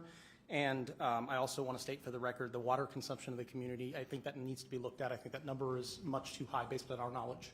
I think it has to do with hydrant flushing. Could be wrong on that. So against conventional wisdom would be to put this data center so close to the school, especially hearing as much detail today as we did about no reliance on the nearby aquifer. How much land does Florida have? Where else could this be put? And how easy and seamless would it be? What's the driving force to locate it next to Arden? What's the driving force to locate it at this specific location? Money? Convenience? Not sure. I leave with two asks. One, I have a unanimous consent signed by our board, opposition to the project that I'd like to distribute. The other ask is, in your time this evening, 55 decibels, white noise. Listen to that and see how long you can tolerate it, and then ask if we in Arden should do the same. Thank you very much. You can submit the record today. Thank you. Clerk. Hello, my name is Larry Frazier. I'm an Arden resident, and I've just been seeing all day long these guys over here have been trying to make this seem like it's a light industrial project. I mean, common sense. First, they came in and said they were only going to use 5,000 gallons of water. That's what they submitted. Then they went up to 100,000 last week. Now today, it's over 200,000. Doesn't make sense to me. You guys keep talking about the definition of light industrial, heavy industrial. We know this is not light industrial. You guys know this is not light industrial. Let's stop kidding ourselves and get straight to the point with this. If it's about the money, then just tell us that. You guys want to do that to us because of the money? Tell us that. But do not come up in here and make you guys think that we're stupid, that we don't understand what light industrial and heavy industrial is. We know what it is. This is heavy industrial all day long. So if it doesn't fit, don't do it. That's it. If a triangle is a triangle, a square is a square. Don't make a square a triangle when it's not. And that's what you guys are trying to do today. I mean, I listened to all of this, and like I said, I don't even know why we even voted on this. I don't even know why it's gotten this far. It should have been stopped from the beginning. Why are you guys doing this to us? I just want to know why. All right, I have Rob Sava, I can't read the writing. Savannah, Larry Frazier, which I think that was just you, right?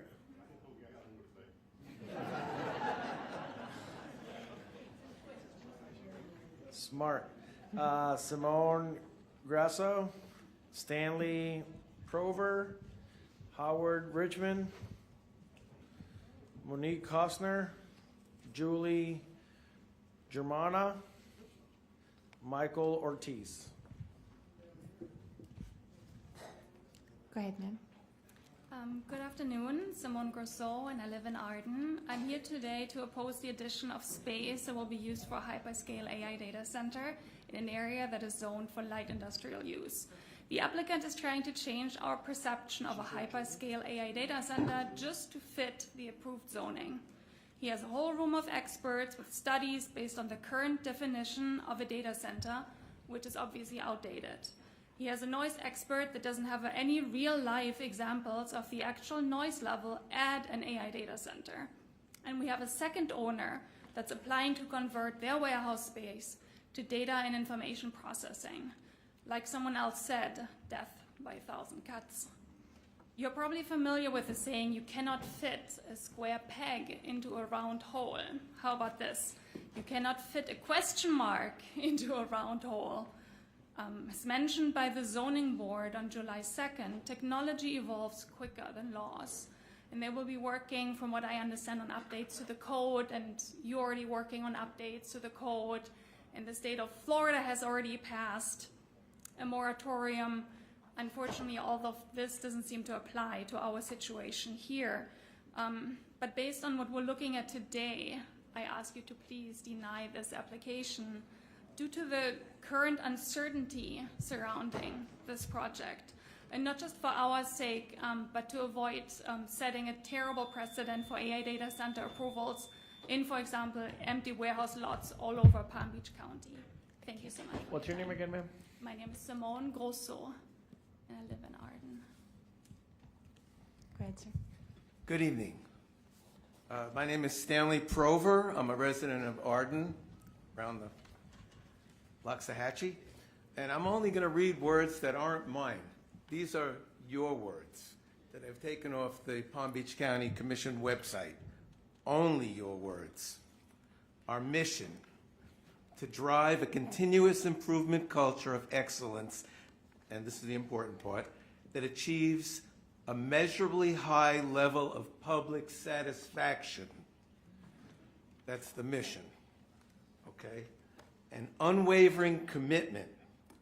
Program our work to improve the quality of life in Palm Beach County, focusing on those efforts which provide the most enduring benefits.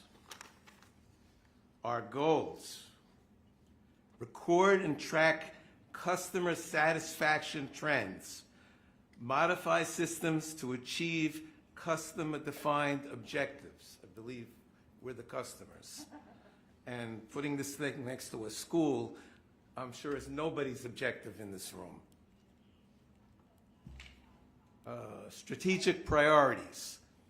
Environmental protection, we've heard experts on all sides of this, so I'm not going to waste any of my time going into it. And the final thing from you guys, our mission: to drive a continuous improvement culture of excellence that achieves a measurably high level of public satisfaction.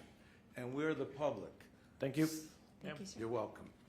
Good evening. My name is Julie Germana. I live in Arden as well.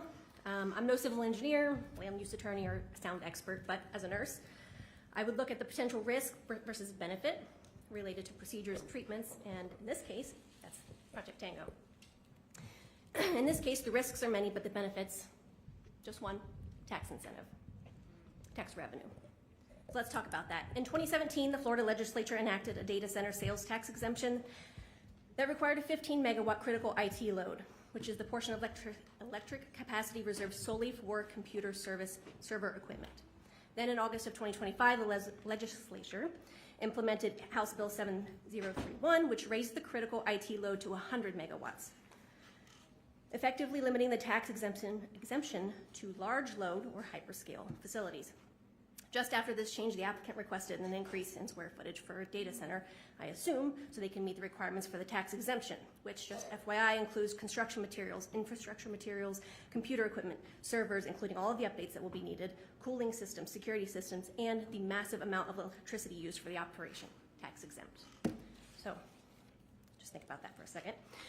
So here's my question for the board. If you were to deny the request today for increase of square footage for data center and keep them to the approved 2,006 square feet, 2,006,000 square feet, will that deter them from building a data center as a whole, since it may not qualify them for the tax exemption?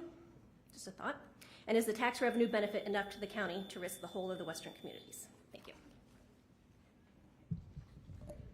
Monique Costner, Loxahatchee resident for over 20 years and one of over 40,000 residents in the area on well water. I have concerns about the closed-loop cooling system. I'd like to play a short audio clip from an expert who testified about closed-loop cooling systems at a Michigan House of Representatives hearing in February. Is that okay? Okay.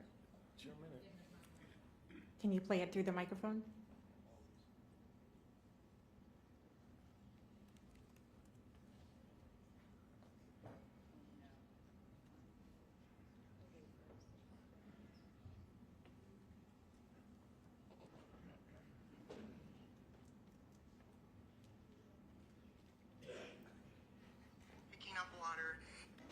no such thing as a closed loop system. It's still picking up water.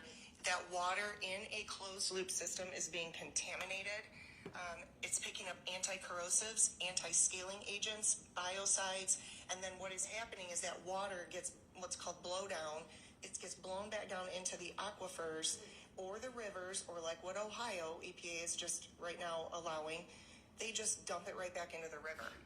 The water treatment facilities are not capable, they do not have the filtering media, and they are not capable of filtering those particular types of corrosives. And so that just makes its way down into our aquifers. And most of these communities are small towns and farming communities that have wells set on aquifers. So this water it's this gray sludge basically is not being cleaned, it's not being filtered, and it's being dumped right into our drinking water, or it's being dumped into a water treatment facility center that cannot handle that kind of load. There are so many questions still left unanswered. If there is contamination or leakage, our Thank you, drinking ma'am. water will be directly impacted. Thank you. Hello, Commissioners. Howard Richmond, West Delray, also Chair of the Palm Beach County Democratic Party. On April 9th, 2016, the Palm Beach County Democratic Party overwhelmingly passed a resolution 103-3 calling for a moratorium on AI data centers. Just reading one paragraph from that. Be it finally resolved that the Democratic Party of Palm Beach County calls on elected officials, candidates, and party leadership to stand with residents and protect communities and safeguard our collective future.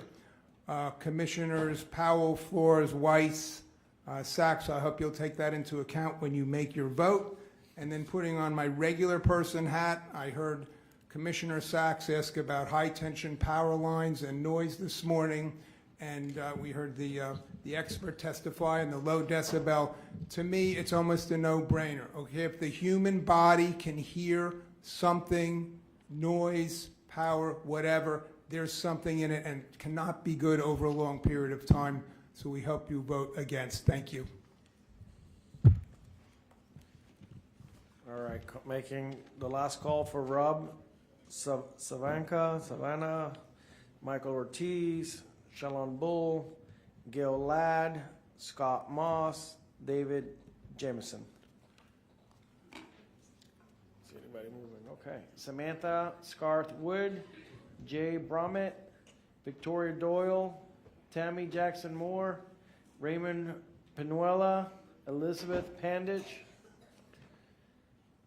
Faisal Al-Baldawi, and Andrew Weitzerman. Hi, my name is Samantha Scarthwood. I live in the acreage, have for 28 years, since July 1998. I'm just confused as to, I thought your obligations were to represent the people of the community, and it doesn't seem like you're doing that at all. If all you've heard for the last year is that nobody here wants a data center, why would you choose to vote yes in general to expand at all, add more footage, or allocate? Semantics, I guess. The applicant has never been clear about anything with this project, has given minimal information of little substance. They're being sued by another applicant on the same project and have been abundantly vague. Simple as the fact that you do not have enough information to approve saying that this is not going to negatively affect the community. The data center is being built no matter what, and we can't do anything about it, as Ernie and Mayor Baxter have told us a million times. So then just say no to this. You said you, as a board, can do nothing about the data center. That's all well and fine.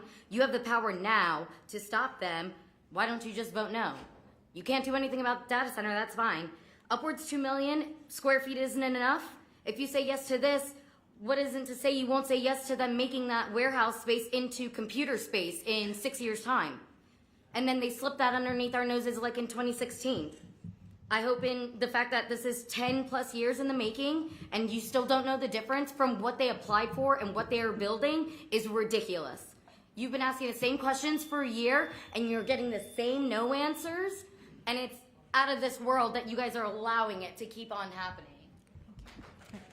No applause. The next person that applauds will be removed by a deputy. Thank you. Not you. You're fine, ma'am. Okay, Go I'm ahead, not gonna clap here. Hello. Hey, my name's Raymond Penuela. I'm on the board for Arden, but I come here today as a resident, very concerned resident of the county, and to say the same thing that I told the zoning committee last week. You're not voting on Project Tango specifically, although technically you are. You're voting on the precedent to allow a hyperscale AI data center to be built anywhere in the county, from Palm Beach Gardens all the way down to Boca Raton and everything in between. You are allowing it by saying, okay, this AI hyperscale data center is considered light industrial, because by saying yes to this and allowing them to build a hyperscale data center, you're basically saying implicitly, yeah, it's light industrial, and that's now classified as that. And going forward, any other land developer will use that as a playbook to look at anything else. And I want to point out that your own zoning committee unanimously voted 6-0. They saw the same information that you guys saw today and said, you know what, this doesn't make any sense. They said no. You guys, it now goes to you. You're choosing to look at your own committee and say, nah, you know what, we reject your opinion. We're going to now do our own opinion if you guys decide to go against it. You guys also know that this is an issue because you guys decide to do a moratorium, which is great. But why is Project Tango not a part of that? If you want to be equal to everybody, you should pause this, listen to your own. If you don't think it's an issue, you wouldn't have done a moratorium. So clearly you think it is. So please, do what's right. Listen to your own zoning committee. Thank you. What's your name again, sir? Raymond Penuela. Hello, County Commission. Elizabeth Panditch from Wellington, Florida.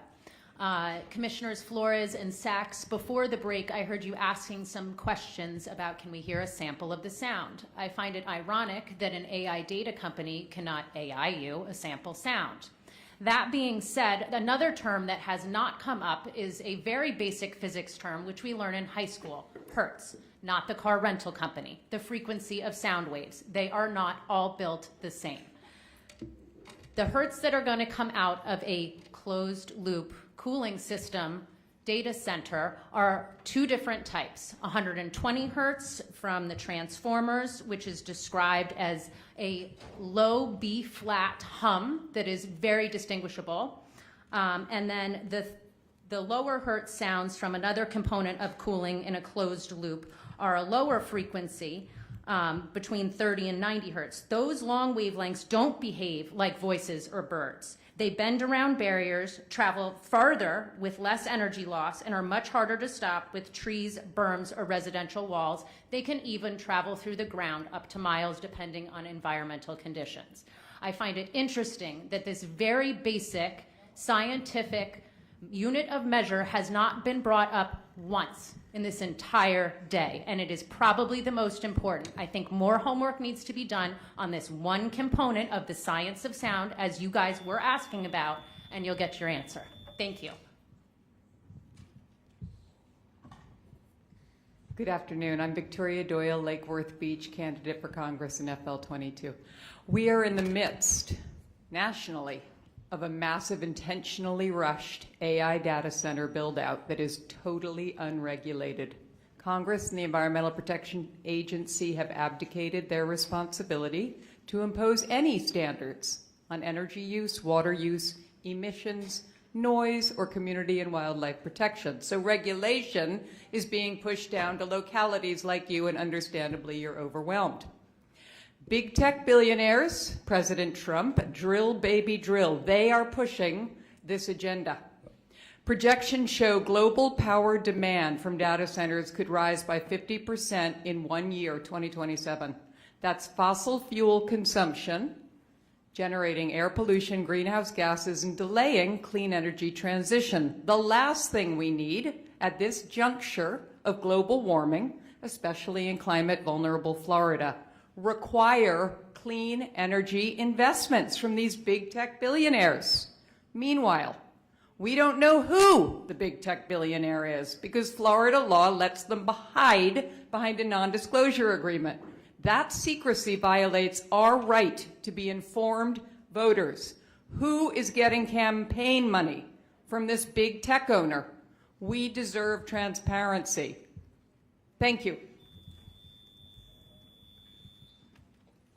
I definitely didn't get my 10,000 steps in today, but good evening. My name is Faisal Boldawi, Vice Mayor Woodward, Commissioners.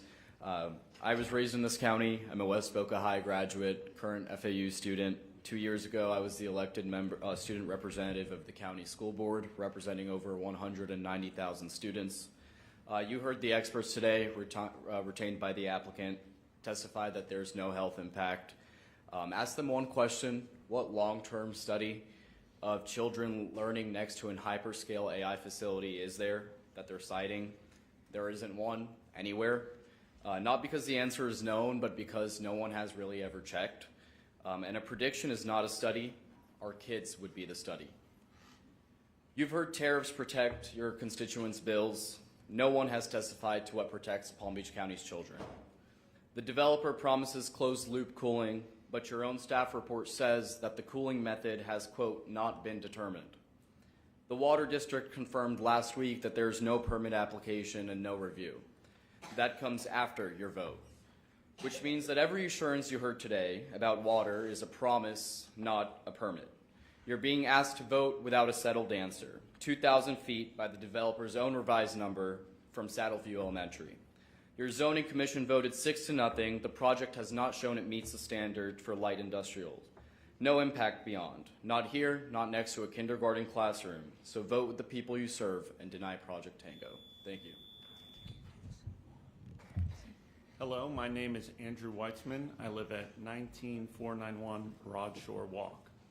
If Project Tango proceeds, no one will teach at Saddleview Elementary School, and the $42 million this county just spent building this brand new, beautiful school will be wasted.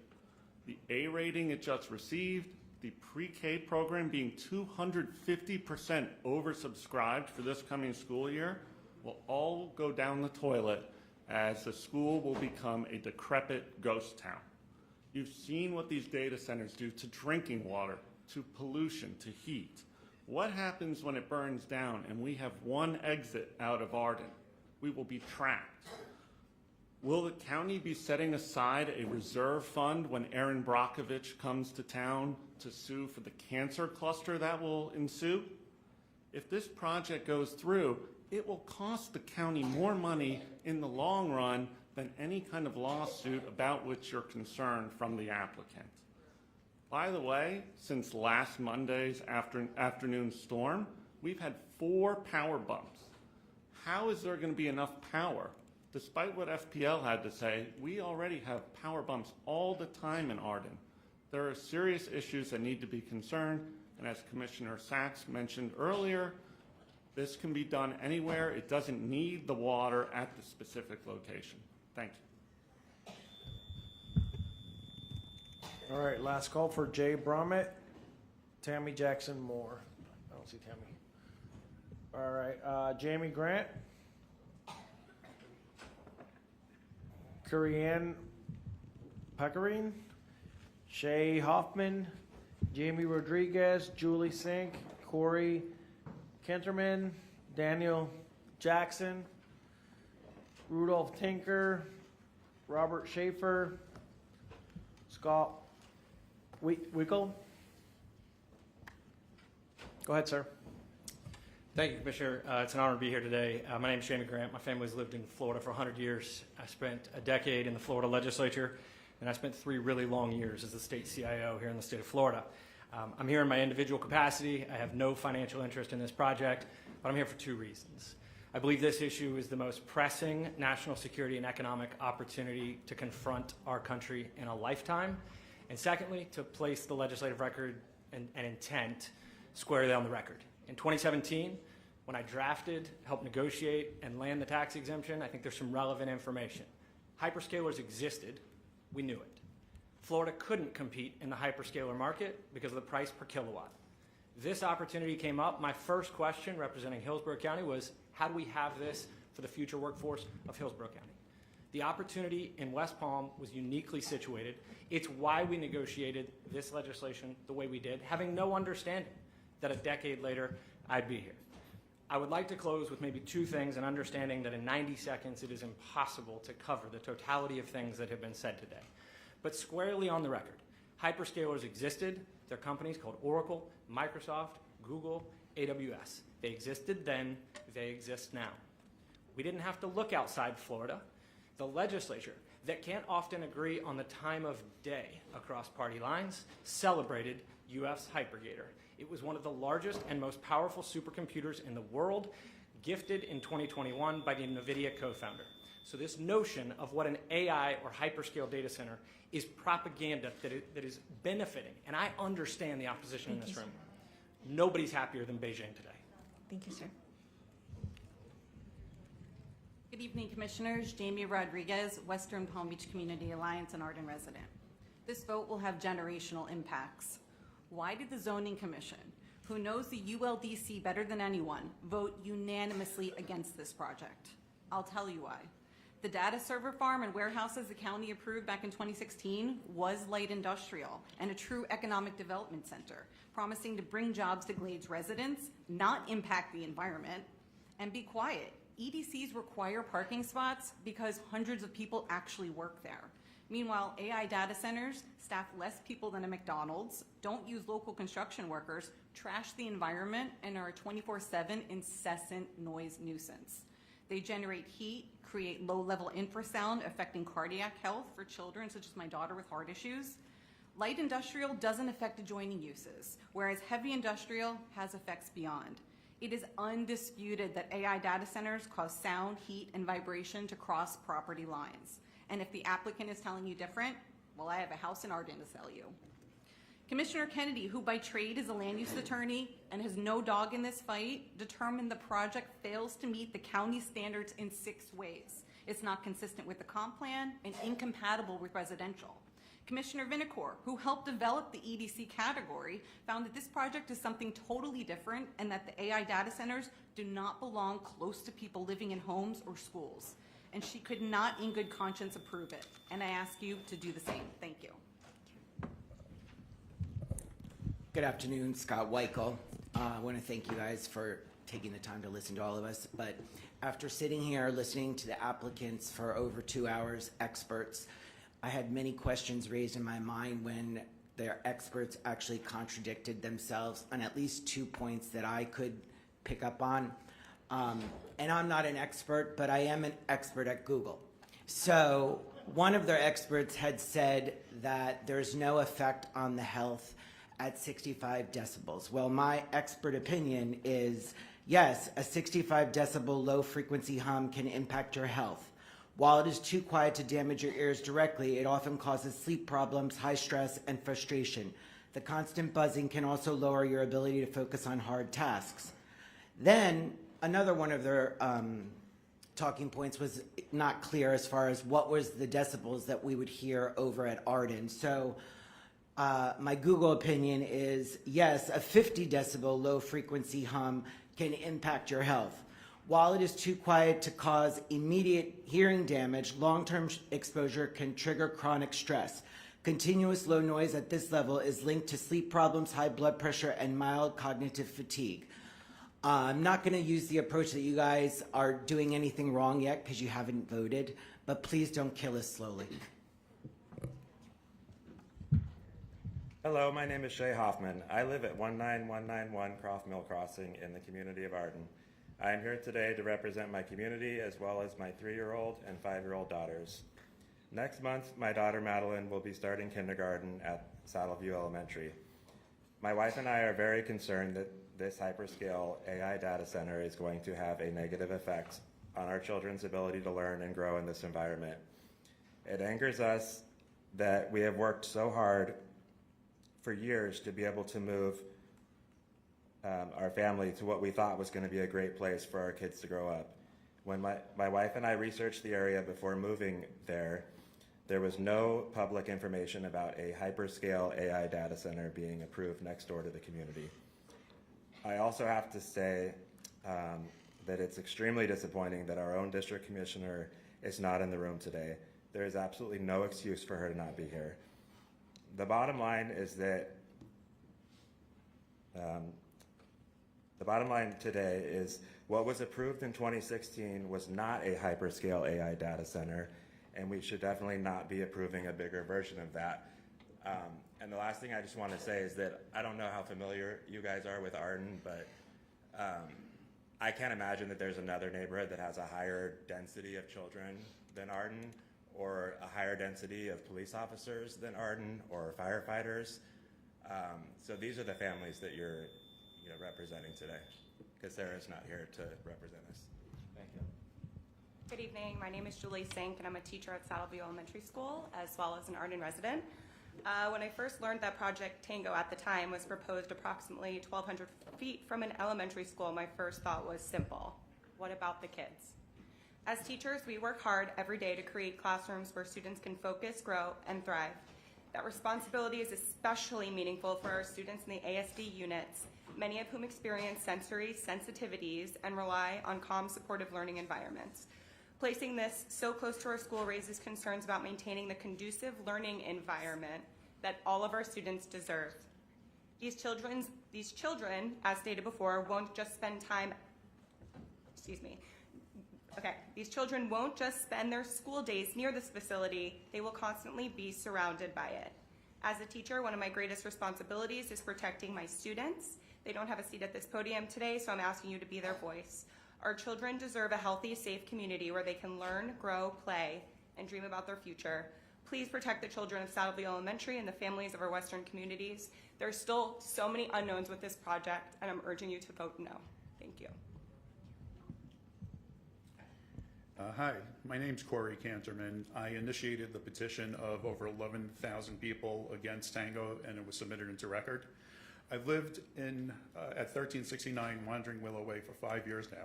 It's the westernmost street in Arden, so we are amongst the closest to the Project Tango site. My two sons are neurodivergent, dealing with sensory issues, amongst other things. We're thankful we live in what is supposed to be a peaceful, nature-focused community that will not overstimulate them. My wife and I are so proud of our boys. Despite their challenges, my older son has excelled in middle school and was accepted at Dreyfus, where he starts next month. My younger son really hit his stride this past year at Saddleview, which would be even closer to Tango than my house. Tango is a direct threat to my family's health. I fear what the constant low-frequency sound known to cause stress in the body will do to my kids and their sensory issues. What will the air pollution do to my asthma? My older son suffers from anxiety and has been watching this all day on YouTube rather than the World Cup because he's really worried. Hi, Ethan. My younger son has ADHD and often wakes up multiple times a night. The sleep-depriving low-frequency noise will exacerbate that. Hey, Jacob. Arden will be up to 16 degrees hotter due to the heat island that will be created. Between heat, noise, and air pollution, we won't want to go outside. And what happens in that emergency, because as mentioned, we have one exit. This whole thing is absurd. And I can't believe it's even come to this. It should be called Project Whiskey Tango Foxtrot, because every detail of this is a WTF moment. Thank you. All right, last call for Robert Schaefer, Rudolph Tinker, Daniel Jackson, Corey Canterman, Curry-Ann Pakarian, and then calling John Rothberg, Laura Cole, Eric April, Rachel Smith, Jairus Goss, Catherine Waldron. Go ahead, ma'am. Hi, Laura Cole. I'm a resident of Arden. I'm also the Senior Vice President of Workforce Strategy and National Operations at the largest staffing company in the world. My teams are tasked with classifying heavy versus light industrial sites nationally. Here's the part that the experts this morning left out. Project Tango is a massive heavy industrial processing plant, not a light industrial warehouse. It is not about your ears or what you can hear. When we're talking about 24/7 low-frequency hum, it bypasses the human ears. It travels for miles and penetrates glass and concrete. You cannot build a wall high enough to stop it. A quick Google search shows that data center low-frequency hum runs closer to 85 dBc, not the 50 that was, or 40 that was talked about earlier this morning. It is radically different drone than an air conditioner, which renders that earlier demonstration completely invalid. Decades of neurobiological research prove that this permanent hum is a toxic stressor, forcing the human nervous system into a continuous fight or flight response, which triggers severe sleep disruption, impaired childhood brain development, immune dysfunction, heart disease, anxiety, cancer, and cognitive decline. Once you know these facts, a no vote is the only defensible path forward. Please do not knowingly condemn our community and our children and our elementary school to disease, suffering, lawsuits with this permanent health hazard. Please vote no. Rachel Smith, I am a resident of the Acreage. Hyperscale AI data centers did not exist in 2016. Your own zoning department just recommended denial because we all know that this is a heavy industrial operation. Today you've heard a lot of facts about Project Tango, the dangers to our communities, and the detriment that building this hyperscale AI data center will cause to residents, their children, the environment, and so much more, but I want to take this time to speak directly to you all. First, I want to remind everybody that respect is earned and not given. I find it disgusting that the people that were elected to represent us are practically making us beg for your protection. All of these community members you see behind me, including myself, have spent their time, energy, and hard-earned money to put a full force effort into fighting this. You've made us do the research, us educate you guys, us confront the developers, and us fight for ourselves. We've created websites, Facebook pages, held rallies, events, we've called, emailed, met in person with our elected officials, and it still feels like today we're sitting here begging you guys to protect us. If this gets voted yes on, we will take all of this energy over the last few months and make sure that you guys are held accountable for your actions. Our tax dollars are the only reason you're here. You know what the right decision is. It's not about money. It's not about tax revenue. It's not about being afraid of the developers that you guys are allowing to strong-arm you into this. The right decision is protecting the people you swore to protect, representing the people who pay you to represent them, listening to what your constituents want, not the developers. The right decision is voting no, and I strongly urge you to do that today. And then I have a question for you, Mr. Weiss. Do you think that 600 fans will be loud? Genuinely, I'm like genuinely asking. I would like your answer. You cannot direct, you have to address the entire board. Please. Okay, may I ask the commission for answers? Do you guys think that 600 fans will be loud? Thank you. I don't get an answer. I'm putting all questions on the record. Thank you.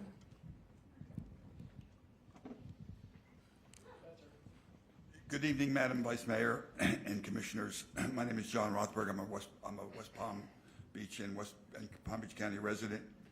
This board has worked to diversify our economy by attracting industries like AI, biotechnology, life sciences, advanced manufacturing. We have celebrated new investments in research, innovation, and higher ed. We're welcoming Vanderbilt, expanding research at FAU, and continuing to build on the success of our biosciences industry. Attracting these industries requires more than vision. It requires infrastructure. Just as previous generations invested in roads, ports, airports, and utilities, today's innovative economy depends on digital infrastructure. Data centers are the backbone of AI, medical research, cloud computing, financial services, and virtually every technology company. We want Palm Beach County to compete with the nation's leading innovation hubs. Therefore, we must be willing to build the infrastructure those industries require. This project represents an opportunity to strengthen our commercial tax base, more commercial investment, long-term revenue to support schools, public safety, and libraries. I respectfully ask you to support Project Tango.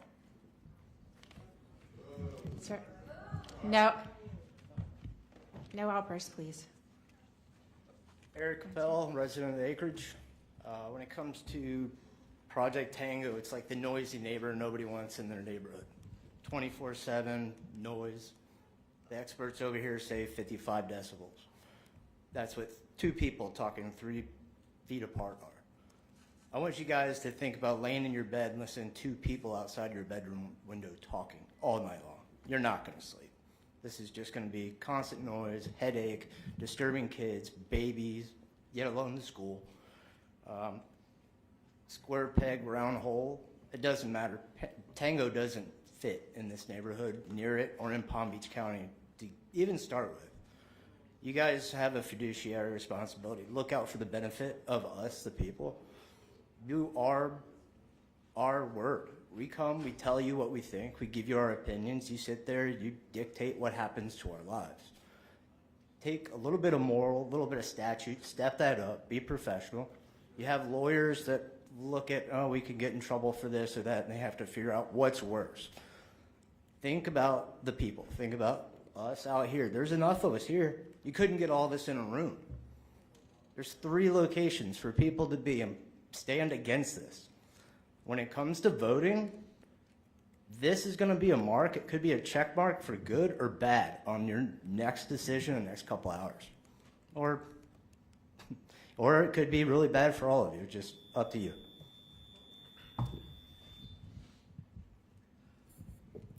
Hello, my name's Catherine Waldron, and I live at 11863 Wimbledon Circle in Wellington, Florida. And I'm here today to speak out against Project Tango. Our community does not need a hyperscale AI data center. There are already thousands in the US. They are not regulated, and the environmental and health impacts are not yet fully understood. We are being asked to operate under the trust me, bro theory, which most assuredly will not turn out well for nearby communities such as Arden or the 800 children attending Saddleview Elementary School. Further, the large and furious ramp up of all of these AI data centers is leading us to a large bubble that will lead to a financial meltdown. Built largely via circular financing, the financial model of these AI data centers does not make sense.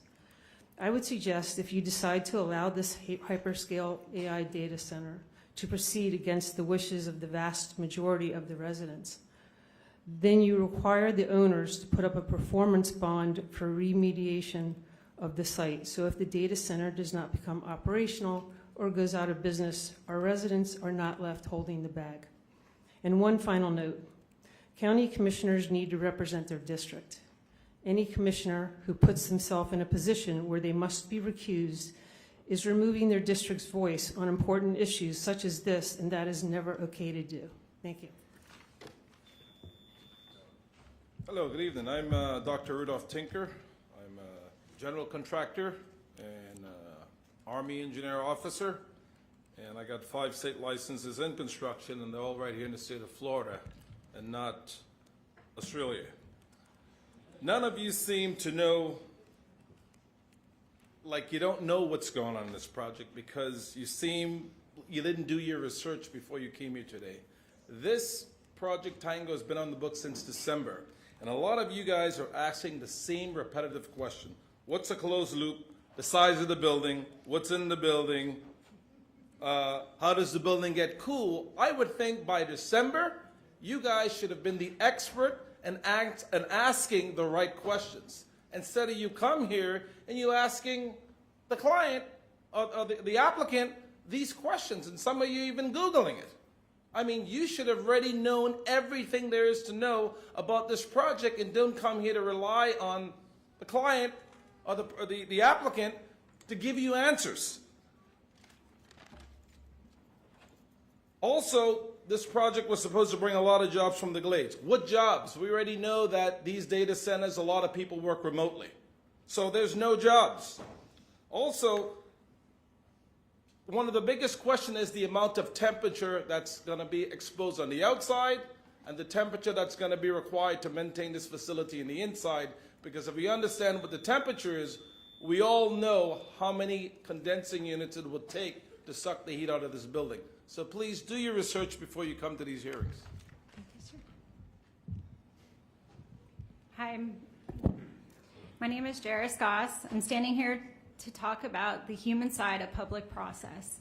Individual participation in a system is not the same as public consent to unlimited expansion on every system. It does not remove our responsibility to question its cumulative impacts. At what point does accumulation become part of the evidence? We are told to look at a hyperscale facility in isolation, but communities and ecosystems don't exist in isolation. One decision at this scale ripples through an entire system that sustains our families, our history, our water, our biology, our energy, and our public health. I brought an anchor today. This is a book, a reminder that Florida's history and natural systems are interconnected, and today's decisions become tomorrow's history.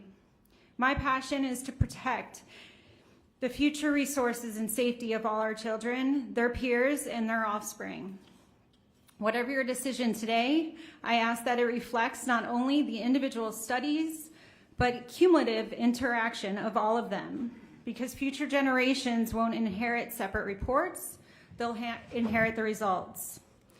I also just want to add into evidence your own flyers about conserving water and, you know, all that fun stuff.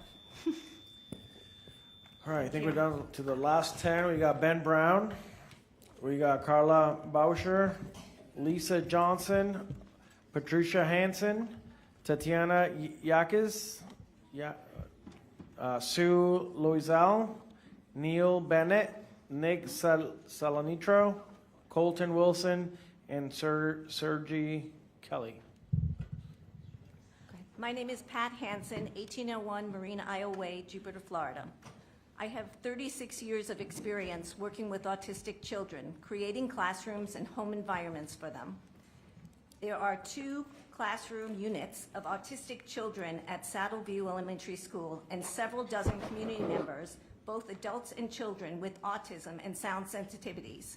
Mr. Cox's experts said these people do not exist. They do, and I'm standing up for them right now.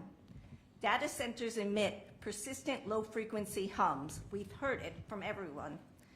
Because many autistic individuals experience auditory hypersensitivity, again, auditory hypersensitivity, and sensory processing differences, this consistent sound triggers severe distress, sensory overload, sleep deprivation, and even physical symptoms like anxiety, nausea, and meltdowns.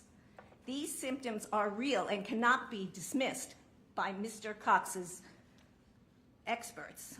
On July 2nd, Mr. Cox promised me, and I quote, "Nothing will change in Arden," and I told him it's simply impossible. I requested him to give me the address and location of any data center in the United States that would have a hum that wouldn't affect my disabled child. He failed to provide it to me that day, and he told me he would get back to me, and he never did. I was willing to fly anywhere for that.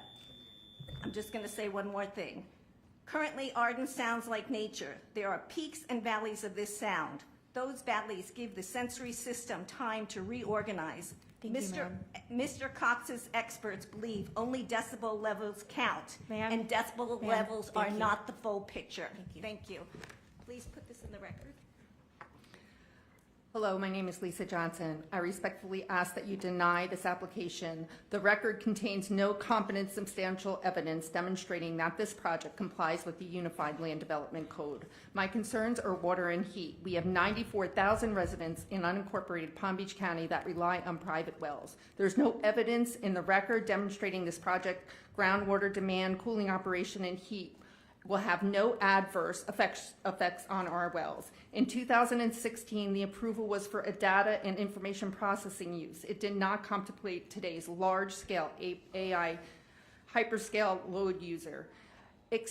Expert research published this year and submitted for the record and documented measurable off-site warming from operating data centers extending beyond facility boundaries. The ULDC prohibits objectionable off-site impacts, including heat. Lion Country Safari is only less than 2 miles away. It's home to endangered species. The potential for off-site thermal impacts, there's no evidence of thermal monitoring or impact studies to ensure wildlife will not be adversely affected. When I previously asked Greg Weiss what the county's plan was for if our wells became unusable, he answered, "There is not one. I guess we bring you bottled water." We have no impact independent studies of our well levels or quality. Commissioners, bottled water is not a groundwater protection plan. I wish you good luck on what's to come. Hello, Commissioners. My name is Sue Loisel. I live in Arden, of which my home is 1,000 feet from Project Tango. I'm a member of the WPBCA, Chairwoman of the Arden HOA Development Impact Committee, and former Vice Mayor of the town of Cutler Bay. I understand what you're going through, and I understand that you need to go with what your community wants and what your residents need.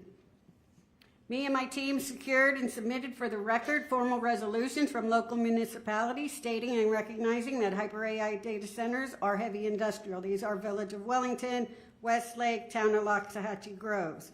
Additional resolutions that I submitted from community organizations, Acreage Landowners Association, the Arden HOA, Foxtail, Indian Trails, Classroom Teachers Association, Palm Beach County Democratic Party, and the Everglades Coalition, and several letters opposing Tango from Senator Bierman, State Representative Weinberger, Sustainable Palm Beach, the School Board of Palm Beach County, Deer Run's Board of Directors, Sierra Clubs. Additionally, we submitted 300 pages with 11,264 signatures for opposing Project Tango.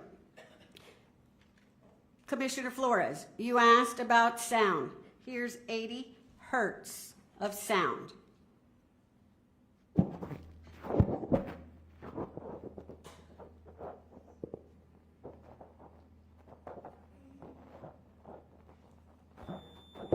That's low frequency sound. You can't hear it, but your brain can. Sir?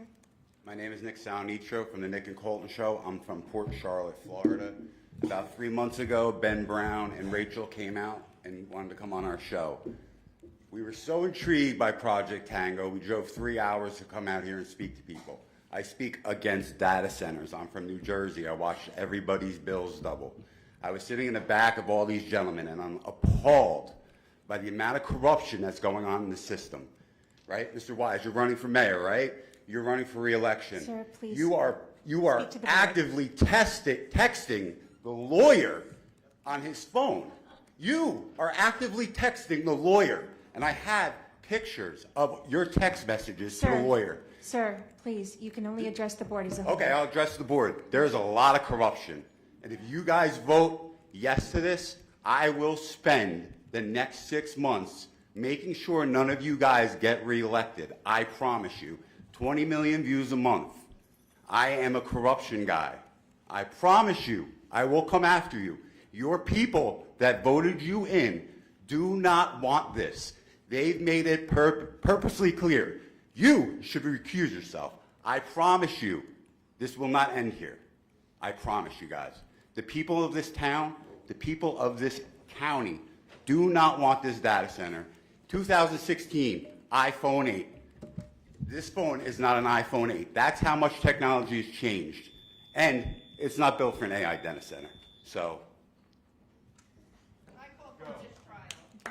Right here, guys. Okay, sir, I said the next person that claps has to be removed. Back here. Okay, deputies, please. Any of the ones in Move the them, room. please. We will have decorum. Plenty of evidence. Ma'am, we are not going to proceed in this way. No, ma'am.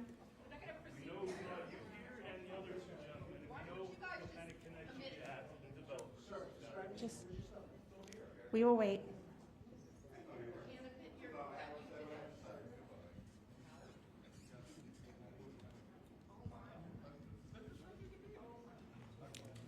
Please, can we wait? Sir, officer, he's not getting removed. It's a gentleman in the white shirt back here, and I believe it's the lady in the gray over here. She's seated. We're not asking him to be removed. Or am I wrong? No. It's the gentleman that clapped right there, correct? Yes. Yes.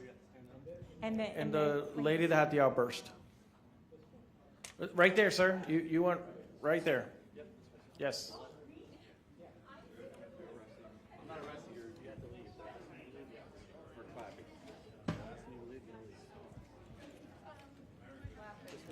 Sir, are you in line to speak? You're standing in the aisle. Are you in line to speak? What's your badge name? Okay, thank you. Adam badge is 9148. You have to go out to their order, not my order. I'm sorry. Just a minute. Oh, I asked her to wait until the room was cleared. It's okay. Okay, sorry. Go ahead, ma'am. Thank you. Thank you. That's a hard one to follow.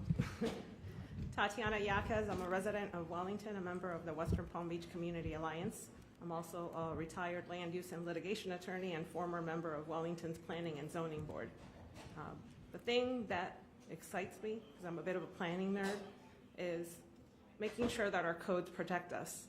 And for those of you that don't have a planning or a legal background, I don't know if you know what our most important code that protects us here in Palm Beach County is.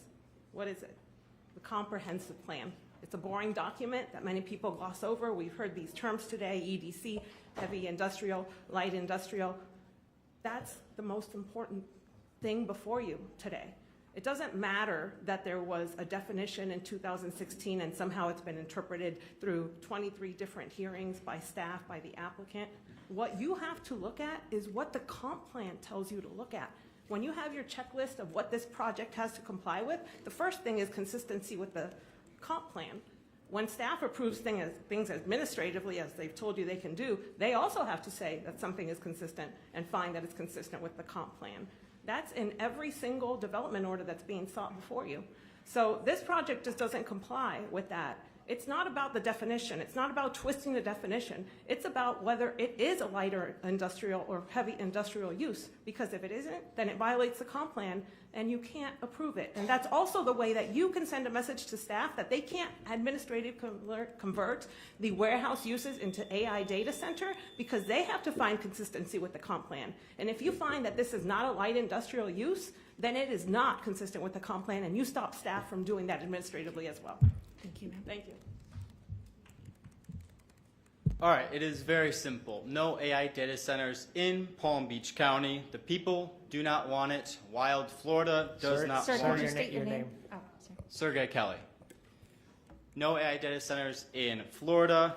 No, none in Palm Beach. Wild Florida doesn't want it. The people do not want it. It'll pollute the water. This is not some magical cloud machine that won't have any other impacts. It is not what was approved in 2016. That should be very, very obvious. The moratorium you guys used as a political stunt perhaps, or maybe it was in good faith by some of you, will be null and void if you approve an AI data center in Palm Beach County. It takes away the whole point.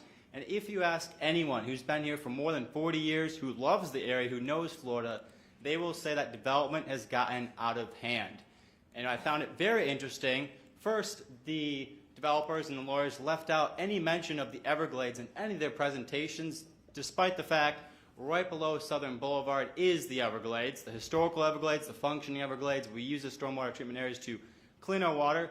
None of you, I'm surprised, would not bring up the Everglades. In Palm Beach County, the emblem of Florida is the Everglades, and you're directly going to impact that. I know you probably are getting courted by developers and lawyers and whoever, but it should be, none of us should have to actually be here for you guys to do the right thing and ban Project Tango and all AI data centers in Palm Beach County unless the people want it and vote for it, and there will be a new uprising of political candidates who will do the thing for a wild and free Florida.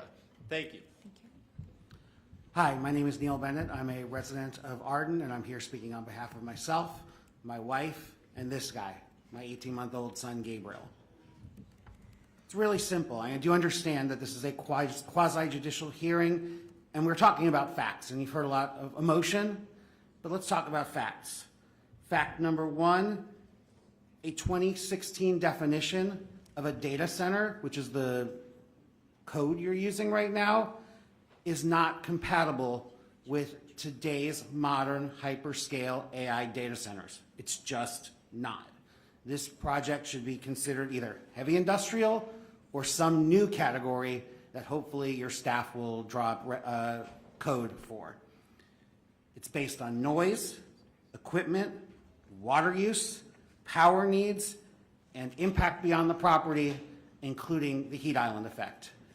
I spoke at the zoning commission meeting a couple of weeks ago, and the zoning commissioners got it right. They understand that this impact is not compatible with being next door to a neighborhood, a school, or the light industrial uses approved in the EDC use. And the other bottom line, Mr. Cox even admitted at the zoning commission that hyperscale AI data centers create adverse uses beyond the border of their properties. And you can actually go back to the testimony from that day and hear it in Mr. Cox's own words. Thank you. Hello, my name is Emily Ryan, and I live in Jupiter Farms. I appreciate you guys taking the time to listen to me this evening. So I work 2 jobs. I took off both to be here, so I really want to be here. A few years ago, I didn't want to be here. My mental health was at an all-time low. I think a lot of young people are experiencing that in this country. And what helped me was wild Florida. Going out into the natural spaces, falling in love with the wildlife, seeing manatees pop up with their noses coming out of the water, and listening to the bird songs. Birds, they communicate through their songs. Do we know long-term what this humming sound is going to do to the wildlife in the area? There's already little pockets of islands for these animals to navigate through the wildlife corridors. They don't have maps. A panther doesn't have a map. We could restore that population all we want, but they're getting hit by cars left and right. I don't see a need to keep continuously developing and causing sprawl here. I don't think it's compatible with Florida. We have the Everglades, which is the drainage basin for the entire United States. And I just don't see how an AI data center that's going to take more water, more energy, and could potentially have long-term health effects. I'm anxious to have children one day, and I'm scared to even do it in this community if this data center goes into place. Thank you. Ma'am, what's your name again? My name's Emily Ryan. And you submitted a card? Yes. I guess you did not submit the card. Please give that to our clerk right here. You got it. Right here. Thank you. Sir. Good afternoon. My name is Colton Wilson. I came here today because I refuse to sit back and watch another community become a bargaining chip for powerful interests. As I look around this room, I see two very different groups of people. I see citizens who live here, raise families here, pay taxes here, and will live with the consequences of your vote for decades. Then I see the attorneys, the consultants, the lobbyists, and developers and expensive suits who don't have to live with any of it. They collect their fees, move on to the next county, and leave the people of Palm Beach to deal with whatever comes next. That's the difference. This isn't just about data center. It's about whether local government still works for the people or whether the people have become an obstacle standing in the way of corporate interests. And I want to ask every member of this council a question that many people in this room are already asking themselves. Can each of you honestly say that no land developer, no lobbyist, no political donor, and no special interest has influenced your position on this project? Because if that's true, then be transparent. Let the public see it. Don't just ask us to trust you, show us why we should. When residents repeatedly see massive developments pushed over neighborhood objections, it's only natural that they begin to question whether their elected officials' loyalties are where they truly lie. Are your loyalties with the families who elected you, or with the developers and corporate interests asking for another approval? You weren't elected to maximize corporate profits. You were elected to protect this country, or this county, and the people who call it home. History won't remember who approved another development project. It will remember who had the courage to stand up and say enough. Thank you. Sir? Yeah, Ben Brown. I live in Arden. I'm going to start off a little different. I'm going to not say thank you for the time because you said 45 minutes and gave them almost 3 hours and then cut off some of my time. So I won't waste any more of it. Right and wrong, that's really what it's about here. It was wrong that this thing came on consent agenda back in December, and we had to raise a bunch of noise and get it on your radar and do your job for you. As we went along, you did no homework, no research, like which has been mentioned here multiple times, and it's embarrassing along with the staff because the questions, again, are redundant and the same over and over and over for months. The next thing that's unacceptable and wrong is the county commissioner back there who can't represent herself because she made so many wrong decisions, she couldn't even sit up here as a mayor. That's an embarrassment to all of you and to me being in District 6. What else is wrong? We have no fire station within 6 miles of our community to put out the fires that may occur at this facility, especially with lithium. What else is wrong? When the 3 deputies died, which was a tragedy, there was all kinds of attention and notoriety and notice that we only had one exit and entrance to Arden. 8,000 residents. It's ignored by Baxter, by all of you, by your staff, by Patrick Rutter, but guess what gets pushed along the lines? A data center. I wonder if the campaign contributions, Miss Woodward, have anything to do with your vote coming up. Miss Baxter, Mr. Weiss, Sir, I wonder when you run for sir, mayor you will of the address city, if the people are going to think kindly of you for not protecting the water Sir, of the city. your time is up. Vote and do the right thing because it's all Sir, your wrong. deputies, please have this man removed. Your time is up. Thank you. Welcome to America. there any more cards? One last card. We got Carla Boucher. Ma'am, you will be removed as well. All right, take them both. Last card, Carla Boucher. You have 10 seconds. Okay, that's it. Vice Mayor, should we take a break? We are going to take a break at this moment. We will come back at 7:15. We'll take a 30-minute break. We will 30 minutes. Dude, I thought this was America. I guess it's the land of the corporate interest and the sellouts, the lobbyists, and lawyers. Heaven forbid, these groups of power, they can't handle it. Shut it down. Vote the right way.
We can do the upside.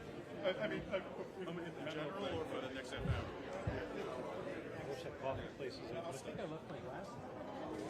Your sunglasses? No. I have protein bars. Anyone need a protein bar, by the way? I have a whole box of them. I'm not kidding. I brought it. What? The Young family taking care of each other. All you're missing. Should have made this. I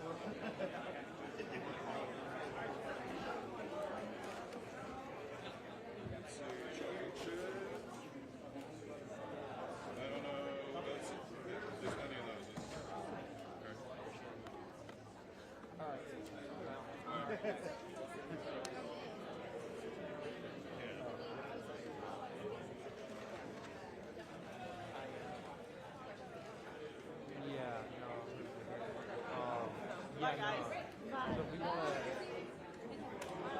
Thank you.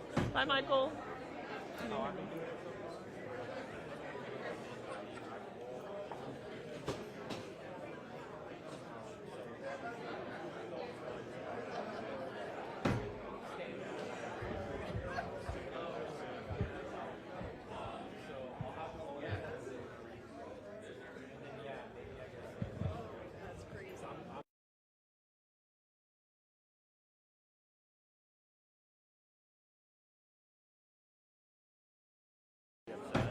So like if you and Julio just like work on getting the sound, I guess that would be Nick and Cole and show. He spoke at 100%. I had 9 hours of them texting everybody back and forth. the fucking bullshit, talking about other candidates, talking about who's on their side, who up there is corrupt, who's on their side up there. They're worried they're not going to get the vote now. In the text messages, I had multiple text messages back and forth. They're worried they're not going to get the vote. They're hoping that she's voting on it. And then she started texting them while they're talking. When they were giving their testimony, she was giving them. That's what she was saying. Yeah, that's exactly what she was doing. I just sat behind him for 9 hours and just took screen. Look, you think I'm looking? Watch. All day long. All day. I literally sat behind him.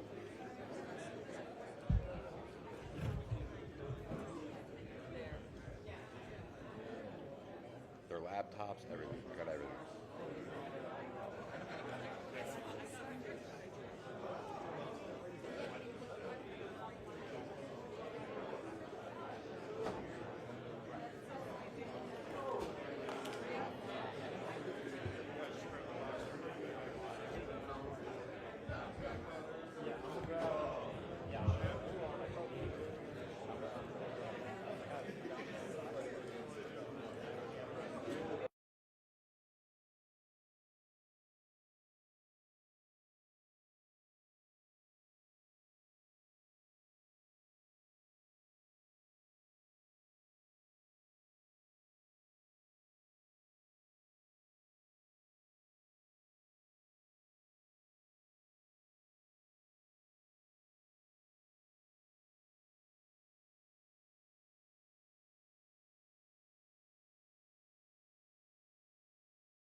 Look, guys.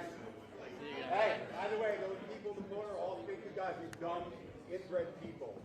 And I'll be posting all the messages.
Okay, good evening, everyone. If you could begin to take your seats.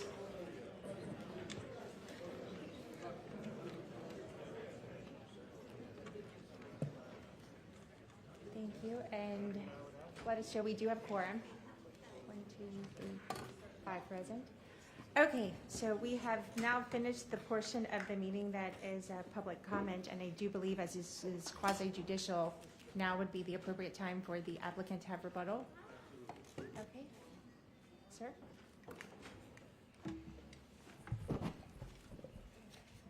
Good evening, Vice Mayor, members of the commission. Again, for the record, Brian Seymour. I'm an attorney for the applicant. I'm going to be brief, I promise. There's a couple of things just that I want to sort of to remind, and the first is I'm not going to get into all of the public health questions that have been raised. You have a report done by public health experts. And again, these are not just people. This is people who've made their career on these issues. A lot of the discussion was about noise. And there was, nobody, by the way, said it was wrong. No one said that the information provided in the reports was incorrect. There were questions that were raised. These reports, by the way, have been with the county since April. The information has been available since April. So if there's more that's wanted, or someone could hire an expert to do their own study, they certainly could have done that. But the questions that were raised are answered by your conditions. Because at the end of the day, when staff said we want a condition of approval that guarantees that what you say in your noise reports is going to be accurate, we said okay. And that's in a condition. So you are not just relying. Many people say you can't rely on these experts, which you can. These are, again, world-leading experts. We have said we are going to literally step up, and we are going to take those points again. We're going to redo the study. They'll get reviewed. And then if the operations show that the noise levels are beyond what was proposed, what's currently there, basically, then it gets dropped back. There's a discussion about the closed loop system. That is part of this. That is going to be this. It wasn't we think we're going to do it. We've told you we're going to do it. That's part of the analysis. The noise analysis that was done, in fact, was the whole property. It was the whole project, and I mentioned that this morning as the one thing that because of the way they do that, they did. So taking one piece out of context does not show that. And so we know that this is emotionally charged. We understand that issue. At the end of the day, we're talking about 280,000 square feet of the data and information processing. And I understand there's the question of hyperscale and large and the energy usage and all that was done. We are limited to what is in your code, but we did not actually stop at what was in your code. That, Vice Mayor, is why you see all those conditions. Not because it's not okay, but because we heard all of the questions and we're willing to answer them. And that happens in development all the time. You see single-family residential next to single-family residential where you get decreased density and increased buffers because people have concerns. That doesn't make it inappropriate. It's trying to work through the best we can with those issues, and that's exactly what's been done here. So the last thing I want to point out about this is a lot of points are made about data centers, not about this proposal. Because we know that you can't have gone to a data center that would give you an example of what this will be, because this design has not yet fully occurred and been built. It has been designed based on what's known and the problems that occurred at those other centers. So when you hear about impacts, again, we talked about this morning, some of those are 150 feet away, not 2,300 feet away. They are totally different system sets. And so all we can look at in this, particularly in this quasi-judicial hearing today, is what your code requirements are and are they met? And we did go further than that, and we are committing to that. We did commit to that 850-foot setback for any data and information processing use so that those warehouses would not be converted. So again, we've tried to do this based on the concerns of the neighbors. We've tried to do this based on everything we've heard. We've gone above and beyond from what the code requires, but at the end of the day, in this quasi-judicial process, all of the evidence, all of it, is consistent with the code. And so we ask for your approval today. We understand it's challenging. We understand that it's a hot button political issue all over the country and people are reacting to that. But today we're on one limited project with very much a specific subset of facts. And those facts and those conditions are what's before you today. So we do have our experts. If there are questions about the public health, more about the noise or whatever there may be, they're happy to answer your questions. But with that, we do ask for your vote this evening. Okay, now we enter the part of board discussion and any questions. So Commissioner Marino's light is the first one on. Please go. Well, I was just going to say there were a lot of questions that came up, and you were writing the questions down. I'm happy to cede the floor to you to ask those questions, and then if there are some more, I'm sure the board will jump on board. Okay, happy to. Although several of the questions I believe would be related to FPL, and I think the representative left. There were questions about power outages in Arden.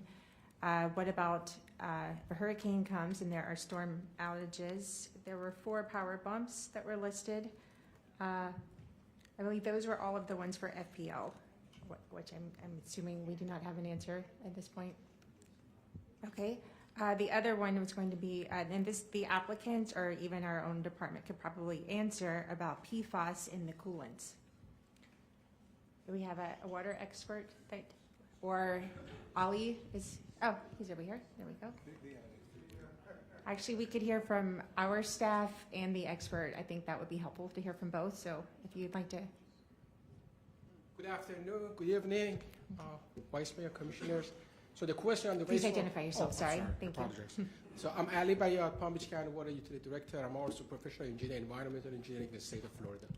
So going back to the question of the PFAS, I think the question was more related to the wastewater, that if they use the coolant and get discharged of the wastewater, where that goes, we'll put a condition as part of the condition that we propose that the wastewater should not come back to the county. They have to tell us where they're gonna haul it away.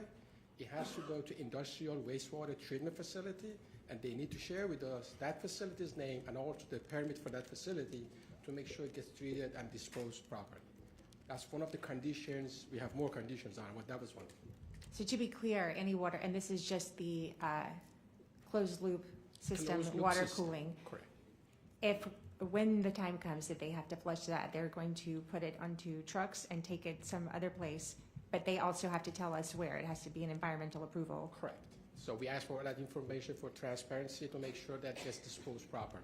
And it will not be flushed into our system. No, and we had that conversation really clear with the applicant, this one and the other one, so that all the wastewater facilities under the county purview, we're not gonna accept no wastewater, even if they haul it and they're gonna come back, that's not gonna happen. Okay, is there a response from the applicant on that? I mean, I think that kind of takes care of it, but if you'd like to respond to the PFAS?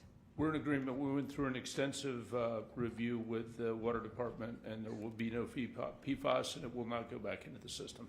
Okay, thank you. With that, this would probably be for the sound experts. We had a specific question on hertz.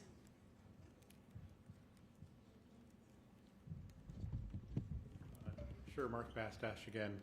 So hertz were shown in that table that I had shared, that table 5-1, which is from the report. It showed the octavand frequencies in hertz from 31.5 hertz to 8,000 hertz. And so we have the hertz information for all the equipment, and that was used as the basis of the model, and that's consistent with the ISO 9613 standard.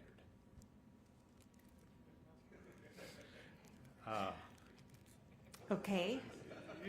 That is the sound standard that we use for doing the modeling.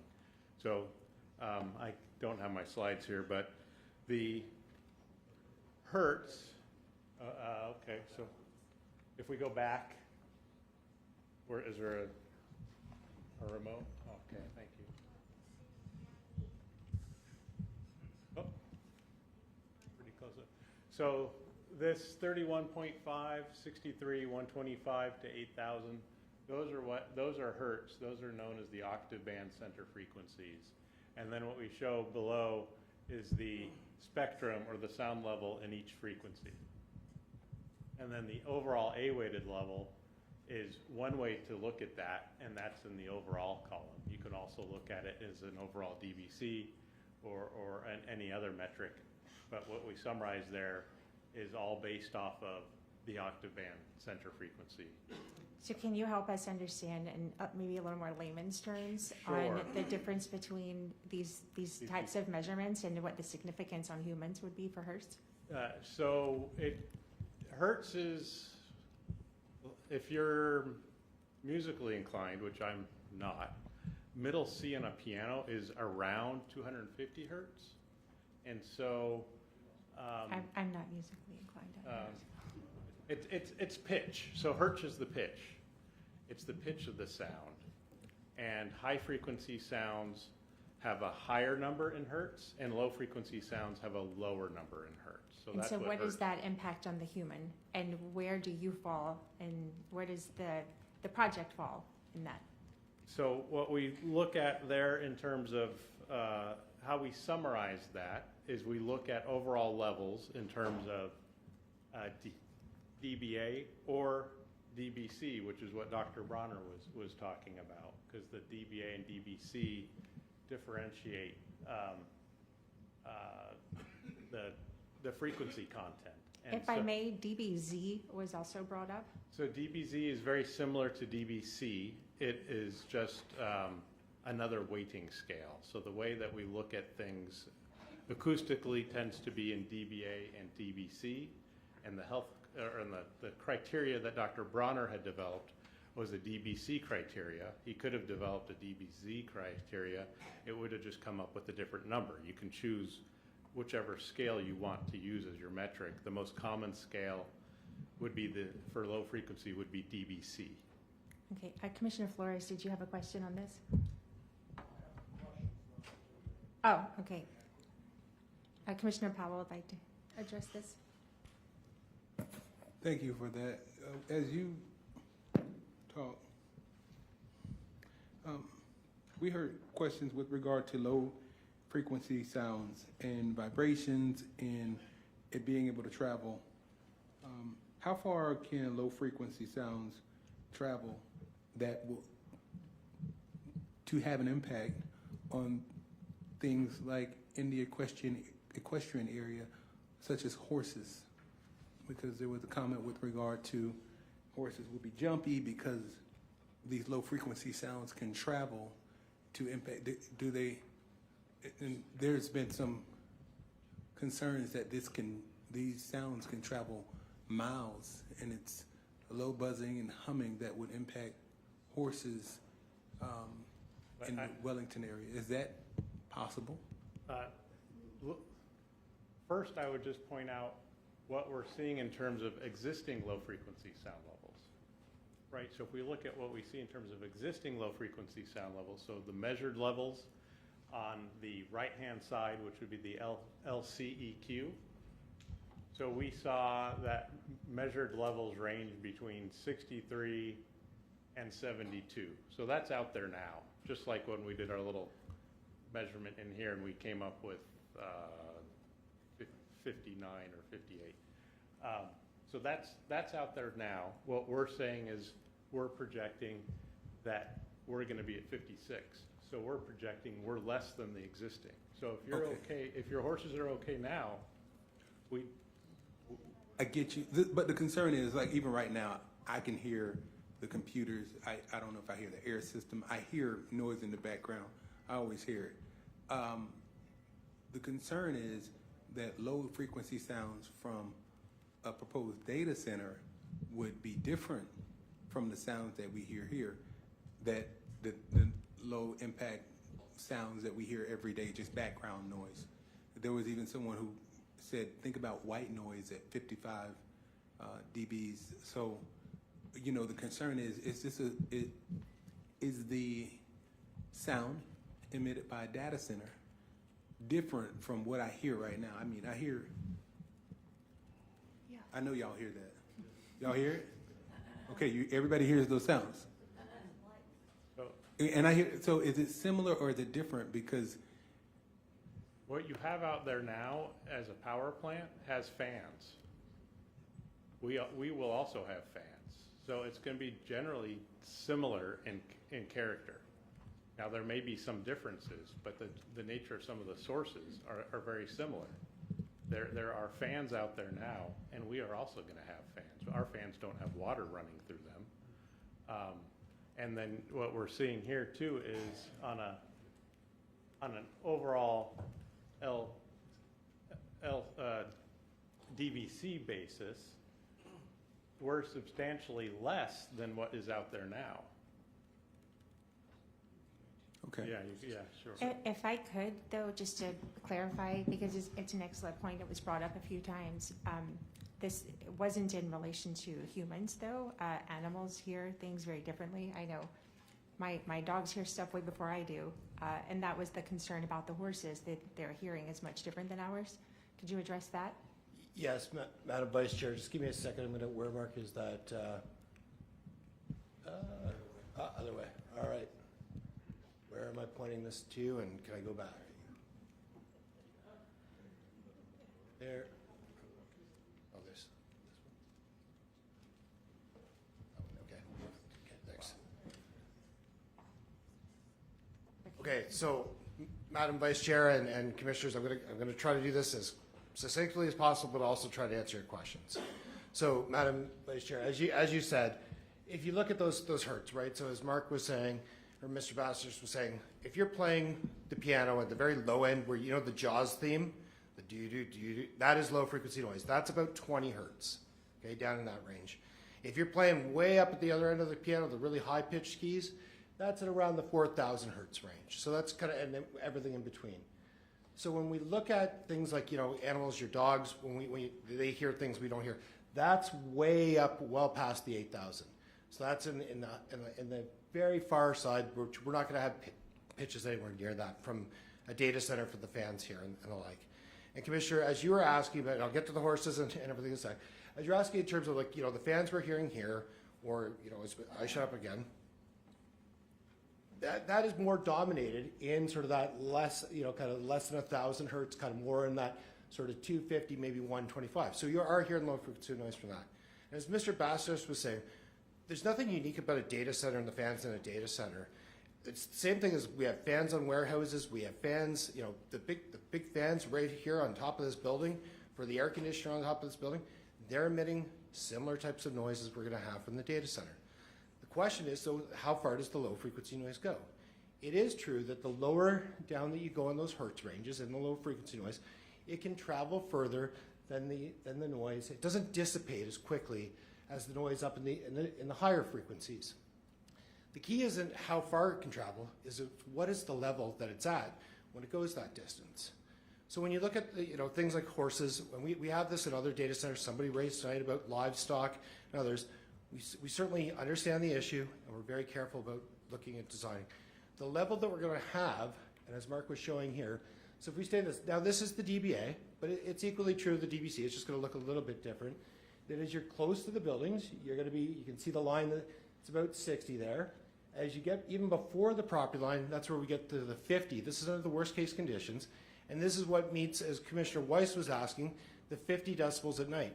When we look at the health report for the people in the community of Arden, you can see right kind of where those purple dots are, where those monitoring stations that were done just on the east side of the canal before we get to Arden. You see the line that says 45. From a health basis, what we're primarily concerned about for audible noise, and then equally true for the DBC, which we'll get to in a second, is first and foremost the reason you have different noise levels in your regulation depending on time of day. We want to make sure that people are going to get a good night's sleep. I don't say that facetiously. One of the biggest causes of concern for excessive noise and health is that people can't sleep. And if you've all done it where you've had a couple sleepless nights and you feel like crap, go with the medical term crap, you feel like crap, you don't exercise, you're not eating well, imagine going through that for very prolonged periods of time. That is why your ordinance has a 50 decibel at night. We're going to be even below that at less than 45, even on for the folks who are living on the west edge of Arden. That is well below standards either here in the US, whether it's the World Health Organization, Health Canada, around the world medical agencies agree, that's going to protect people's health. In terms of for the horses and the like, these levels, as you can see, when we get to the, let's say, to the west side where we've got 50, and then we're into 45 when we're into the sugarcane fields and that, we're going to be far below anything. And again, horses, cows, everything else, livestock are used to ambient sounds and noise. It's going to be far below a level from this data center, even on the property. You could have horses on the property, you could have them around the area. So when we look at the DBA, when we look at the low frequency noise, the reason why this facility, and I have visited numerous data center facilities. I've worked on numerous data center facilities. I've also turned down working for data centers because they don't have codes and standards like you folks do for noise limits. There are, quite frankly, data centers, small ones. The larger ones tend to be better designed, but smaller ones, there are 150, 200 people's homes that are far too loud, create excessive community noise, and probably should not be in operation. So when we look at this center, because of the way the equipment's inside the buildings, because of the low speed fans they're using, because we're not going to have those big water cooling towers that you see on the FPL, not to say that it's wrong, but the FPL site, we're not doing that, so we have very little noise and the separation distance. Okay, Commissioner Flores had a follow-up question. Yeah, it's regarding this chart. Earlier, one of the gentlemen who spoke about sound, I questioned him on he was giving some expert opinion based on a chart that looks different than this one. I guess it was used, and our attorney confirmed that it had been used in the zoning, that particular chart. When I looked at that chart, the measurements, the outer ring and the second to last outer ring, the numbers differed from what is presented here. Those were higher. Yeah, Commissioner Flores, I'm not sure where that, I'll be honest. But it was used by you guys. Well, and I'll come back to So Mr. why Cox. is your own math or your own study different? So I'll come back to Mr. Cox to speak to that because we weren't part of producing that. I believe Mr. Cox was. What I can tell you is this is the figure directly out of the sound report that Mr. Bastash produced. This is the work that myself, Dr. McConey, and Dr. Bronner relied on. The report that was filed with you in April. So perhaps I'll let Mr. Cox talk about what that other. Yes, please. Hello, yes, Commissioner Flores, Ernie. We have done a number of iterations of the project, and so, as you may recall, December, they were requested to put together a study, and we did some very preliminary work that we used actually in a webinar that we did to try to pass some information. And then we gathered additional information on the sound, and we also continued to make improvements. So one of the things that we've directed, as the project manager, I've directed the staff, let's gather data, let's run models, and then let's evaluate and determine if things can be improved. And so the simplest way, I'm going to use the Ernie way, you can buy a table fan, and it can blow air, and it's loud.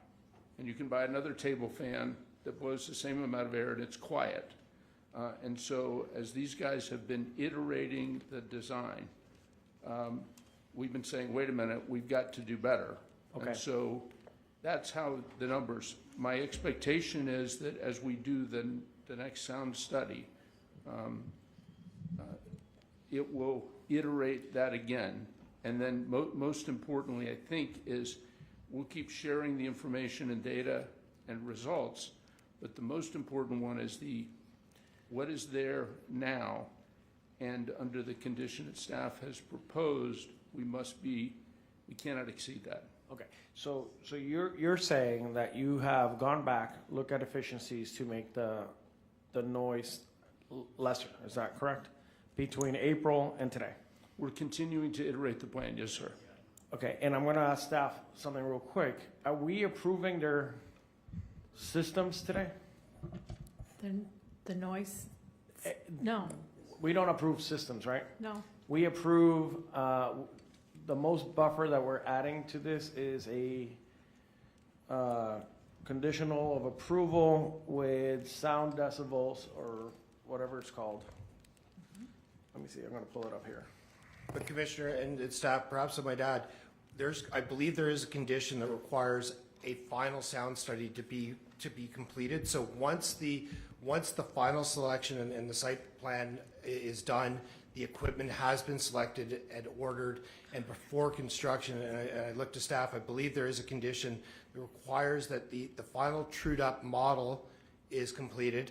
And then in addition to that, once the project's constructed, we then, or the proponent has to go back then and actually prove up with actual measurements, not just the modeling, that all the things that we said came true. Staff, is that correct? That there is one more prior to final approval, right, in terms of plan? So basically, what I'm getting at, you guys can make adjustments. You guys can play with this to make it more efficient or less efficient, or whatever it is. But at the end of the day, what we approve is the conditions of approval, which basically dictates that the maximum is 75 dBs. Is that how we? So our condition number 2 under noise is related to the A weighting. And at the residential property line, we have maximums. And there's maximums at certain times of day as well. And then we have an additional condition that was added as it relates to the C rating, that it can't be any higher than what it is right now. Okay, so I guess my concern is that the previous study, or that previous chart that I saw, the decibels, I guess, were higher. Now these are lower. But the threshold here is, it could be 75, it could be 60, 55, 50 depending on different time ranges. So that's the concern to me, that today we have no control over what equipment you're gonna use. You're telling me that you tuned things, you made it better, but you guys really don't know because you guys haven't really done it yet. So, a couple of things. First of all, it's not different. If you look at actually the line on the property itself, where the 50 is, that's what was shown earlier. It didn't show, remember, it didn't show the Arden property, which is what we're actually trying to look at. So you go piece by piece. Where the 50 is that was shown on the graphic, I did not get the gentleman's last name, but I asked you earlier, point blank, and you said, well, I don't know this. No. It was, I said it's not the same as this. That graphic is not the same. But if you look at the line where the 50 is, that's on the property that's at issue, not on the property line at where Arden or the school would be. So the point was, it was a little misleading as to the point of where the measurement matters. Okay. And so that's where the difference really was. But this is based on that information. So if next week a better fan comes out that reduces the decibel levels more, we could use that fan. But ultimately, if we don't design what we say we're going to design, which is a multi-billion-dollar investment to build, there will be no operation. Because if we're wrong, then there will be no noise, because, well, we already had this no noise, but there will be no operation of the use on site that we're asking for today, because we wouldn't have met the noise requirement at both DBA and DBC. So that's the actual protection, because the issue is, it's sort of like the same thing about what chips you use. The question is not, is it today's chip or yesterday's chip or tomorrow's chip or next week's chip or 2 years from now's chip. It's what is the resulting impact, and that's why we did these models, and we're confident with the pieces that we're going to put in place and the experts that have done them, and that's why we brought in the guys who literally wrote the standards to say, we'll agree to that condition after spending billions of dollars to build these things. And that's the key factor that this ultimately comes down to. So these decibels, the measurements, because we have the maximum levels, right? Is that what I'm seeing here? where are they gonna be measured from? From the purple dots there, or what? So we included in the conditions where they measure them from at the property line and specific distances apart. The recorded measurement shall be completed along the property line at the maximum interval of 400 feet, completed at varying times over a 24-hour period. So we included that in the how they measure it. And I'm sorry, I know this is a follow-up question, but it's like a rabbit hole. Is our code compliance trained and equipped to do sound studies and measurements, and who bears the responsibility of proving that this is Zoning. so?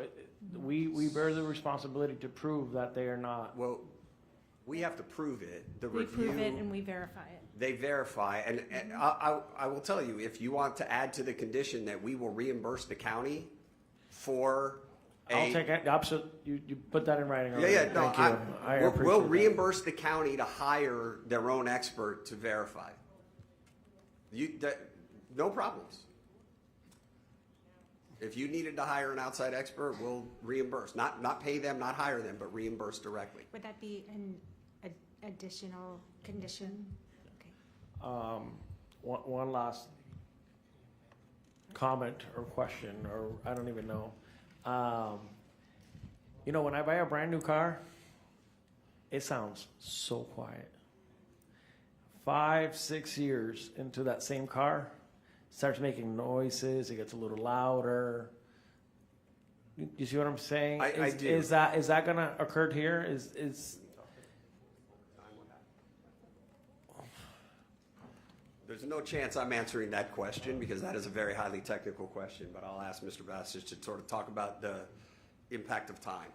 right? Because you're gonna buy the latest model right now, but in 5 years, is that it's gonna get clunky? It's gonna get If there's some rebalancing that would need to be occurred, the fans and everything would have vibration sensors and other sensors. So if there is some vibration or other aspects that start to result in abnormal conditions, then that would have to that could be rectified. That could be fine-tuned or whatnot. So the fans here. So what's the you said it could be rectified. How quickly? So I'm going through this scenario in my head. There was a code issue. The neighbors have complaints. We go out there. We find that it's a little loud. How long does it take to fine tune? That part I couldn't give you a timeline on. Okay.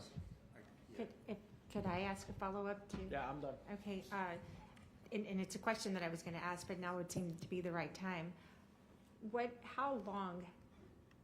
How much history do we have with a similar system as what you are proposing?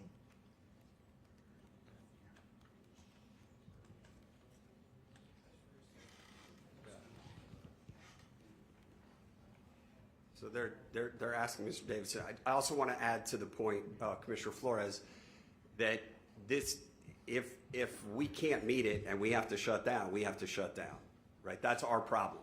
So it is incumbent on us to keep up with it, keep up. So if someone said, well, that's going to take, a month, we don't have a month. We have to meet the standard. We got to deal with it pretty quick because we always have to meet the code. It doesn't stop at one particular point or another. So, again, there's no, it would be really bad for the operator for that to occur. So I hear you say shut down, but usually when there are code issues, most people do is they just take the fines. Fines. They accumulate, then they come back and they ask for forgiveness. That's usually what happens in code compliance. I don't think usual is correct. I think you may see that part of it when it comes to you, if it ever comes to you. Usually people comply. And particularly when it comes to something like noise, it's something that typically can be complied with fairly quickly, right? So it's not a situation where someone's arguing, well, I'm a grandfathered use and the code doesn't apply and you have to go to hearings. There's all kinds of things that are totally unrelated to this context. And obviously you have lots of legal remedies going into the code rules too. So do we That have? may need to be an additional condition, but if I could get an answer to the question for the,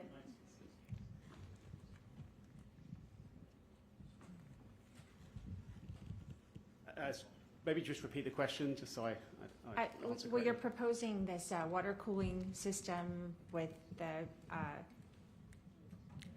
fans that are going to be above it. I mean, we had The a dry whole coolers. presentation about it. And we even asked, I think there's a place in, maybe you said Arizona that's using it right now. So how much history is there for a similar system? How many Outside of years? data centers, just in other applications, dry cooler has been in use in the US since the late 60s, 1960s. Okay, data centers have been around a long time too. I'm asking about specifically this type because it seems like this is some brand new, amazing technology that you're going to use to save water so we don't have to do evaporative cooling. It's not a new technology. Like I say, a dry cooler has been in use, commercial use, since the 1960s. So how can you only give me one example in Arizona? So there's two different questions being asked. Because one is the system use, the other is use with a data center. Okay, And so that is the question. I'm sorry I didn't word it correctly. So That you is want my it question. only as to use in a data center specifically, not Yes. whether it was used in other types of things. So that's more recent. Yeah. Yes. So the projects that I'm involved with and my firm are involved with, we've been using dry coolers pretty consistently over the last 5 years. So we have about a 5-year history, because I mean, to Commissioner Flores' point, his car works really great for 5 or 6 years. So we're about at that time frame. But I would maybe just add to that if that's okay. I have a Jeep, so I get 6 years, but go ahead. Obviously, data center operators are looking at predictive maintenance as part of their maintenance. They're analyzing the data, they're analyzing the runtime. They're not waiting to hear something and then take it into the garage. The example of the car, that they're going in to do the servicing before there becomes a problem in the majority of cases. Can I don't know the answer to this question, but I do think it's relevant. But first, is the system different because it's a data center? Is this something we don't really know, or because it's been used in other contexts, is it something that you still know how it works, and it works the same in the data center based on the ones you've had for the last 5 years? So the operation of the dry cooler, the equipment that sits on the roof with the fan is the same as in applicable technologies. There's nothing special about it being in a data center. Okay, I think it's just the scale that has me concerned, but Commissioner Sachs has a follow-up question. I just want to follow up on what my colleagues, Commissioner Flores and Vice Mayor, have requested. How many data centers have you tested this on? The dry coolers? The noise situation. Well, who's our expert here on noise? Mr. Seymour is, I'll bet. Sorry. Yeah, you got a lot of noise. So how many data centers have you tested this on? Yeah, Commissioner, data centers have really, so there's been testing on data centers for decades, okay, for noise specifically, because there are, from the, and hear me out for a second, Commissioner, from I'm not smaller, saying anything. okay, You're right. smaller data centers right up to the larger ones, right? It is true over the last 5, maybe 7 years, we are getting larger data centers in that we're putting bigger warehouses, trying to, instead of having, because the alternative is for 600 megawatts, instead of having the building size you're looking at here, instead of having, the half dozen buildings, or whatever it is, the data center number of buildings, then you'd be building 5 megawatt data centers all over West Palm, right? So we have done sound testing on a number of the facilities. And that's why I said to you earlier, there are simply some data centers that are far too loud. And the reason we know that is both back to Commissioner Flores' point, people have complained, those that had to be tested, and therefore they had to be. Which ones were too loud, sir? There are a number that are in Virginia right now, and that's typically, this is where if you start Googling data centers and noise and the like, you're going to find Virginia was one of the first states heavily invested in having a lot of data centers. And there are facilities within there where there are lawsuits and everything else that can't go in, we can provide you with a list, but the reality is that these are the ones that are 150 feet from people's homes. These are the So ones compared where to- the sound level in the past would have been. I don't 70, need to have 80 the decibels. history of Virginia, but let me ask you something. And this goes on to what my colleagues have been asking. Of the scope that you want to build at Arden, which data centers have you been to and tested to tell us your professional opinion as to noise today? Yes, I mean, I could pull out my phone and start listing them off to you, but I can tell you states at least, Commissioner. Like, No, sir, I'll give my you- question, Yeah. shall I repeat it? Which data centers have you been to test your professional opinion that you're giving today that is of the scope and the magnitude that you wish to build at Arden today? The first one that I can tell you about is Pryor in Oklahoma, where Google has a very large, much larger than this data center. It's been in operation for years, been expanded. There are others, again, in Virginia. What city in Oklahoma? Sir? Pryor, ma'am. Pryor, P-R-Y-O-R, Pryor, Yes, I believe Oklahoma, I believe has a that's the- large data center. Ma'am- You've been to it, and you've heard it, and you know that, you know about the noise so that you can give us your expert opinion. Yes, ma'am. And then. Okay, and good. it- All right. Yes. Are there any, Go ahead. No, that's Sorry. okay.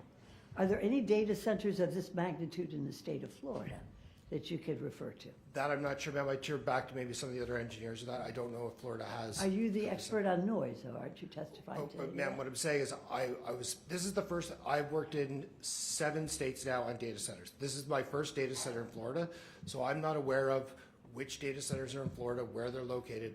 Specifically for this one, I'm not sure if anybody else knows. So, no, it's okay. I'm asking you Okay, yeah, because sure. you're giving this testimony. So we have a particular type, when you're talking about Arizona and water, it's a big difference between Arizona and Florida and water. And I would imagine that Oklahoma, Pryor, Oklahoma, is a lot different in noise. Did they need to hire experts to help them to conform their very loud data center so that it would be manageable? So no, let me be clear, Commissioner. I didn't say that it was very loud. You asked me where I'd been, where testing's been done, and where we know that it's a properly sited I facility. think I asked you where there was one that was very loud, sir. Okay, That they sorry. had to manage it. You'd asked me about, okay, I apologize, but what Pryor was actually, it's a much larger facility. It's well over a gigawatt or 1,000 megawatts facility. It's been there for a while. And what I'm saying is that we know from that experience, and again, it is water cooled. There's all sorts of different things going on with that. The industry has moved to, the reason why the industry moved to the water circulation is not for the noise. It was not the noise. That's for the water consumption issue. That was for No, I'm not talking about water, I'm talking about noise. Right. And So you went to the one in Oklahoma, Pryor, Oklahoma, and it was too loud. What did they do to manage it? It was not too loud, ma'am. What Let me rephrase this, because it's almost 8 p.m. Yes. And I don't know why it is that you're having difficulty understanding me. I will speak slower. Is there a data center that you visited that you can base your professional opinion on today, that the noise was so loud that they were able to mitigate it? I have been to data centers, specifically in this case, Virginia, smaller data centers where, in my professional opinion, the noise was too loud in the community itself. And what did they do to so mitigate? I was not involved in mitigation. I'm not aware of whether or not they've mitigated or not. What I can tell you, though, there are where I can tell you there's a data center in Wisconsin where upon commit, very Sir, I'm similar. just asking So for that. this is wait, mitigation. No, wait. Sir, I don't have 2 hours Right. to hear about your experiences visiting data centers. I wanted to know your personal experience in being at a data center, and the answer is you have never been to a data center where the noise was so loud but you knew that there were ways to mitigate the noise. There's a site in Wisconsin where that was the case. You were there. Upon commissioning. Sir. Yes, ma'am. You were there. Yes, Where Commissioner. was it in Wisconsin that you went to, sir? I'm trying to remember the name of the site. Like you, it's been many hours. I can get that for you if you give me a minute. But what happened was, upon commissioning of that data center, there were issues in terms of the commissioning, and they did rectify, and they did. How did they mitigate the So noise? again, the engineers went up and fixed the fans and did things like that. So you don't know how they did it? I'm not the I'll tell you engineer. why I'm I'm not- saying ma'am, I'm not the Because if engineer this who noise fixes is too things. loud for the folks at Arden, I want to know How do we mitigate the noise? And you're not able to tell me that. Perhaps one of the other experts can. I'm on the health side Okay, of the thank you. I appreciate your. your expert testimony. Thank you, sir. Okay. Commissioner Powell, you're next.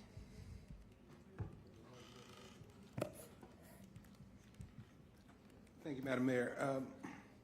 My question centered on the noise measurement requirements.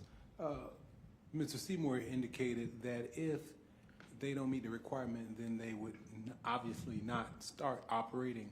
However, when Flores questioned that, Commissioner Flores asked some questions, what I didn't get at was how often this noise testing will take place.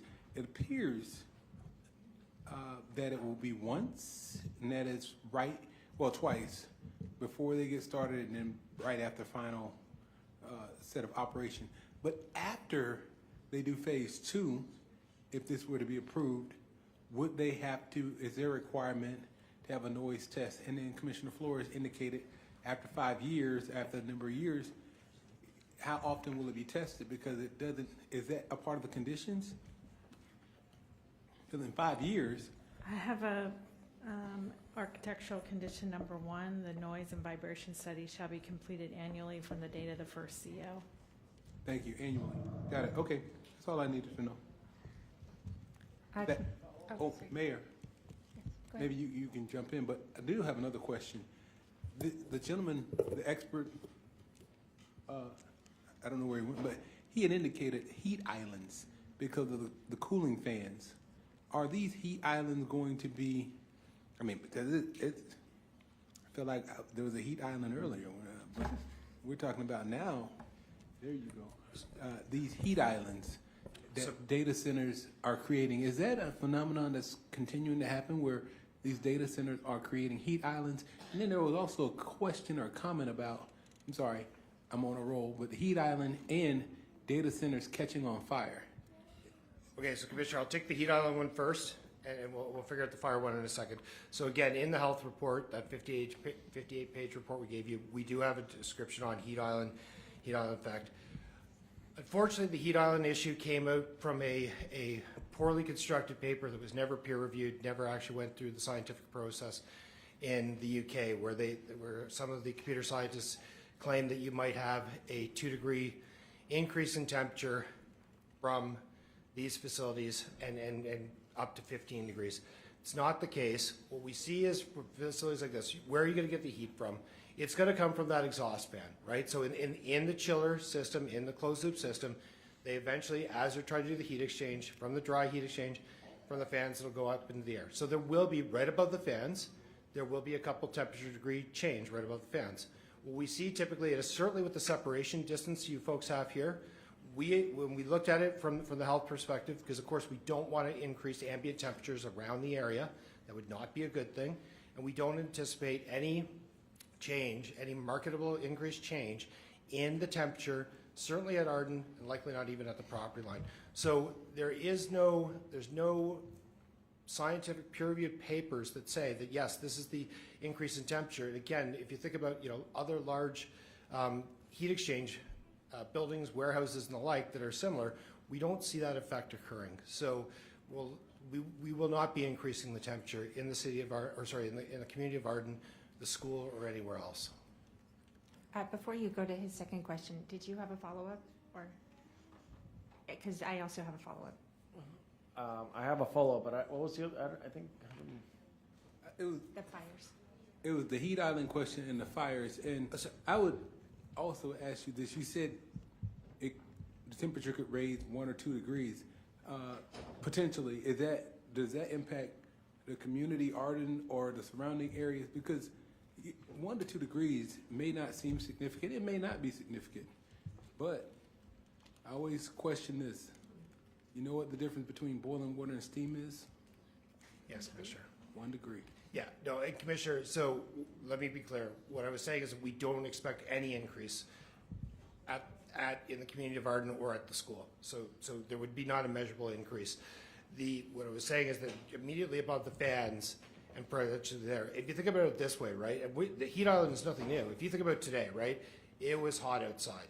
And if you're in a Walmart, all of us experience the heat island effect in our lives, right? If you're in the Walmart parking lot, it's 100 degrees out that day, okay? What happens is the heat island is really a city phenomenon, okay? And when you're in the city versus you're in the sugarcane field just next door, there is a marked 5 to 10 degree temperature change at ground level in the air. Walmart parking lot, 100-degree day, it could be 115 degrees right there standing in the parking lot. If you think about when you then leave the parking lot, fortunately I've done this because this is what I do for a living, but then you go off and let's say that there was a field next door to the parking lot, a soccer field, something like that, football field, that it dramatically decreases very quickly. So we do have heat islands. West Palm Beach here itself is going to be, on a day like today, is going to be somewhere between 5 and 10 degrees hotter in the air than if you were to go into the rural community just a couple miles outside or into the Everglades. So it is a real phenomenon. Unfortunately, it's got conflated with data centers, and what we're saying is that we are not going to have a marked temperature change in the community next door. So we are not going to impact the people in Arden. We will not have that adverse effect. Hi. He was the gentleman you were asking. Did you want to hear from him, Commissioner Powell? That's fine. You're going to explain the heat island to us or tell us he's wrong? In a nutshell, yeah. So first, he claims there's no peer-reviewed research on the heat island effect of data centers. That's patently wrong. I submitted a report that cites a very prominent paper. It's entitled "The Data Heat Island Effect." It's written by many people, including the University of Cambridge. And what they found in that review, they reviewed thousands of data centers, hyperscale data centers. Now, I want to make the distinguish a hyperscale data center is 100 megawatts to about 300. They're proposing 600, which is still hyperscale, but it's on the higher end of data centers and amount of energy that they use. That directly translates to amount of heat that they need to handle through their heat exchanger and dissipate somewhere, whether it's the air, the island, the ground, somewhere. What that study found is in the thousands that they reviewed, they looked at the land surface temperature, which is temperature basically right on the ground, how that changed after those data centers were commissioned compared to 5 years of previous baseline data of the surrounding atmosphere. And what they found was the average, remember 100 to 300 megawatts, was 3.6 degree change in land surface temperature, which, as you correctly identified, 2 degrees, a mere 2 degrees, maybe that's not a big deal, except it is, because in climate change and in climate data, we're concerned about 2-year degree over years. This is 2 degrees with a flip of a switch. 3.6 next to these water bodies, which are the source of so many important waters in Palm Beach County, would be immense. That could drive something like a cyanobacteria bloom. But let me ask you this question while you're there, and you answered that. The system, you said they reviewed thousands of data centers in the study? Yeah, I'd have to read the paper. Were they using closed loop as well? They use a variety of things. Most data centers are going to be used closed loop. Again, that's a term of art. It's not, as he pointed out, it's not like a new technology. It's not a fancy thing. Cars use closed-loop systems. Nuclear power plants use closed-loop systems. It's just a matter of transferring heat through a heat exchanger to something else. Okay, thank you. Commissioner, if I might, that's the paper I was referring to as well. It is in our report. It's the Marioni et al. It's not actually a paper. They simply posted a pre-publication onto the internet and said, world, have at it. Let us know what you think about the paper. There's considerable controversy right now in the scientific world, including myself and others, that have significant concerns and do not believe the methodology was done correctly. There was no measurements. Essentially what they did was there's a system out there where you can actually, from around the world, NASA has a system where you can actually go and look at the ground level temperature. As you say, it's ground level. It's the actual temperature of the ground itself versus the actual air, okay? The paper is not peer-reviewed. It has not gone through credible scientific, rigorous peer review in a journal. It is unpublished still, and there was a lot of press around it, but that's why we included it in our report and then discussed about the fact that it has many shortcomings and failings, and it certainly is not proof that data centers have heat island effect. Thank you for that. Okay. Commissioner Flores had a follow-up. Yeah, anytime I go to the water utilities, they constantly measure a lot of things, and they have these beautiful panels, and you can see the temperature and everything that's happening. And my question to you is, can't we do that for sound? Sorry, for A sound? live feed of sound as or periodic throughout the day, or I'm going to get Mr. Bastos. or once a day, because like annual is. Can we measure I think we do. sound at intervals? We do, right? They have airport monitoring systems that do monitoring of sound. The trick with a lot of those systems, and the challenge with well, the difference is in an airport monitoring system, what you're monitoring is the single event noise, because the aircraft is pretty noticeable, correct? I mean, when an aircraft is flying over, it's a single event, and it's substantially different than the background level.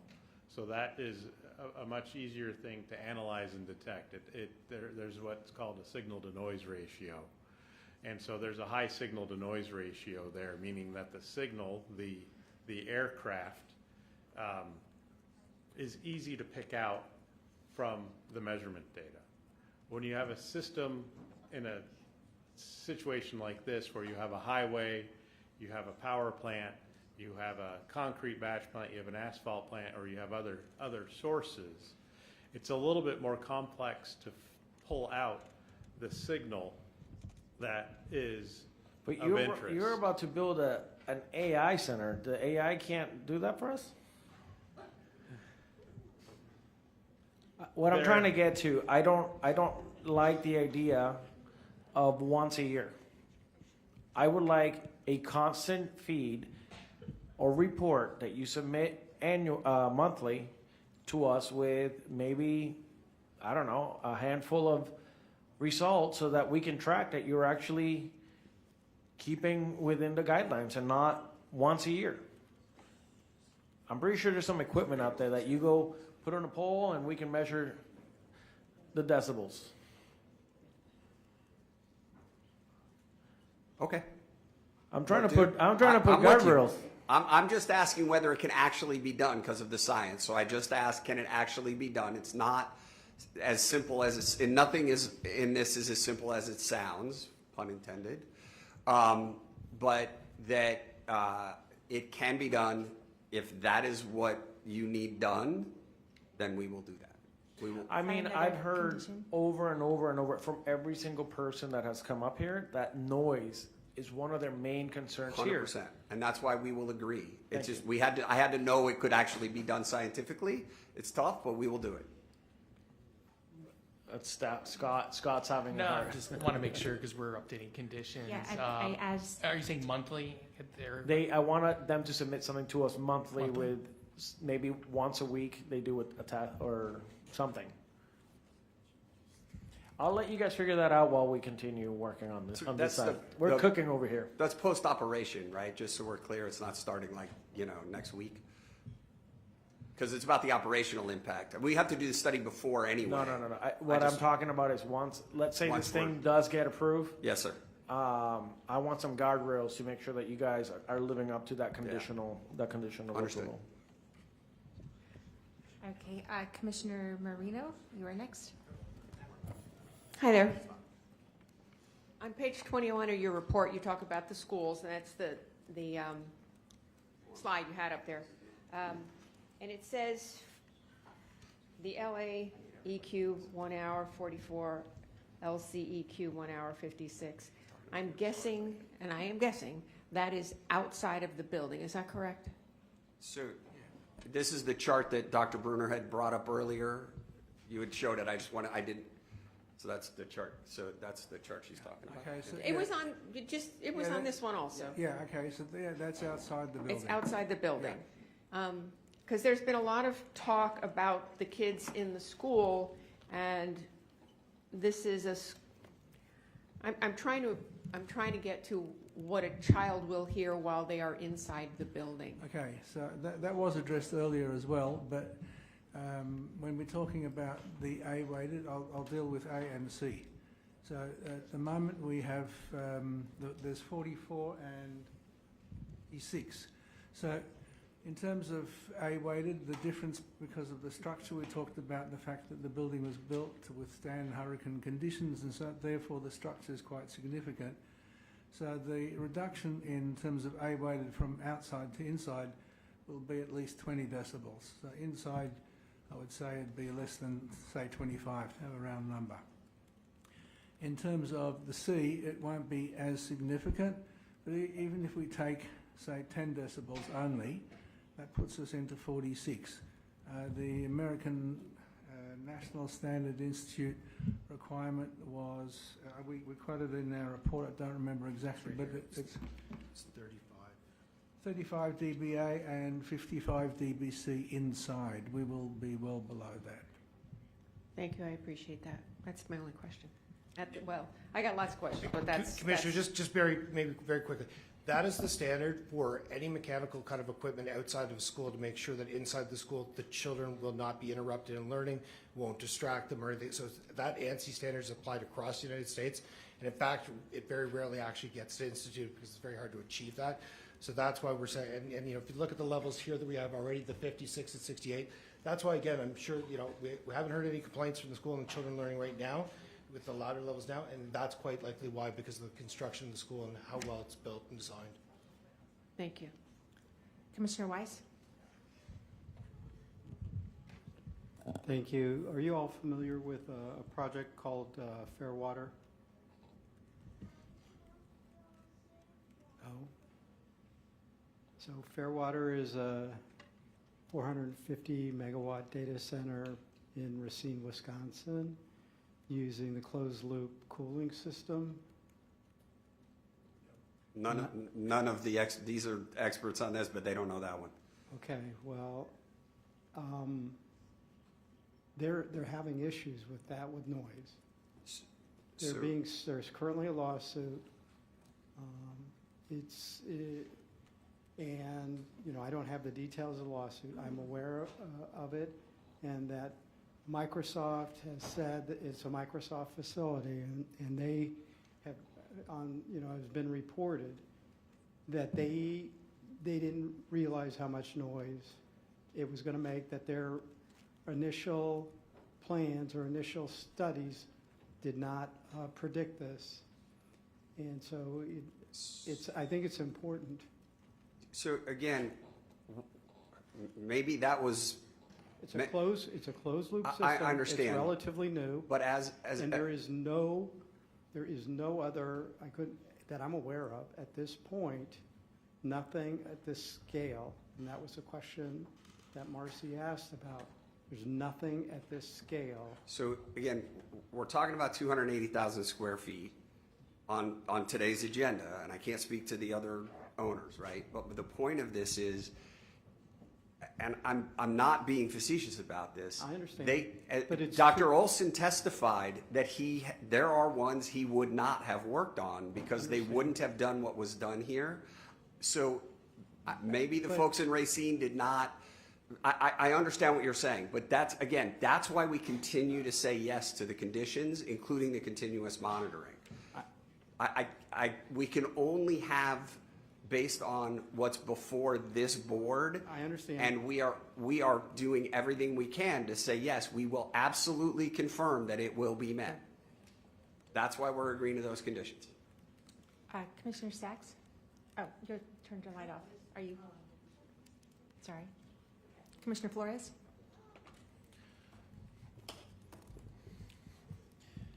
All right, I'm gonna talk to staff now. I know, I'm sorry. I know you guys are working over there. What are the current conditions of approval of the current project? Are there any? For data center? For data center and the entire master plan? There are no conditions for data information and processing on the current development order. So, hold on. So what you're telling me is that in 2016, when this thing got approved, we didn't put any conditions of approval. That is what I'm telling you. Okay. So right now we have 2,000. Can you clarify? I'm sorry, Wendy? 2 million. I'm sorry, there were conditions of approval, they just weren't specific to data It's center, right? for data information and processing. Data information processing. So There were were buffering conditions. some there were- buffering, but nothing that limits or controls any guardrails regarding a data center. No? No, No. there are no. Okay. We have a recognition of the master plan. We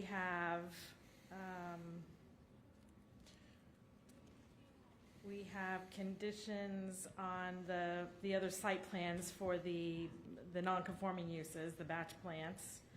We have engineering conditions for traffic performance standards, plating, signalization for Southern Boulevard, right turn lane, so there's some engineering conditions. Okay.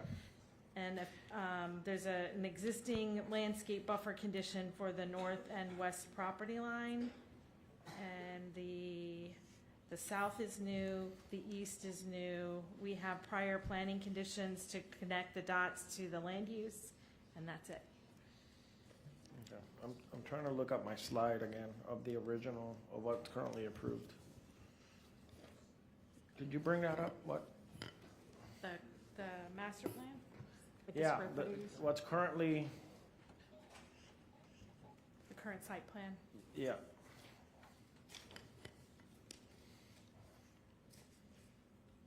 Is this one right here? Yes.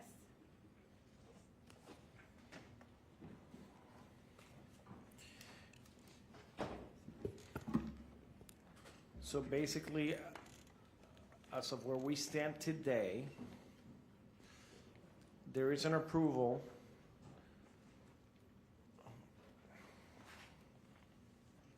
of 2,020,000 square foot master plan. Master plan, Combined, right. And 206,000 of, of that 2,020,000, 206,000 has been site planned as data information and processing, and 1,200,000 square feet has been site planned as warehouse. and then there's an additional 614,000 that For future, hasn't been site planned it yet. hasn't. Yeah. But technically through administrative, they could, Yes, which they're Apply. currently in for right there is now. an application already today. Mhm. So today, that 206,000 square Yes. feet does not have any guardrails. No. The 206, is that right next to Arden? No, that's on the Oh, western it's on the property opposite line. diagonal, okay. In that particular, they can do pretty much anything they want there. In regards to the system, the cooling system, because there's no conditions of approvals. There's no conditions, right? And then, let me ask you this. Let's talk about the administrative process. There's 2 applications out there. I know I'm getting a little bit ahead of myself. But at the end of the day, I want to make sure that I protect the Arden residents. What you're telling me is that 206 have no guardrails. That's what I'm telling you. Oh, thank you. But there is a 1.2 million of warehouse that there's an application that at some point later on, they're trying to convert it into data center. Yes, Through an administrative process, yes, can you, your team, put conditions of approvals? yes. And the same thing would go for the 614 that are currently approved, or that are, Yes. And our connection is, a lot of it has to do with consistency with the code, but consistency with the plan and getting the appropriate documentation that we need in order to ensure that those substantial impacts aren't going beyond the boundaries for any project in the EDC flu. Okay. So basically,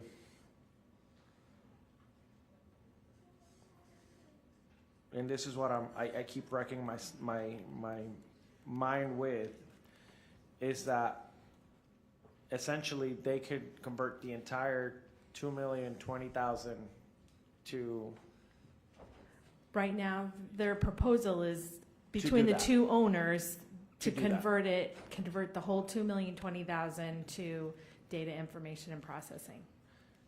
and that 206 would be Mhm. unprotected? The 206, they're proposing to revise it, so They we would would revise it. evaluate it.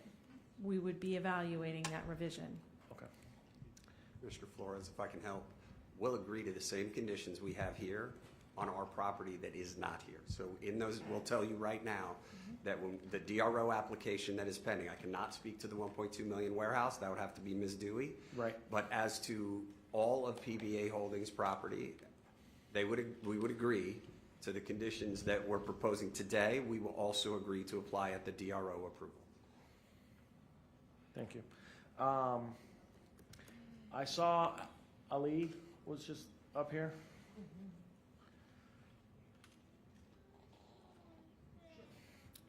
I don't know if you had something else coming up, but I did have a question for you.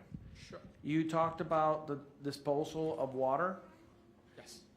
Is that currently where they have to identify where they're going to dispose the water of? Is that currently in the conditions of approval? It is. It is. So that is, It's part of the written condition was provided to the applicant. and this water can't just be given to anyone. It has to be somebody that's approved to do this. Yes. Yes.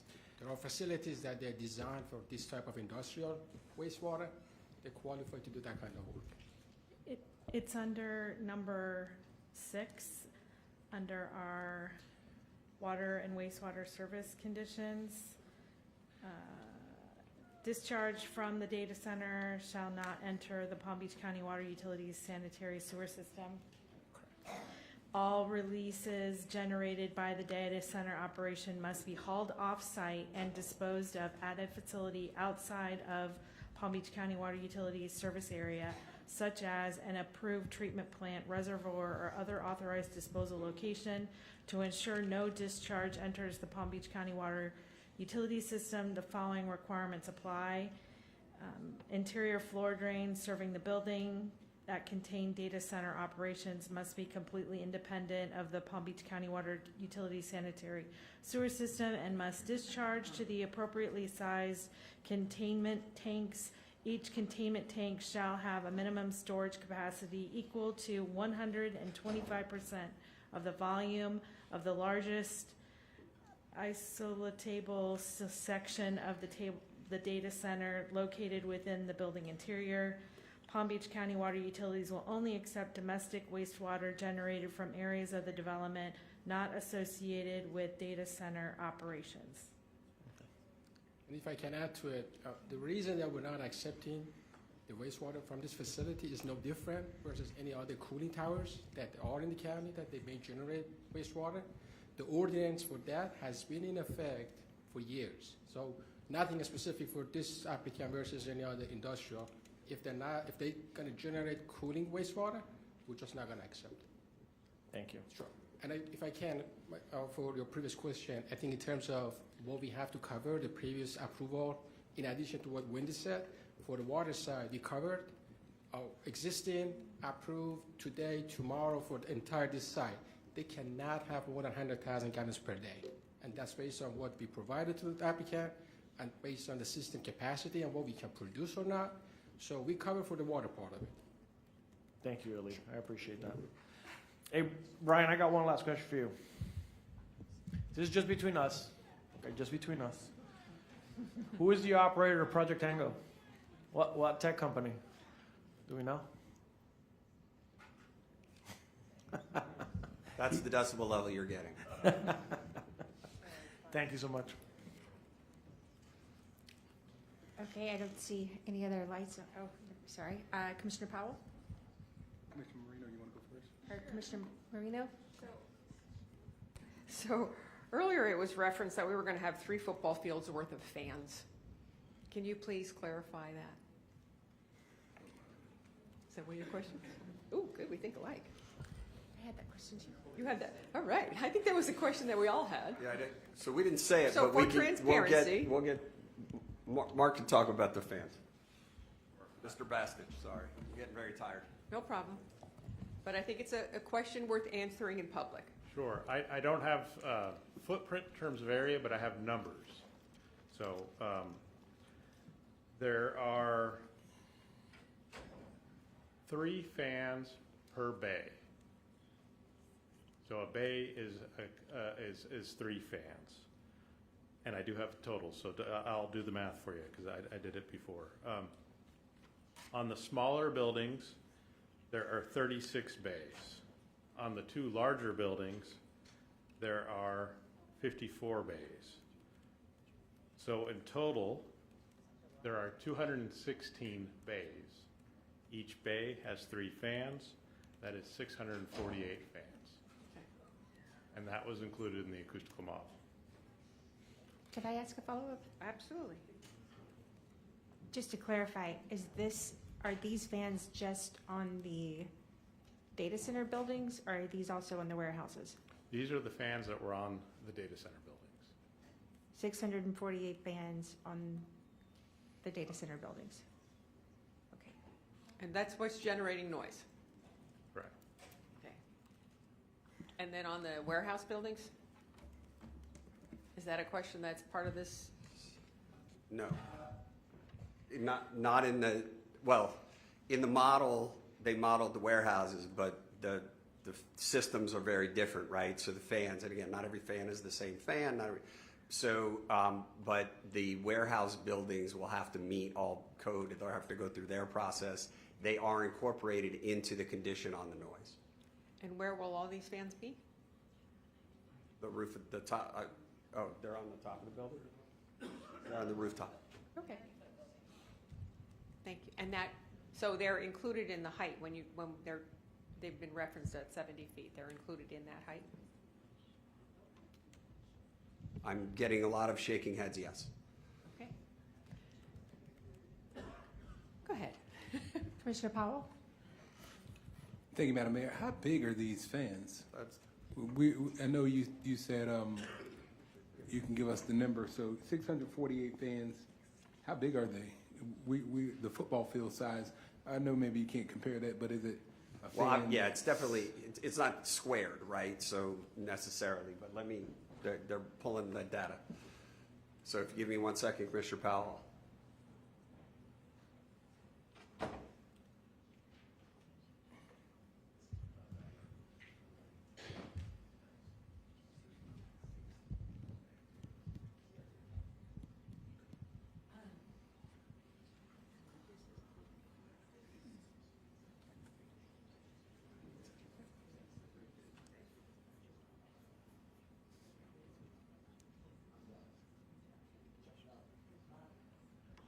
Finishing up. Do you have more questions? I do. So it's in meters.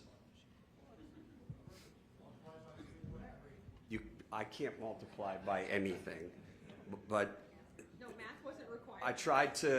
I tried to simplify a little bit in a sense to ask what it really means. What it means is it's the roof of the utility buildings, right? That's what effectively, those minor utility buildings that were shown on the plans, it's the rooftop of that. So the fans will just be encompassed on top of the roofs? Yes. Okay. Just going through a few things I wrote down. Thickened arteries and in vascular disease, is that something that will happen or potentially could happen? So I'm going to ask Dr. McConey he's going to have to introduce himself because he didn't testify earlier to answer the question because he is the leading public health expert. Is he sworn in? He was sworn in. He's been here all day. Okay, thanks, Doc. Have to introduce yourself. Hi. Good evening, everyone. My name is Dr. Robert McConey. I'm a practicing physician in Boston. I'm also a member of the Harvard Medical School faculty and a visiting scientist at the Harvard School of Public Health. I'm trained in internal medicine, and I'm also board certified in occupational and environmental medicine.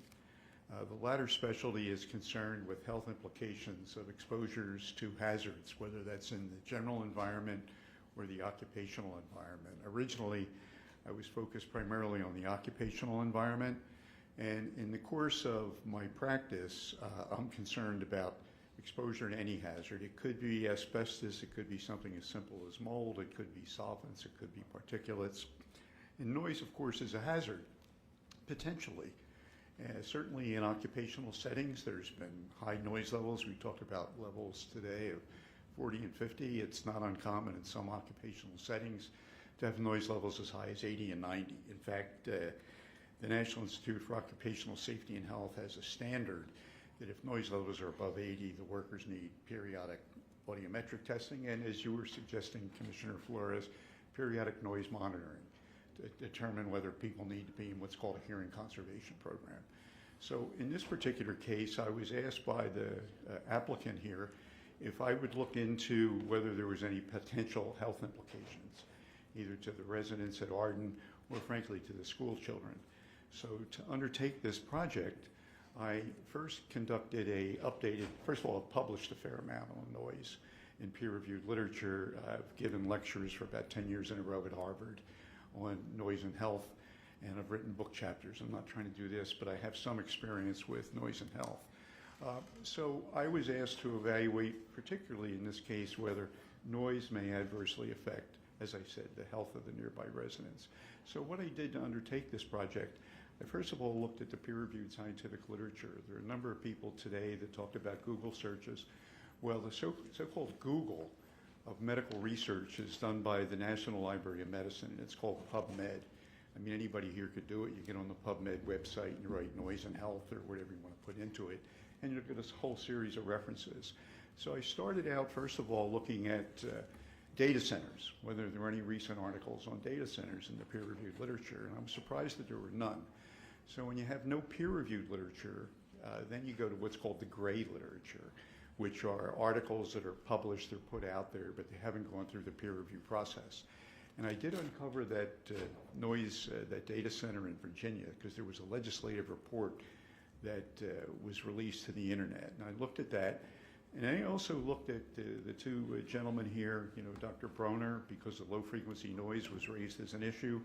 I also worked with Dr. Bastich. We met for about an hour every week for about 2 months to make sure I knew what Mr. Bastich did, what Dr. Broner was doing, because fundamentally there's an expression in our field called the dose makes the poison. In plain English, it means the higher the exposure, the higher the risk, and that principle applies here to noise. For example, everybody knows here in this building that one cigarette's not going to cause lung cancer. But smoke a pack a day for 30 years, you really increase your risk.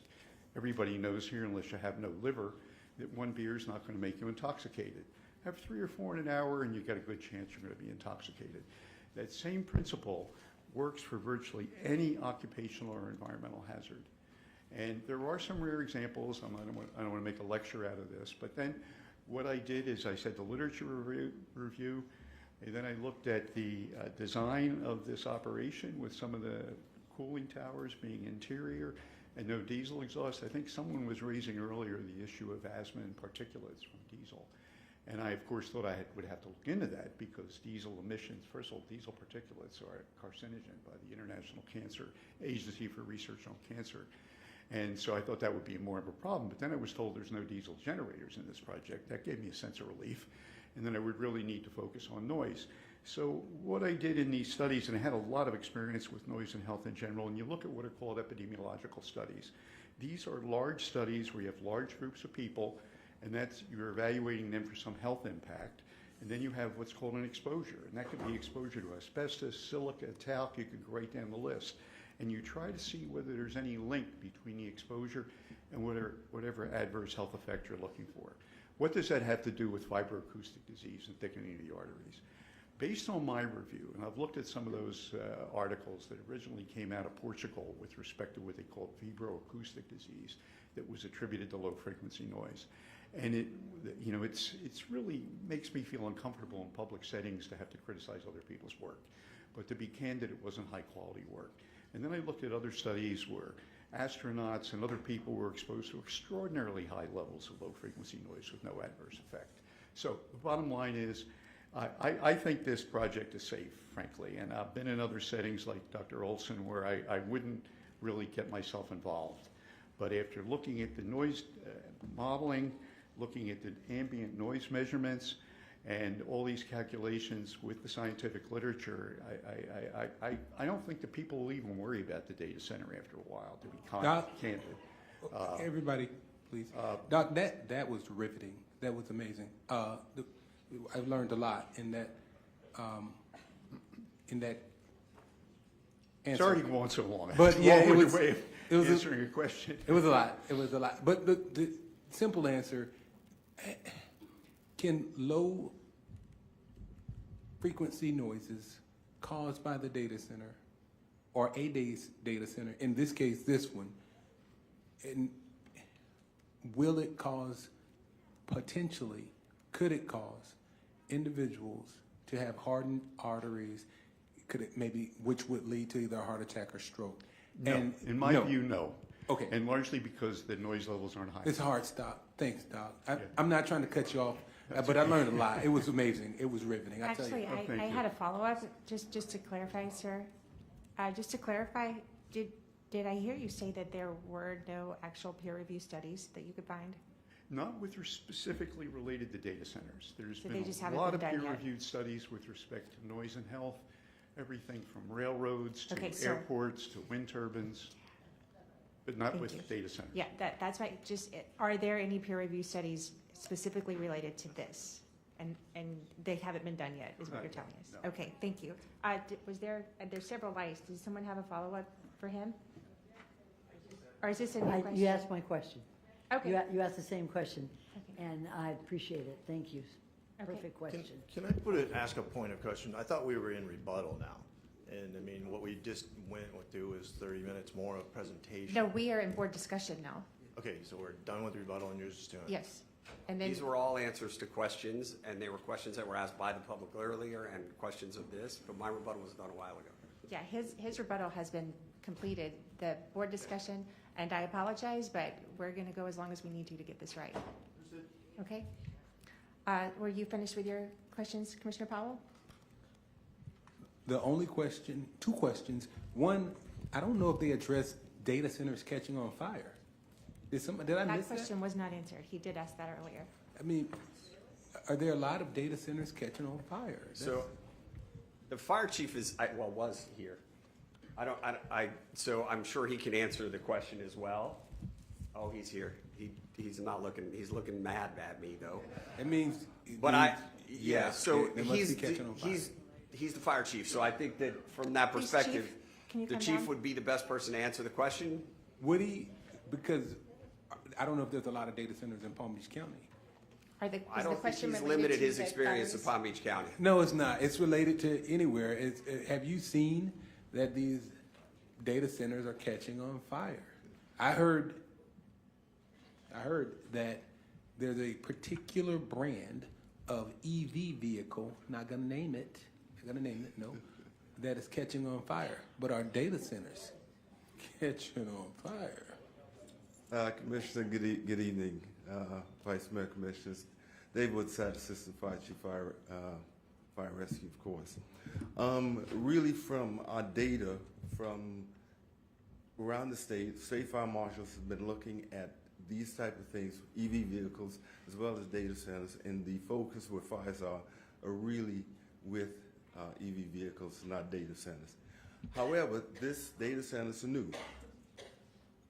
Like I mentioned before, and for the good of the group, I talked to Wayne Sloan, who is the technical director for UL this afternoon, to ask the question: is UL underwriters laboratories that actually write the standards for safety around the country? What are we doing? What are they doing? What are they testing for data centers to help us in the future?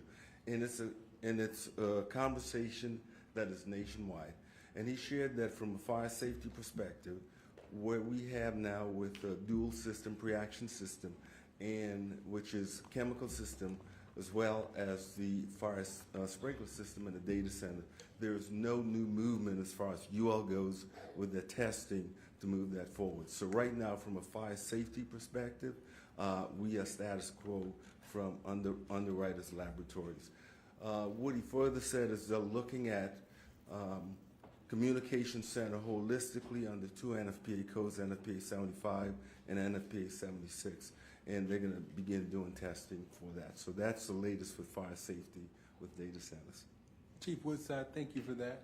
As a follow-up to that question, the concern that individuals have had is the battery, the electric battery that will be used, and the ability to put it out if it were to catch on fire. Is that a concern as well?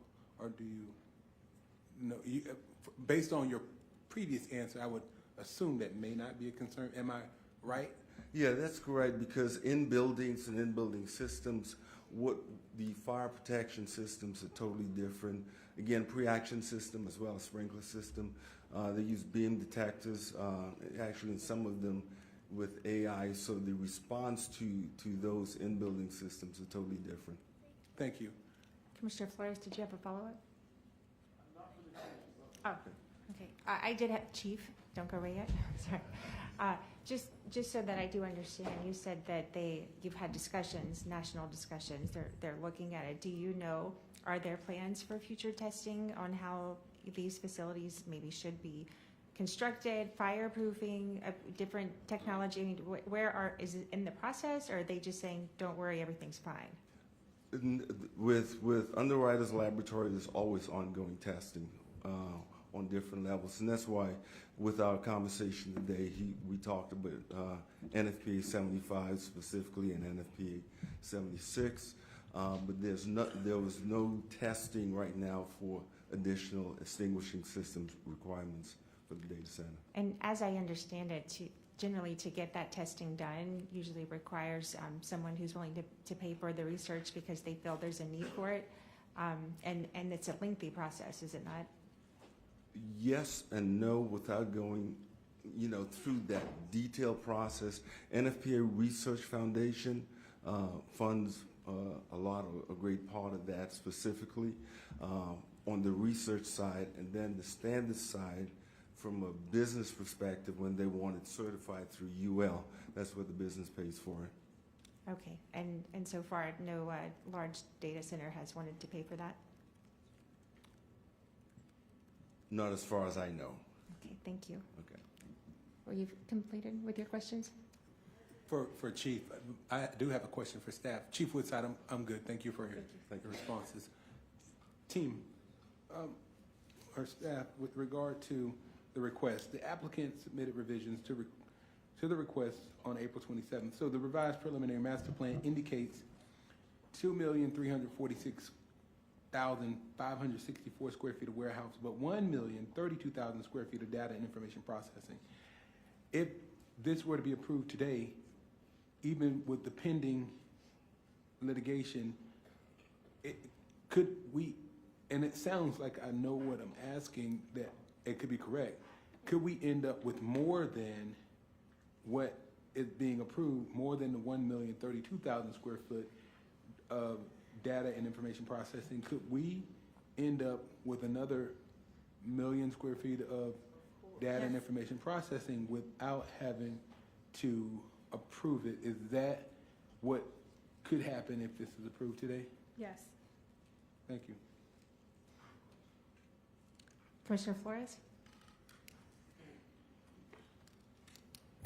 Hey, Brian. We're in hay status right now.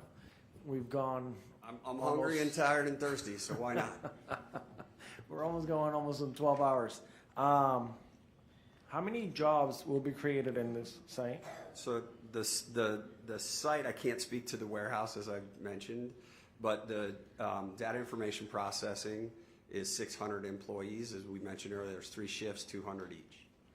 So you're saying 600 employees are going to be in this data center? Over 3 shifts. Over 3 shifts. Doctor, can I talk to you? We have a lot of doctors. Dr. The McCunny? the one with the nice shirt. The Harvard scholar. His Brooks Brothers, a nice shirt. I'm sorry, I did not write down your name, doctor, so I apologize. So my question to you is, you said that from a health perspective, this would not affect the neighbors.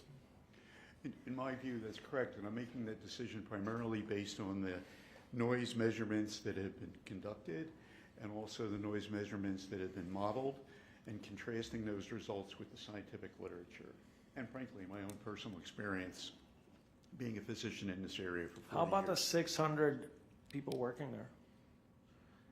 Well, that's a good question. That's a great question. If I say so you know what, myself. frankly, if that were asked of me, I obviously don't practice down here, but the first thing they ought to do is do noise monitoring. Find out what the workers were exposed to. When I was director of environmental medicine at MIT, that's a huge operation with a big plant, and there's chilled water plants, there's all kinds of noise exposure with construction. Those workers have to be monitored. So I would suggest the same here. Let's make sure the workers are safe too. It's easily enough done. There's all kinds of criteria. NIOSH, which is the National Institute for Occupational Safety and Health, part of the Centers for Disease Control and Prevention, has a noise standard for occupational exposure.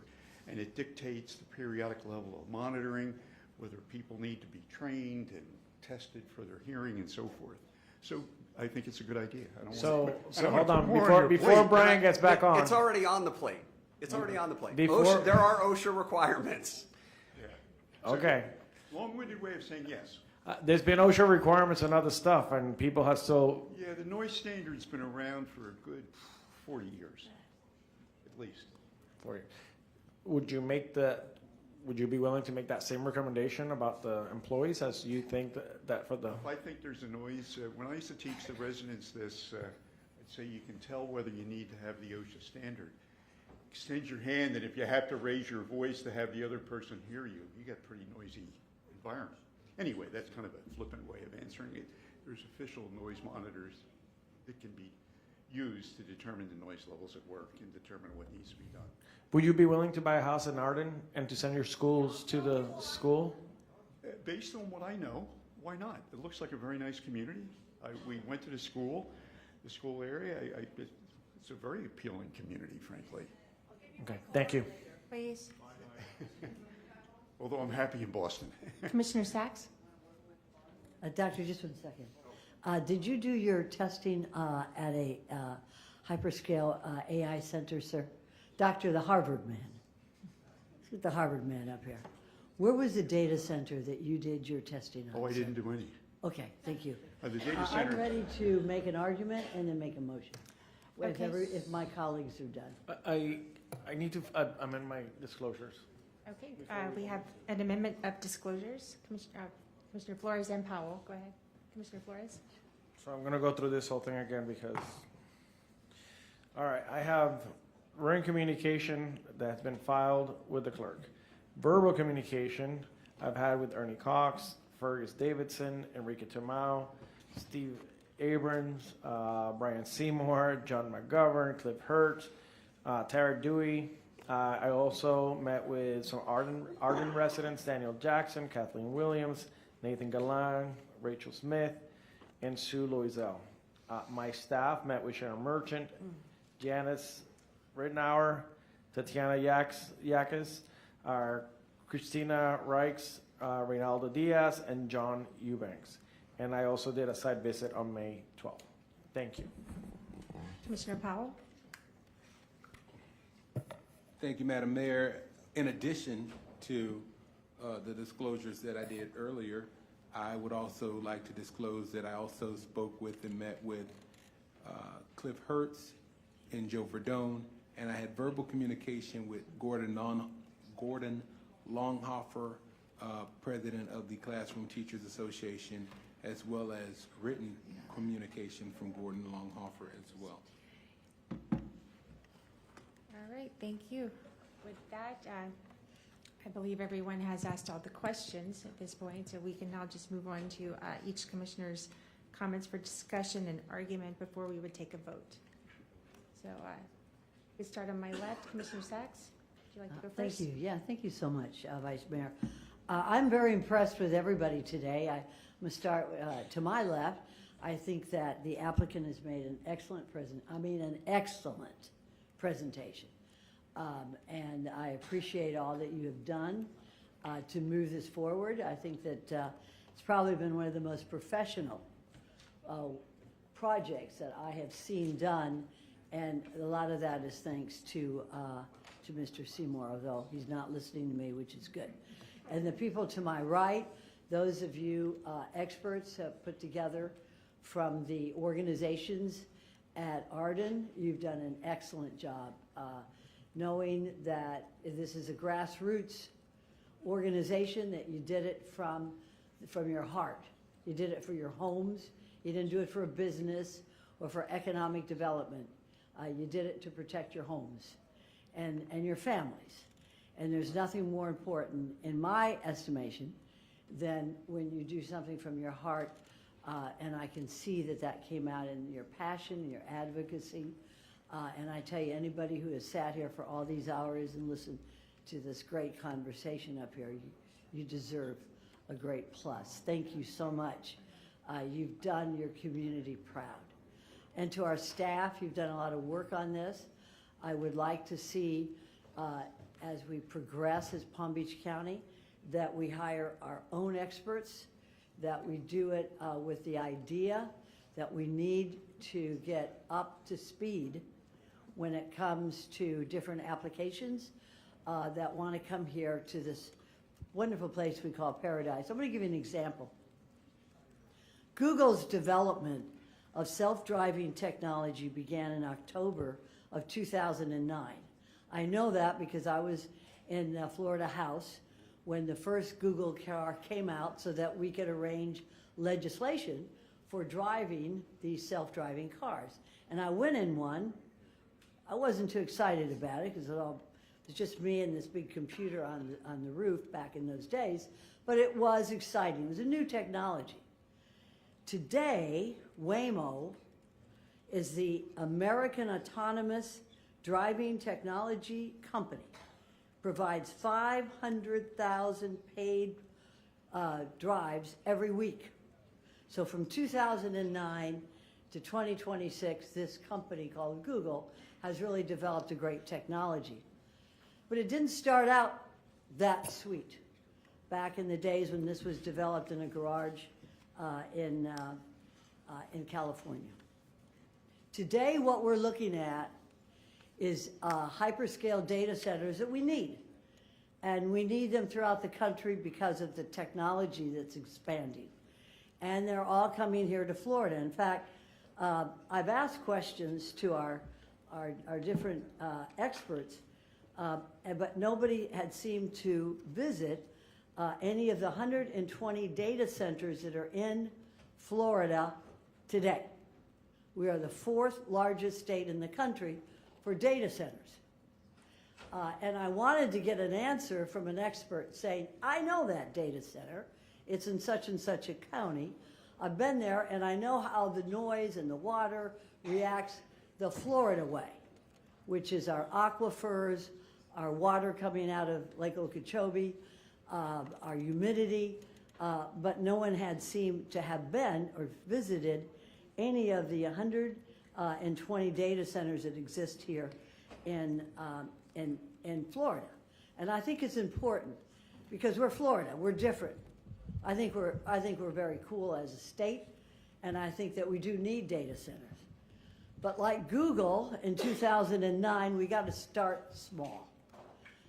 And so the experts that we have heard from the applicant, and these are the same experts that the county used to determine that this would be a good place to put a data center, had not visited any of these data centers, and nor had their expert opinion been based on a data center of this magnitude. This is important to me in making my decision because you can't tell me how high that mountain is until you scaled it. It looks a lot higher maybe when you're on the ground looking up, or maybe it looks a lot smaller when you're halfway up.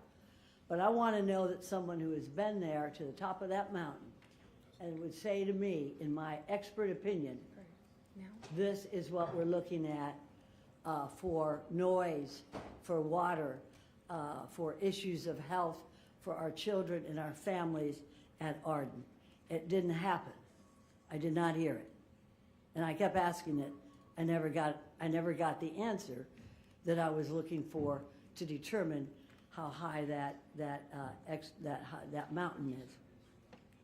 So I think that a data center can be built anywhere because we learned that you don't need that aquifer. I've been to Palm Beach Aggregates many times. I know Ernie Cox, and I love you. We've worked for, all the years I was in the state legislature. I came out to Palm Beach Aggregates. It's very important.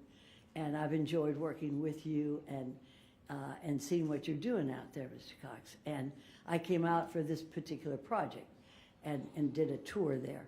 But it seems to me that big aquifer that we have at Palm Beach Aggregates, we don't need it for this data center. And if you recall the one question I asked, can we get this water from any place else in the state of Florida? And the answer is sure. Now, we get it from Ali Bayat here in our Palm Beach water, which is great water, but we could get it from Union or Dixie or Hendry County because you don't need that aquifer to make this big hyperscale. So we could have another hyperscale AI data center anywhere else in the state of Florida, not necessarily Palm Beach, not necessarily at Palm Beach Aggregates, not necessarily next to a new community like Arden. I also asked FP&L, how many of these huge FP&L mega centers do we have? Well, we have many. We have one in Riviera Beach. We have a couple more. So we could actually use that data, that FP&L mega center anywhere else in the state of Florida, even Palm Beach County. Does not have to be right next to Arden.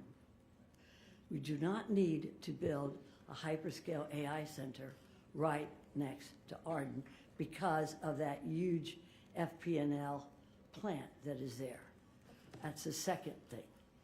So I do think that from the experts that we heard and the experts that were hired by the applicant, that we could build a hyperscale AI center anywhere else, either in Palm Beach County, but not next to Arden, or anywhere else in the state of Florida, because you don't need the particular assets that Palm Beach Aggregates gives to build that AI center. And those questions I asked were important because of the answers. And the answers is we get the water anywhere else and we can get the electricity anywhere else. And I think that that was important because we don't have to do it right there next to Arden. And to me, that's very, very important. So this is a technology that is building, it's opening, and one day maybe we'll have, hyperscale AI centers in the sky. I don't know. I'm not a scientist. I don't pretend to be, but I do know one thing. This hyperscale does not have to be built right here next to Arden. It's just not the right location for this type of technology. And I think that's important because we need them, but we need to find the right locations. And I would hope that one day when this technology is perfected and we have experts who are, may I say it, much younger than me, that will know about the technology of sound. I did not hear one expert say, I heard the drum at a hyperscale AI center. I know what it does to people, animals.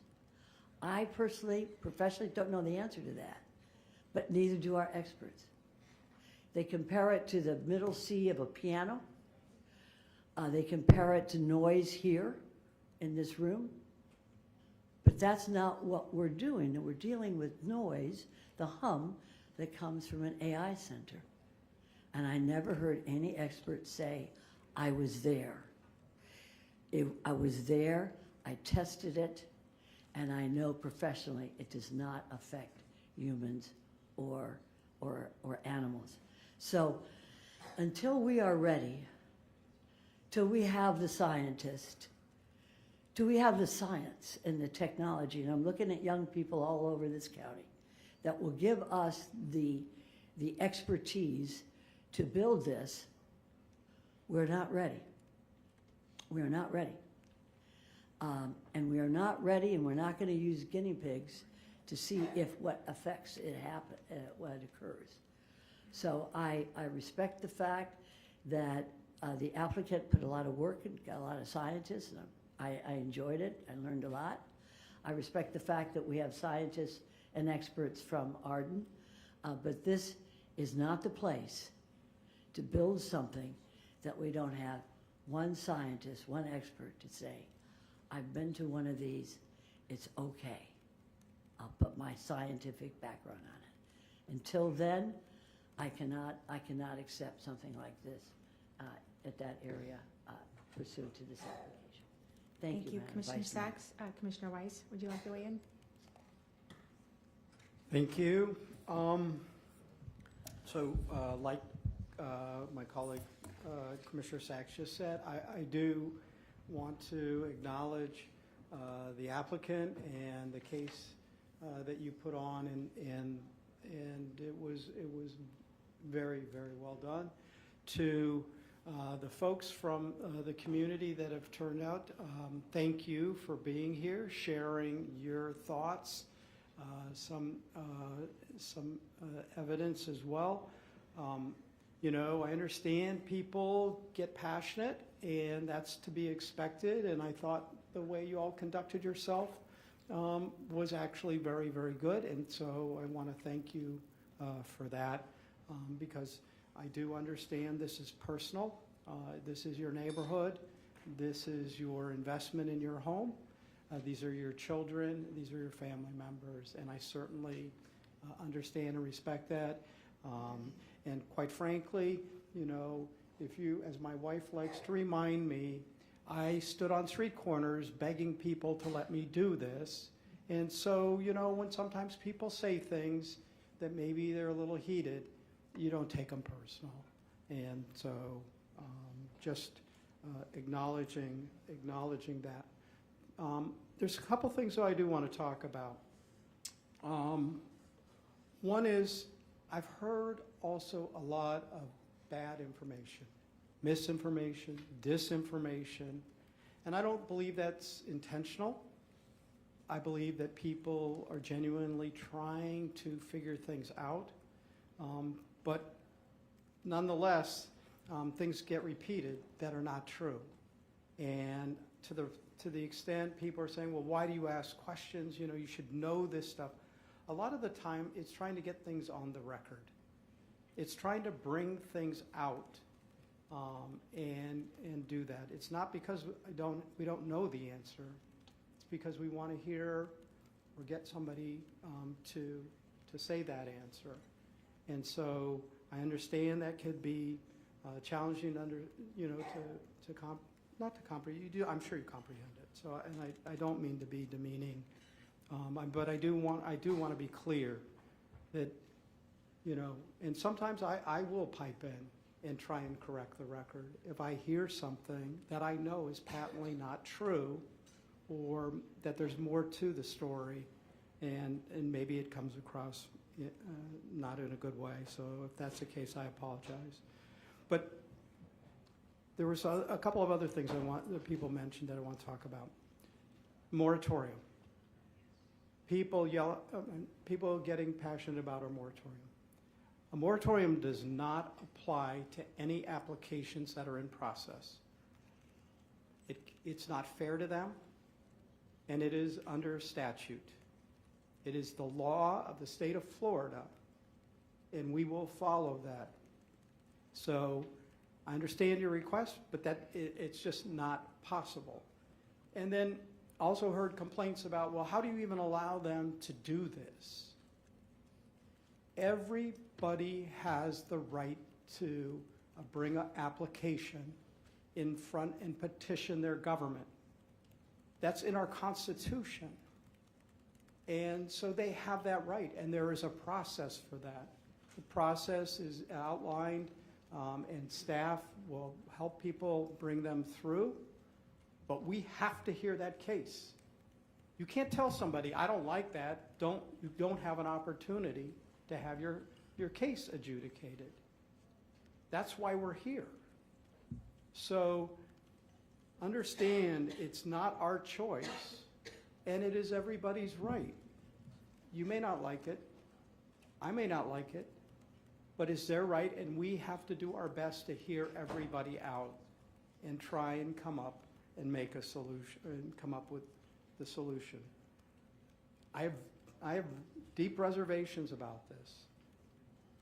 Deep reservations, but understand what we're talking about.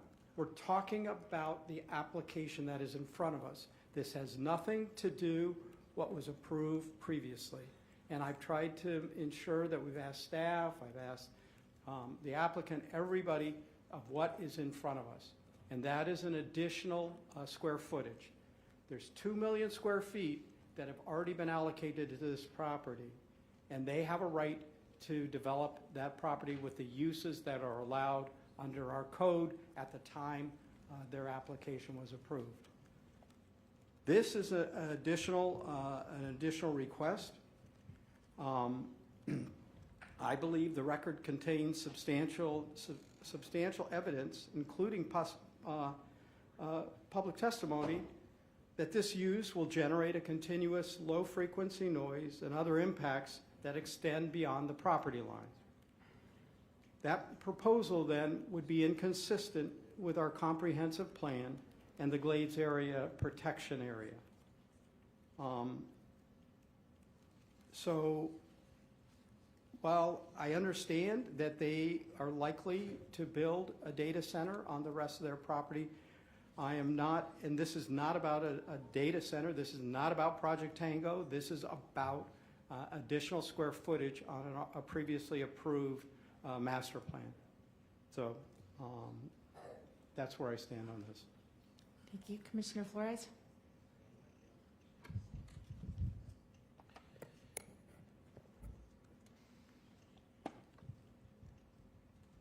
So like my fellow commissioners, I want to thank the applicant for being extremely thorough, for investing and bringing expert witnesses from, sounds like, around the world to make sure that you answered the questions that a lot of the community had, because I know that was important to you guys. To our residents in our community, you guys, for the most part, did pretty good, 95%. We've had a little outburst towards the end. I can understand it. I've been doing this for a while, where we get passionate about things, and sometimes you feel like you're not being heard. And I can understand where you're coming from. So, I try to, anytime I'm up here, I try to weigh both options, the pros, the cons, how I would feel, how my kids would feel, how my neighbors would feel, what the impact to the community is. And as I was going through this, I realized that this is already approved. So that's kind of, for me, I was not here in 2016. For me, that was a starting point. It was a learning process. Already 2 million plus square footage are approved to be built here. How that gets broken down has already been sort of determined.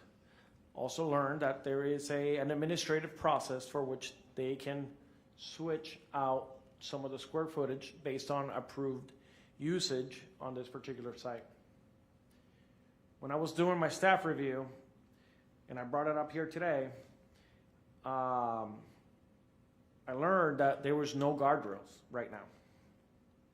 Right now, there is no conditions of approval. They can do their data center however they like. There is no decibel requirements, there's pretty much nothing at this point in time.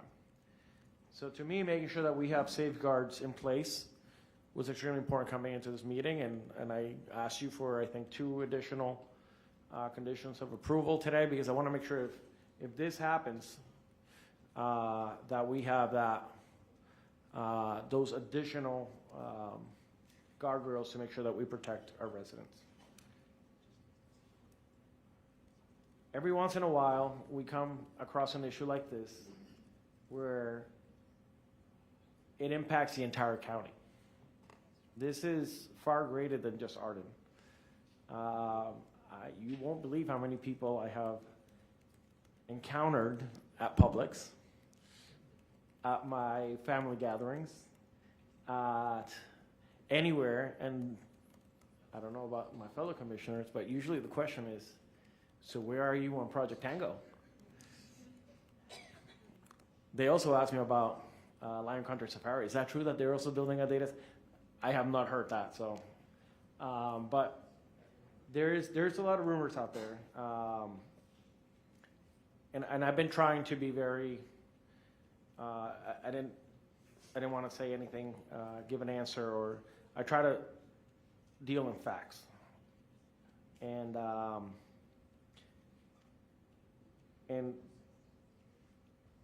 where I stand today, I think that's what everybody's waiting for. I think everybody's counting, right? Where I stand today is,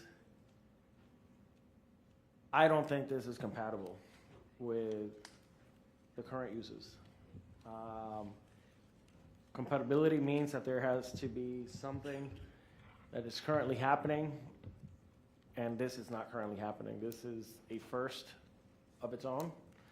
I will read a statement that I have prepared. Based on the competent substantial evidence presented in the record today, I find that the applicant has not demonstrated that the proposed project is compatible with the surrounding areas and that it adequately protects the public health, safety, and welfare. Specifically, expert testimony and technical evidence raised unresolved concerns regarding operational noise, including low-frequency noises generated by the facility and its associated equipment, and the potential adverse impact on nearby residential properties, school, and employees of this data center. Additionally, the evidence raises unresolved concerns regarding the project's water demand and its potential effects on available water resources, long-term infrastructure capacity. Because of these concerns, I have not been satisfactorily addressed or mitigated. I cannot conclude that the application meets the applicable approval criteria. For those reasons, I will vote to deny. Thank you. Thank you. Commissioner Powell? Thank you, Madam Mayor. Thank you, Madam Mayor. With regard to, now, my colleagues have been very deep with regard to their comments, very compassionate with their delivery. Thank you to our staff. You have put together a very comprehensive and excellent staff report with analysis that provided all the background information that was necessary to review this application. In addition to that, I was able to review what is online from previous applications and iterations of justification statements that have come up to the community. I don't, and we don't, as a board, take your comments lightly. We do want to thank you for expressing your views.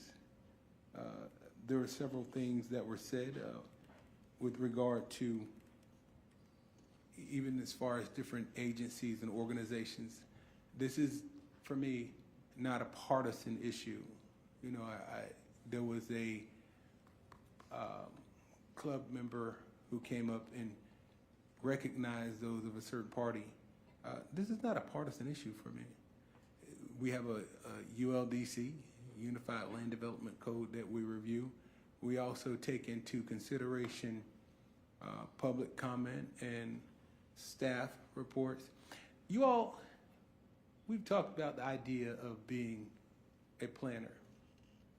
And there was an AICP certified planner here earlier. Many of us in this room, the number one goal of a planner, y'all know what that is to serve the public interests. That's why we have public hearings. That's why we have these meetings in the public.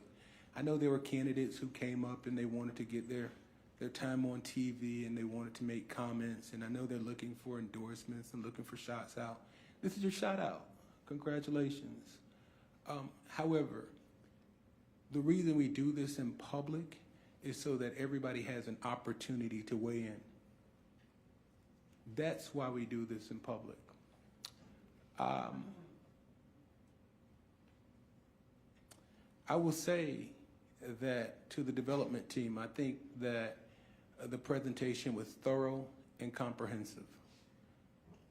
With everything that was presented today, I have very few questions that were left to chance. The one question I still am concerned with is the addition of additional data center that doesn't have to come back before us. That's the only challenge that I really have. Now, with regard to my thought process and what I've read, and in my professional opinion, I believe that everything that was presented as fact by staff and staff's analysis was correct. Okay? Whether you agree to it or not, I believe that for the individuals who work for Palm Beach County, period, whether it be planning and zoning, whether it be these individuals have studied hard and long. And on top of that, they also study these applications. And the idea is not to do harm to any particular neighborhood. The idea is to review the code and review what's put before us, or put before them. I don't work as a planner for Palm Beach County. I'm a county commissioner. But I am AICP certified as well, so I do take exception to the fact that people would come up and say that staff doesn't know what it's talking about, or that the zoning commission knows the ULDC better than staff or better than anybody else. I take exception to that because as somebody who has worked actively as a planner, who's read code every day, and to be dismissed as if you don't know what you're doing, who holds a master's degree, and many of the people here hold master's degrees and additional certifications and pay the certification and take the classes and go to the conferences, we don't take it lightly. It's a real profession, whether you like it or not. People got up here and they talked about their doctorate degrees while dismissing everybody else. Unacceptable. Unacceptable. With that, I will say my challenge is what's approved today, what could potentially be approved in the future. It's not within this, but it's still a question. But I do believe staff did a great job presenting. I do believe that the development team brought all of the information that was required and requested. And I do believe that the community came out and you were passionate with your arguments. I do believe there were people who came out for other reasons. You know, campaigns it's campaign time, but that's understood too. If I was running for office, I'd probably do the same. No, I wouldn't. I didn't do that. I've never done that. But I take all of that into consideration. And I want to thank everybody who's come out tonight.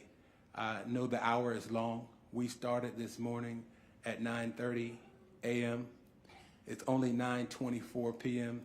I was hoping that I alone, me, I would take y'all to 9:30 by myself. But I guess it's not going to be me. Madam Vice Mayor, those are my comments. Thank you. And Commissioner Marino. I'll be brief, be brilliant, and be gone. I appreciate the comments of all of our board members. I appreciate all the folks that came out here and sat for 12 hours with us. I appreciate all of your passion. You all did a great job. My 91-year-old mom texted me and said, we need data centers in Palm Beach County. If we don't have them, they're going to go somewhere else. And if I were to be voting today, I would vote yes. And you can all throw sling arrows at me, that's okay. But I think with all the conditions that were put in place and all the conditions that were agreed to, the staff did their job. They are the experts, and the applicant also agreed to paying for whatever staff needed to do. And if we were going to hire folks, we'd be hiring WGI, who you all hired, or the like of that. So while I'm probably not in agreement with the rest of the board, I will take the slings and arrows, but I think this is something that we do need. Right now, there's heavy industrial on that site. No one actually talked about the fact that there is heavy industrial on that site. A little bit. We talked about it a little bit, and you all had your chance. And there is mining on that property right now. There is noise generation from FP&L right now. And when I say that property, I'm talking the whole context of the community, not just the acreage in the front. So anybody who's shaking their head and disagreeing with me, more power to you. That the noise sound that was done and the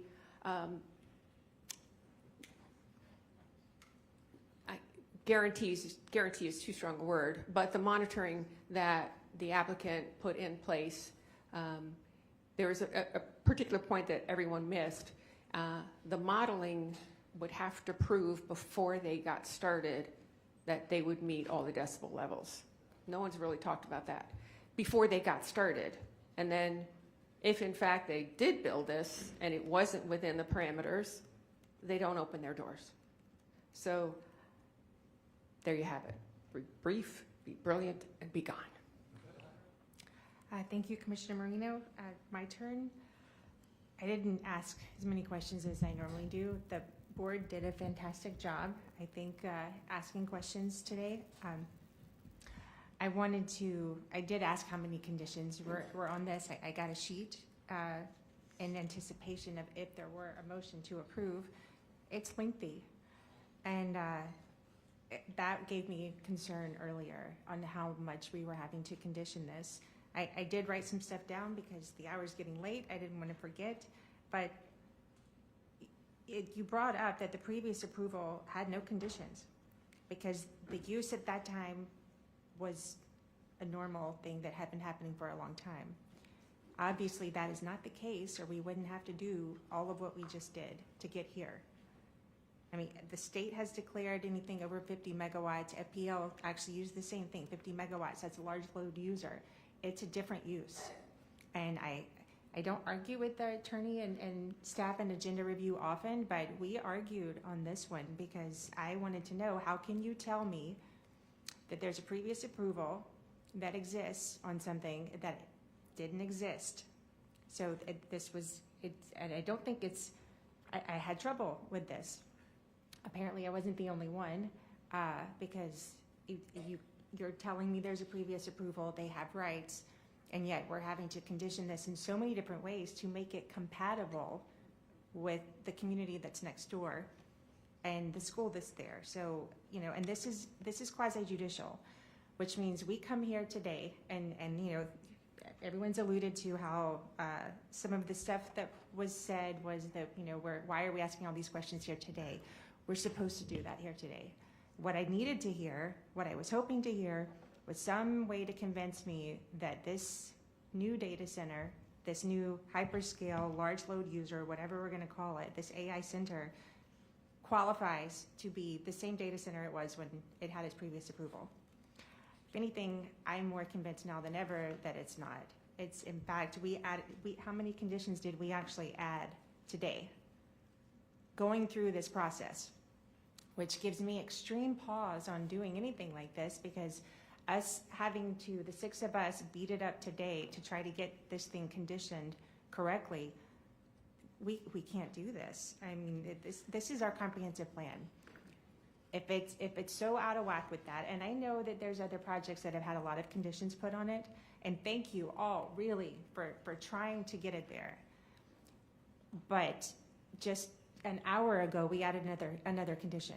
So we need, if we were going to approve this, we need a lot more time, a lot more experts, a lot more conditions, and we don't even know what they are. The fact that this was approved before with no conditions on this, and now we're trying to piece it together, these uses are not compatible. I think Commissioner Flores read the statement perfectly to say that this is, it's not compatible overall, and we've already addressed that we're going to have to create this new category. The state is talking about this. I mean, this is happening everywhere. We're going to have to do it. Please don't tell me that it's already there, because it wasn't. I stand firm on that. These are two different things. And this new one, yes, maybe we got all the conditions that we need. Maybe it's not good enough. I don't know how many more we actually should have. And that's something that's going to happen in the right process when we put this together. We have a year to put this together, from what I understand, but we have to get it right, because the decision we make on this is the future, and the technology is going to change again in 5 years. So we have to put it together in a way that is sustainable and makes sense for the long-term future. Not just here. We're being watched. You guys, great job. You got a lot of attention on this. So we are being watched around the country even. We have to get it right. Thank you for trying. We all tried, but we didn't get there tonight at 9:30. 12 hours into this, I still don't think we're there, which means we can't approve this, in my opinion. So with that being said, does anyone like to make a motion? I'll make a motion. Is your motion to say, you actually read a really good thing before, sorry.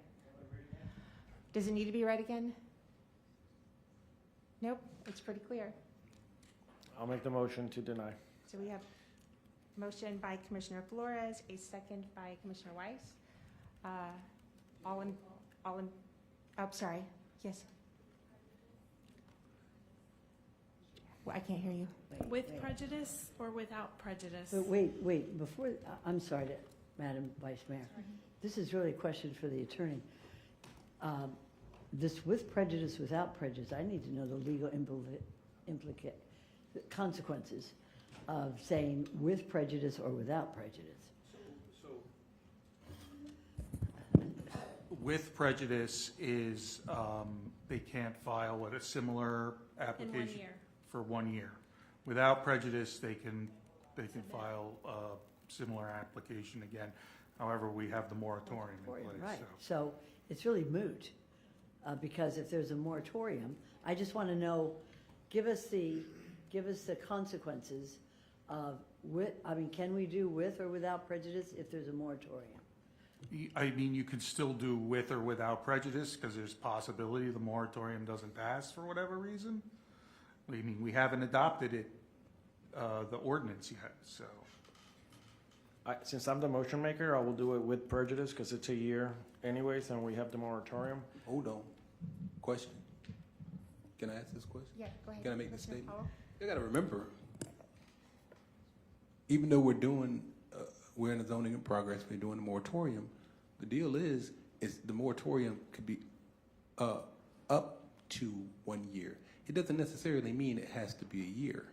It could be 6 months. And if it's done in 6 months, if we do this with prejudice, then the applicant still has to wait a full year. But if we do it without prejudice and they come back and they've got some things changed and they work with the community, they could come back within that 6 months, if that be the case. So I'm not telling you how to make your motion, Mr. Commissioner, but I would be comfortable if you did go without prejudice. It's just my thought process. However, Commissioner Sachs? Yes, this is why I voted against the moratorium, and we still haven't we haven't really, have we passed the moratorium yet, Mr. Lawyer? No, we haven't. Okay, so. We have a zoning in progress, but the moratorium ordinance is coming back to you in August. In August. So what we can do is, if we did it with prejudice, then a year would go by, but we don't have to have the moratorium, because then it gives unfair advantage to another AI center and gives them a disadvantage because they have to wait a year, but somebody else can come in 6 months, or 8 months. So why don't we, this is a good discussion.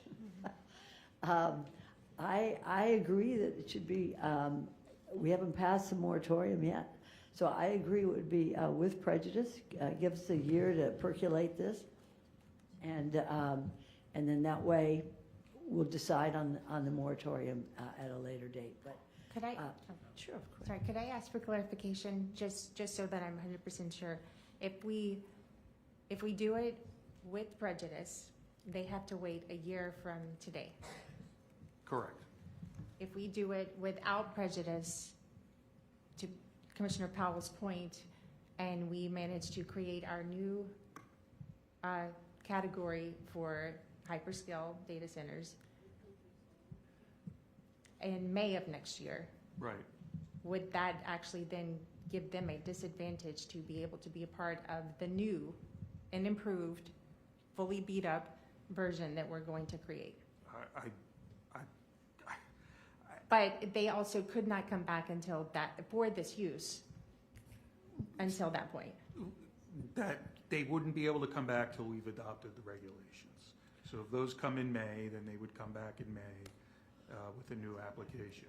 That's without prejudice, right? I would like to amend my motion to without prejudice. I concur with Commissioner Powell. I don't want to penalize the applicant to have to wait a year when others might be able to come in before that, so. I agree. Okay, so I will make it without prejudice. I agree, and I think that when we discuss the moratorium, this, of course, will be a good starting point. Also, the regulations from the state will be a little more refined, so that we'll have a little better field to discuss another data center. So yeah, I think that I would go along with that. Commissioner Weiss, did you want to add? Yeah, well, as a maker of the second, first off, I will accept, I'll accept that, but I think it's also important to do this without prejudice because they could come back and ask for 100% another use that's allowed on that site that is not a data center. And I want them to have that opportunity as well. I don't want to take that away from them. Okay, so the motion on the floor is to deny without prejudice. Okay. Do we need to do a roll call? All in favor? Vice Mayor, sorry, may I be recognized? Can you please clarify for the sake of the clerk, the maker and the seconder? Maker was Commissioner Flores, second was Commissioner Weiss. So I believe it was all in favor? Any opposed? We have Commissioner Marino dissenting, so that's 5-1 to deny. Okay, thank you. So then Commissioner Flores, your light is on. I guess this question is for staff. You now have 2 pending applications administratively. How does this particular vote that just occurred impact your compatibility moving forward? Or how does that, I don't know your administrative process, so I'm trying to understand the vote that just occurred. Does it play into, is it a factor into the administrative process? I have to review it against the standards that we have for administrative along with the plan and the code. So consistency with the plan, the EDC, that the use, that the proposed use doesn't demonstrate that they have the substantial offsite impacts, they still have to demonstrate that. So we will have to evaluate it just like you did. Okay. So everything that the board just directed, though, would carry over into administrative approvals. Yeah. Thank you. Commissioner Sachs? Could we have a report from staff as to the ramifications of this vote? And, because I don't want something to get through, through administrative review, and we don't have any say-so in it. To be clear, we do not have say-so, but the board is giving clear direction at this point on how we feel about this use and its compatibility with our comprehensive plan. Yes. So that would be considered by staff, would it not? Yes. I would appreciate, yeah. Yes. So that if it comes, it will come before you for administrative review. I want to know what's going on out there. So if you could, I would appreciate it. And I know my colleagues would as well. Tomorrow you got the day off. Attorney was just to weigh in here? What's happening? What's happening with what? I don't know. Why are you guys looking at me? Oh, you had your light on. Oh, I did? Oh, okay, sorry, your light came on. No, at that point, she had a comment, so do we have any comments from, all right, hold on, before we get to that, any comments from county attorney? Comments from zoning director? No, I think I'm done. Your comments from planning director? No. Executive director? I just want to obviously thank staff for that. Was a very heavy lift, and they have done an amazing job. So just getting to this point, thank you, staff, and everyone that came together to make sure that this day came together well. And yesterday, everybody did a great job, and we thank our partners for being here, for supporting us as well. Thank you.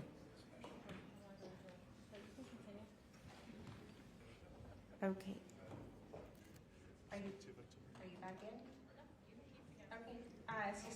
Assistant County Administrator? Just really quickly pile on Whitney's comments. Thank you to the clerk's office. Thank you to our deputies who were here. We've had so many people these last 2 days. Thank you to the board. You pulled 2 long meetings, not counting last week's meeting as well. So thank you all. Enjoy your break starting today. And you can have tomorrow off. But let me add, you did receive an email earlier. We had a discussion last night about the 8/18 meeting and the conflict it had with the primary. We're going to move that meeting to August 25. And you received an email this morning. Is that something that everyone needed to Yes. do? Commissioner Powell? That was our